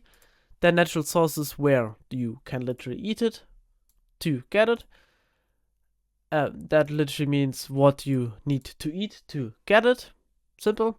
Daily intake means the dose, but that is just important when you are low on this. And symptoms of deficiency just helps you to recognize some deficiency. And the last one is the actual deficiency, how you recognize this. Yeah. And that's literally it. You can take a look on this, you can reread this. I don't want to get through all of this because most of these here are so specific, so evidence-based, and so unnecessary for most of the people that I just give you the sheet. And if you're interested in one category, you can dive deeper into this. But what do I do with this information? That we have micronutrients and we know what they do, we know what the source are and what the daily intake is. Micronutrients are basically your little worker. You can think of your body like this here. This is your body. And your body has small little workers. And these are also probiotics. But I want to explain you micronutrients in the first place. And this here, these little workers are in you. And without these workers, your body will die. You need the workers to have the function. Pretty simple. For example, vitamin A, the worker vitamin A, helps you to see clear, helps you to have an active immune system, helps you to have a healthy skin, and helps you with growth in young ages. And every single worker has a different responsibility. For example, vitamin D is bone health, immune system, calcium absorption, iron is oxygen transport, energy metabolism, immune system, and so on. Every single worker has its own body function. And even though you have the right amount of protein, the right amount of carbs, and the right amount of fats, without micronutrients, that means when you just eat white rice, because white rice has no micronutrients, and you just eat protein powder, and you just eat butter, then you have literally, no, butter is not a good example. Then you have no or low macros. And what now happens is that these big ingredients, the carbs, the fats, and so on, can't be used correctly because the little workers basically your micronutrients, these little workers don't exist. And then the protein and the carbs and the fats doesn't get used as efficient as they should. Of course, your body produces a lot of these little workers by itself, because without the immune system you will literally die. There are a lot of specific illnesses that shows that immune system is important. You know this? And this is about macronutrients. But how do you now know what micronutrients you need, what micronutrients you have, and what micronutrients you... And that's pretty simple. You have 2 ways for this. And this is pretty simple.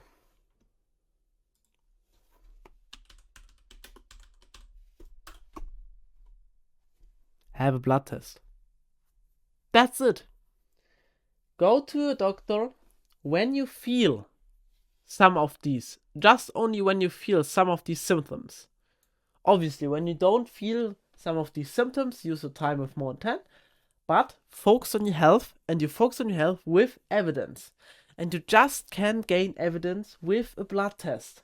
So, get a blood test, and this blood test shows you every dose of every single micronutrient. I give you an example for a blood test. This is what a blood test looks like. You go on pictures and you look at this here. This here is a blood test. You see your glucose, and then here you see the reference interval. In interval, you see BUN, you see creatinine, you see all this shit. And the one thing you need to have is you need to have every single source in the interval. You don't need to know what EFGFR, IF, non-African MA, EFGFR, IF, African MA does mean. You don't need to do this if it is in the ratio.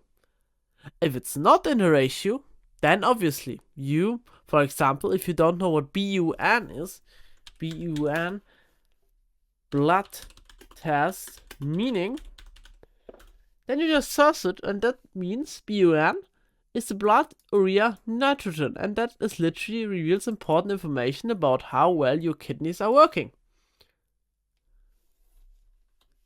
And then you Google how you increase your BUN, and you increase it by hydration and getting enough fluids, and then you adjust it.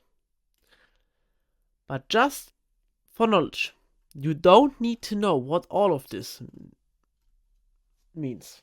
Obviously, you have a business to run, you have more important things to do. And if these things are in your interval, and if you don't change your lifestyle with your food, with your supplements you're currently using, and it works, then don't care about this. It's a working system, and you don't need your body to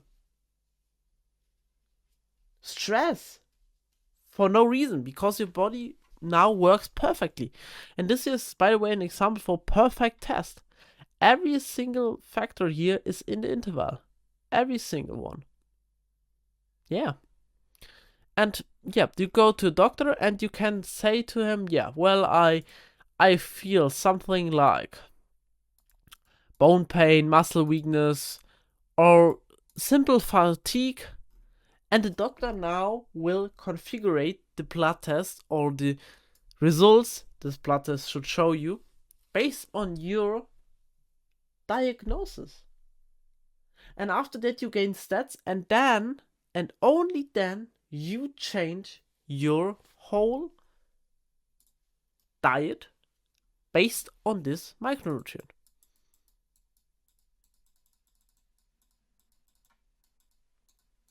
So, step number 1, to clarify this for you, yeah?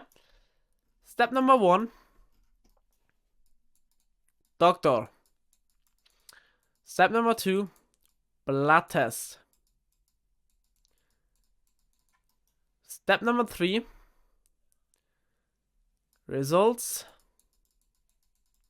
based on diagnosis. And step 4. Adjust. And repeat. This is a cycle. When you now adjust it and it works, it's over. It's alright. But when you now adjust and you still have these body symptoms, you need to go to the doctor again and again and again. And after a while, you will start to develop a perfect profile. And obviously you don't need to go 10 times to doctor. I went to doctor 1 time, and after that I changed my behavior. And since now I don't need to go to doctor because I don't feel any of these symptoms. I will have a blood test once a year or once or 2 years. You can schedule this if you want to. And only this helps you. There is no app that can help you. Obviously, here are these fitness trackers that will give you all your micronutrient profile. But does it actually tell you the truth?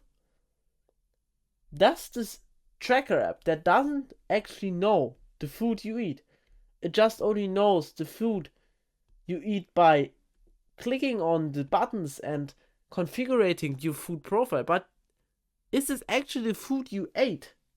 For example, when you type in blueberries, are these green blueberries that have no micronutrient profile, or are these very, very well grown blueberries with a good micronutrient profile? Are these handmade?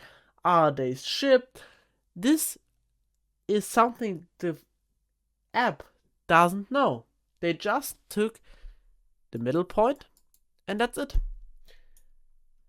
But when you have a blood test, you go straight to the source, and we always want to go straight to the source, and the source is your body, and we get evidence based on your body.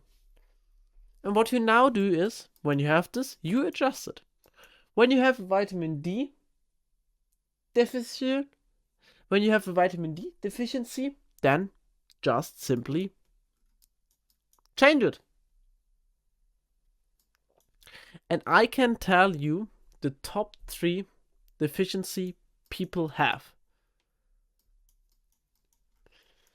Yeah, and the first one is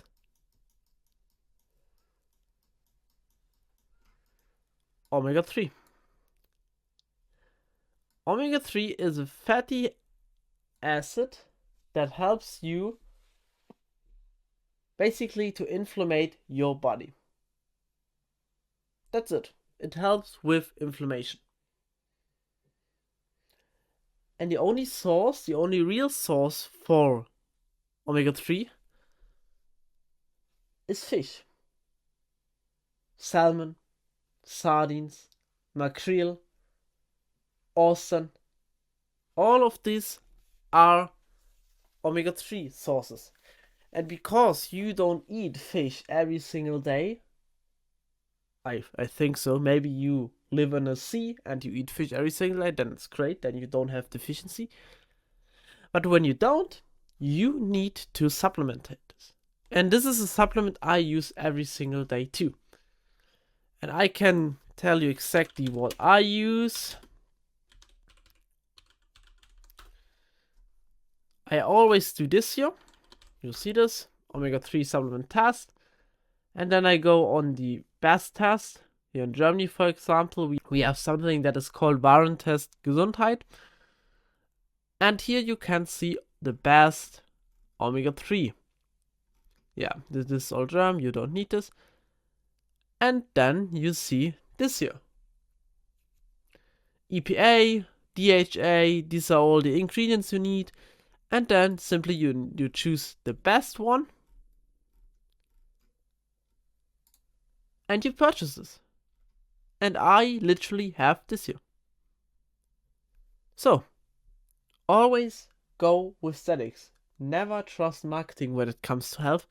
Always go to some statistic, to some to something qualified organization. This year is no product placement, nothing. Obviously, when you have, for example, a competitor, this company, omega-3 fish oil, doesn't mean. This year does actually mean this year will promote his product as the best possible. But is it actually the truth? No, obviously not. You need to create this evidence by your own. And omega-3 is important. I use this on a daily basis. So, what do I use on a daily basis? I use creatine. I use around 5 to 8 grams. I am not as accurate as I should be, but I think between 5 and 8 grams is right. Caffeine, I consume around 200 milligrams caffeine a day, and I consume omega-3. Plus, I consume the second highest deficiency in the world, and this is magnesium. Especially for people who work out a lot. And magnesium, actually, you can see this here. Magnesium, muscle function, energy metabolism, and nervous system. And you can get this through nuts, whole grains, green vegetables, and fish. And here you can see those, how much people need. And that is what happens when you have low magnesium. And I had to deal with a lot of muscle cramps because I sweat a lot. When it's warm and you work out, you sweat a lot and you sweat your minerals out. By the way, when you sweat a lot, you sweat your minerals out. Therefore, you need to consume more minerals. And what now happens is when I go to workout or after workout, my muscles began to cramp. And I adjusted and I used magnesium. And when you Google magnesium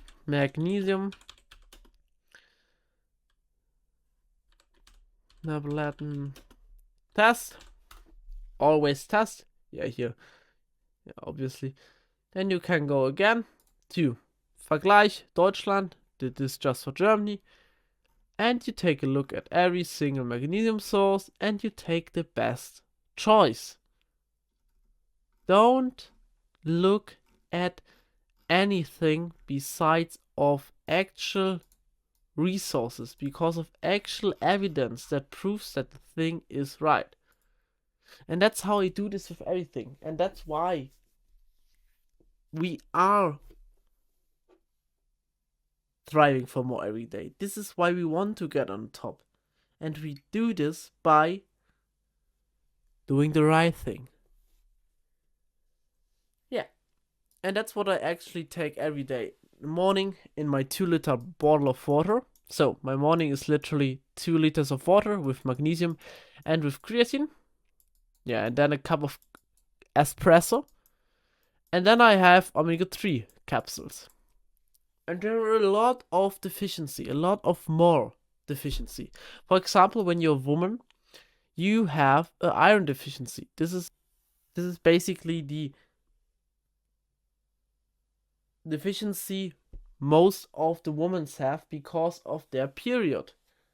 Iron is in the blood, and when you lose a lot of blood, then you lose a lot of iron. Therefore, you need to consume more iron. And iron is really, really rare to get. You can see this again here. Iron is also in meat, legumes, whole grain, and nuts, and not in big amount. And you can see women need a whole more of iron than men because they literally blood. This is biology. So, and you do this with every single ingredient, but only do this when you feel fatigue. And then when you don't know what deficiency you have, because maybe you just only have fatigue, and fatigues can be caused by a lot of factors. You see this here. A lot of factors can cause this. Then just take a blood test. It's not that damn hard. And after that, you buy a supplementation tool. And then you move on. And I promise you, I take magnesium and omega-3, and the last tool and the last supplement I show you in the last video, and that's it. Creatine, caffeine, omega-3, magnesium, and the last one, ashwagandha. That's it. I don't take anything more.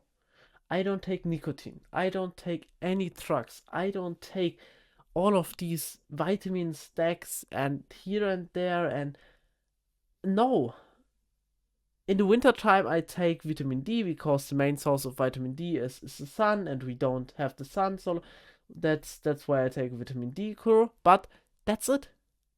I don't take that much because I eat clean, and when you eat clean, you have all of these micronutrients. That's why I have my Magic 6 or Magic 7. I chose exactly these products, these groceries, because they, in the sum, fill all of my micronutrients and will fill all of yours too.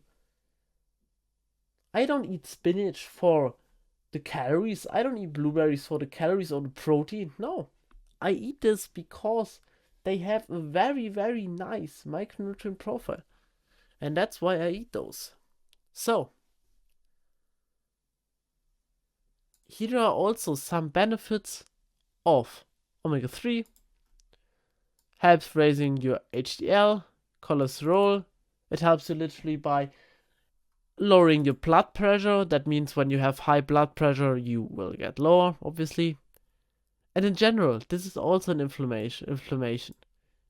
Omega-3 helps you with inflammation. That's what I told you. And you can see this in all of these studies here. And the same with magnesium. Improve exercise performance in older adults and those with deficiency in this nutrient. One older study, women associate higher magnesium intake with increased muscle mass and power.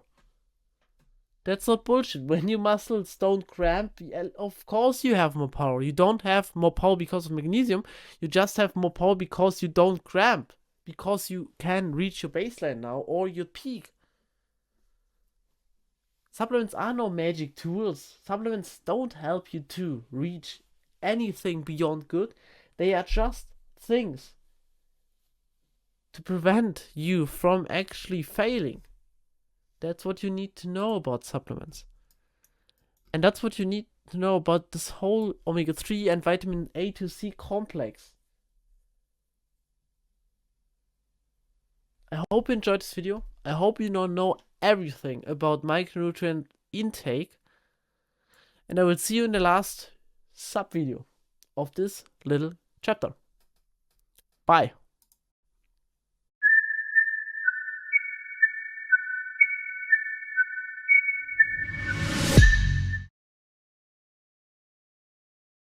Hey there, it's Just Visser, and this is the fourth and last little video about supplements. And today we talk about something very, very cool. I like this, I love this. Just a few people use this, and a short disclaimer beforehand. When you are unsure if you take this, or when you don't actually think that this helps, then don't take this.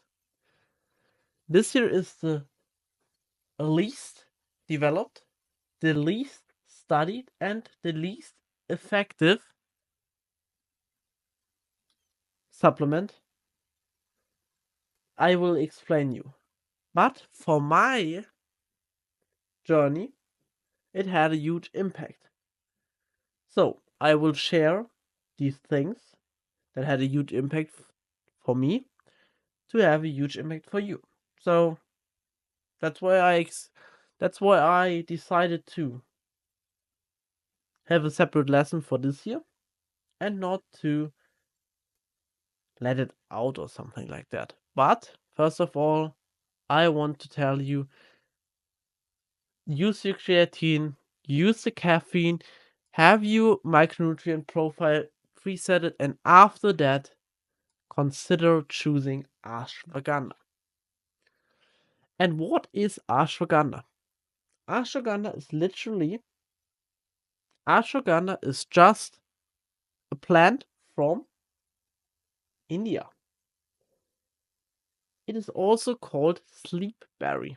Source, you can grab it in the nature, but I want to explain you why you should take it. So, the effects of ashwagandha are reducing stress and anxiety, hormone balance, and stress resilience. The first look, it sounds hilariously good. When you have a supplement that reduces your stress and anxiety, that balance your hormonal system, and that give you the stress resilience, then this year should be the MVP, right? Yes and no. And why it is, I explain this to you. But first of all, we start with a little story why I use ashwagandha.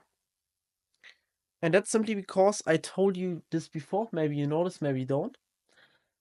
I'm considered to be in the autism spectrum a little bit.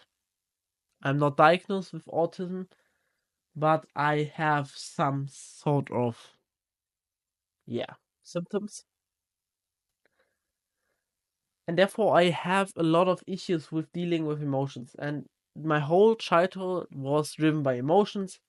I binge eated. I was addicted to video gaming. I always had these addicted. There's this little drive for short-term gratification. These little emotional drives. I was angry. I ran out of the house. I had all of this shit. I was literally the story of for me. I was literally naked in my village because I was angry with my dad, and then I ran away from my house naked with no fucking clue what I was doing, but just with this emotional impulse. And I was 12 years old. So I was not a kid, I was a teenager who was doing this crap. Obviously, when you're a teenager, your whole brain gets screwed and everything like that. But over the last years, this doesn't get better and better. I always had addiction to any kind of shit. Luckily, not to drugs or casino or something like this that will impact my health or my wealth. Just something like video games or porn or all of these shit. You know this. And then I thought, well, why the heck do I have this?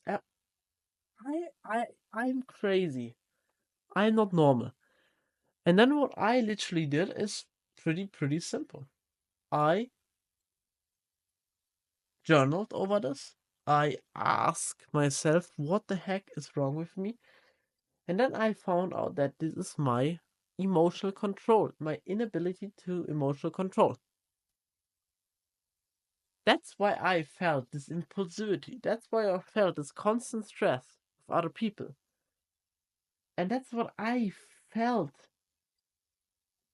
this drive for addictions, for this huge thing. And then I discovered ashwagandha.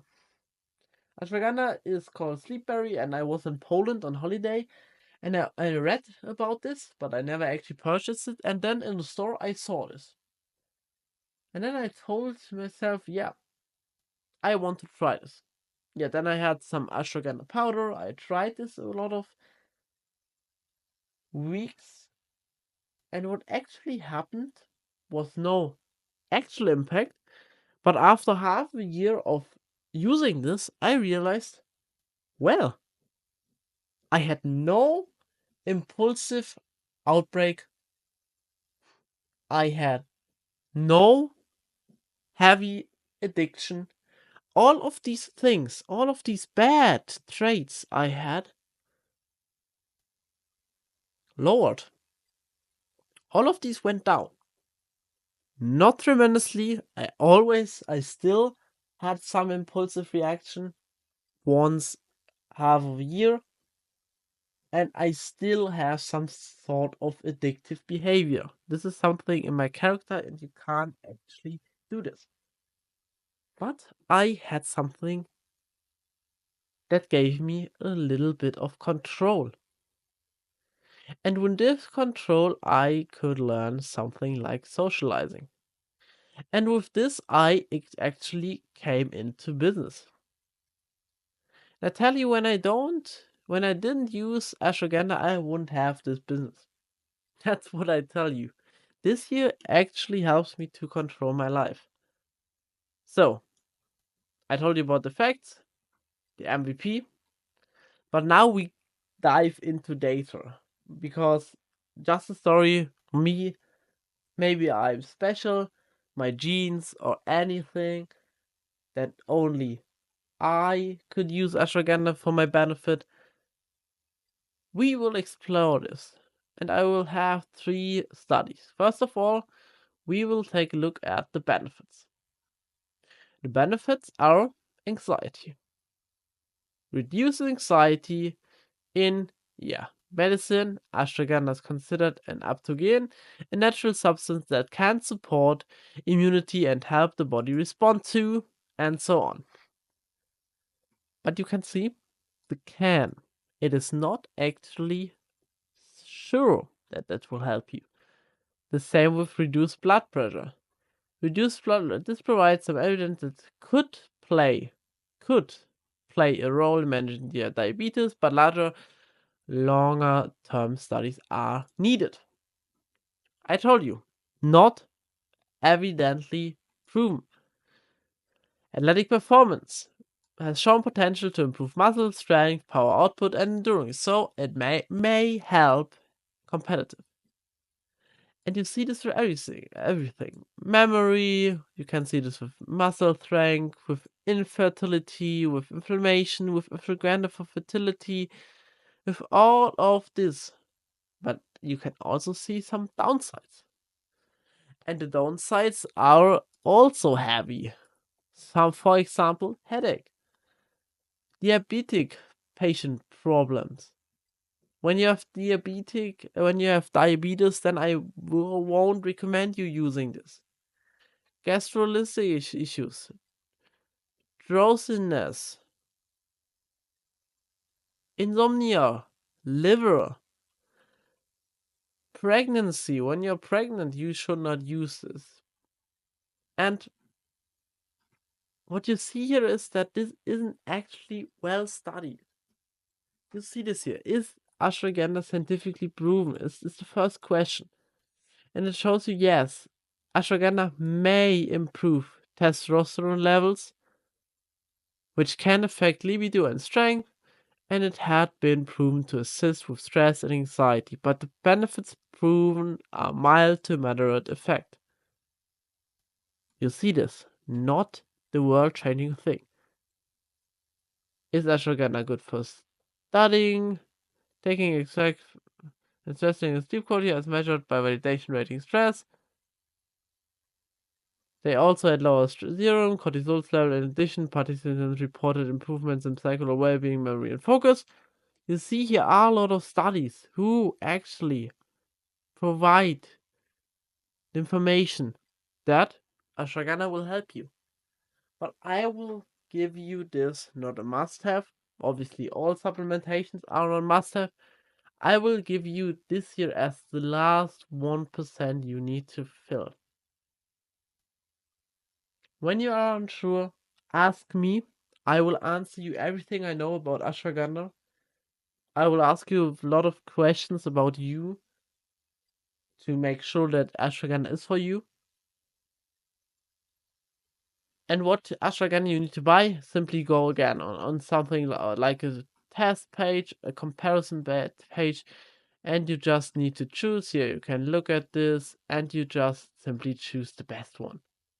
Here, this here, and that's it. You know this.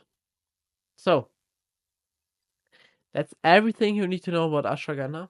A little story, mine. I hope you could learn something from this. I hope you resemble a little bit from this.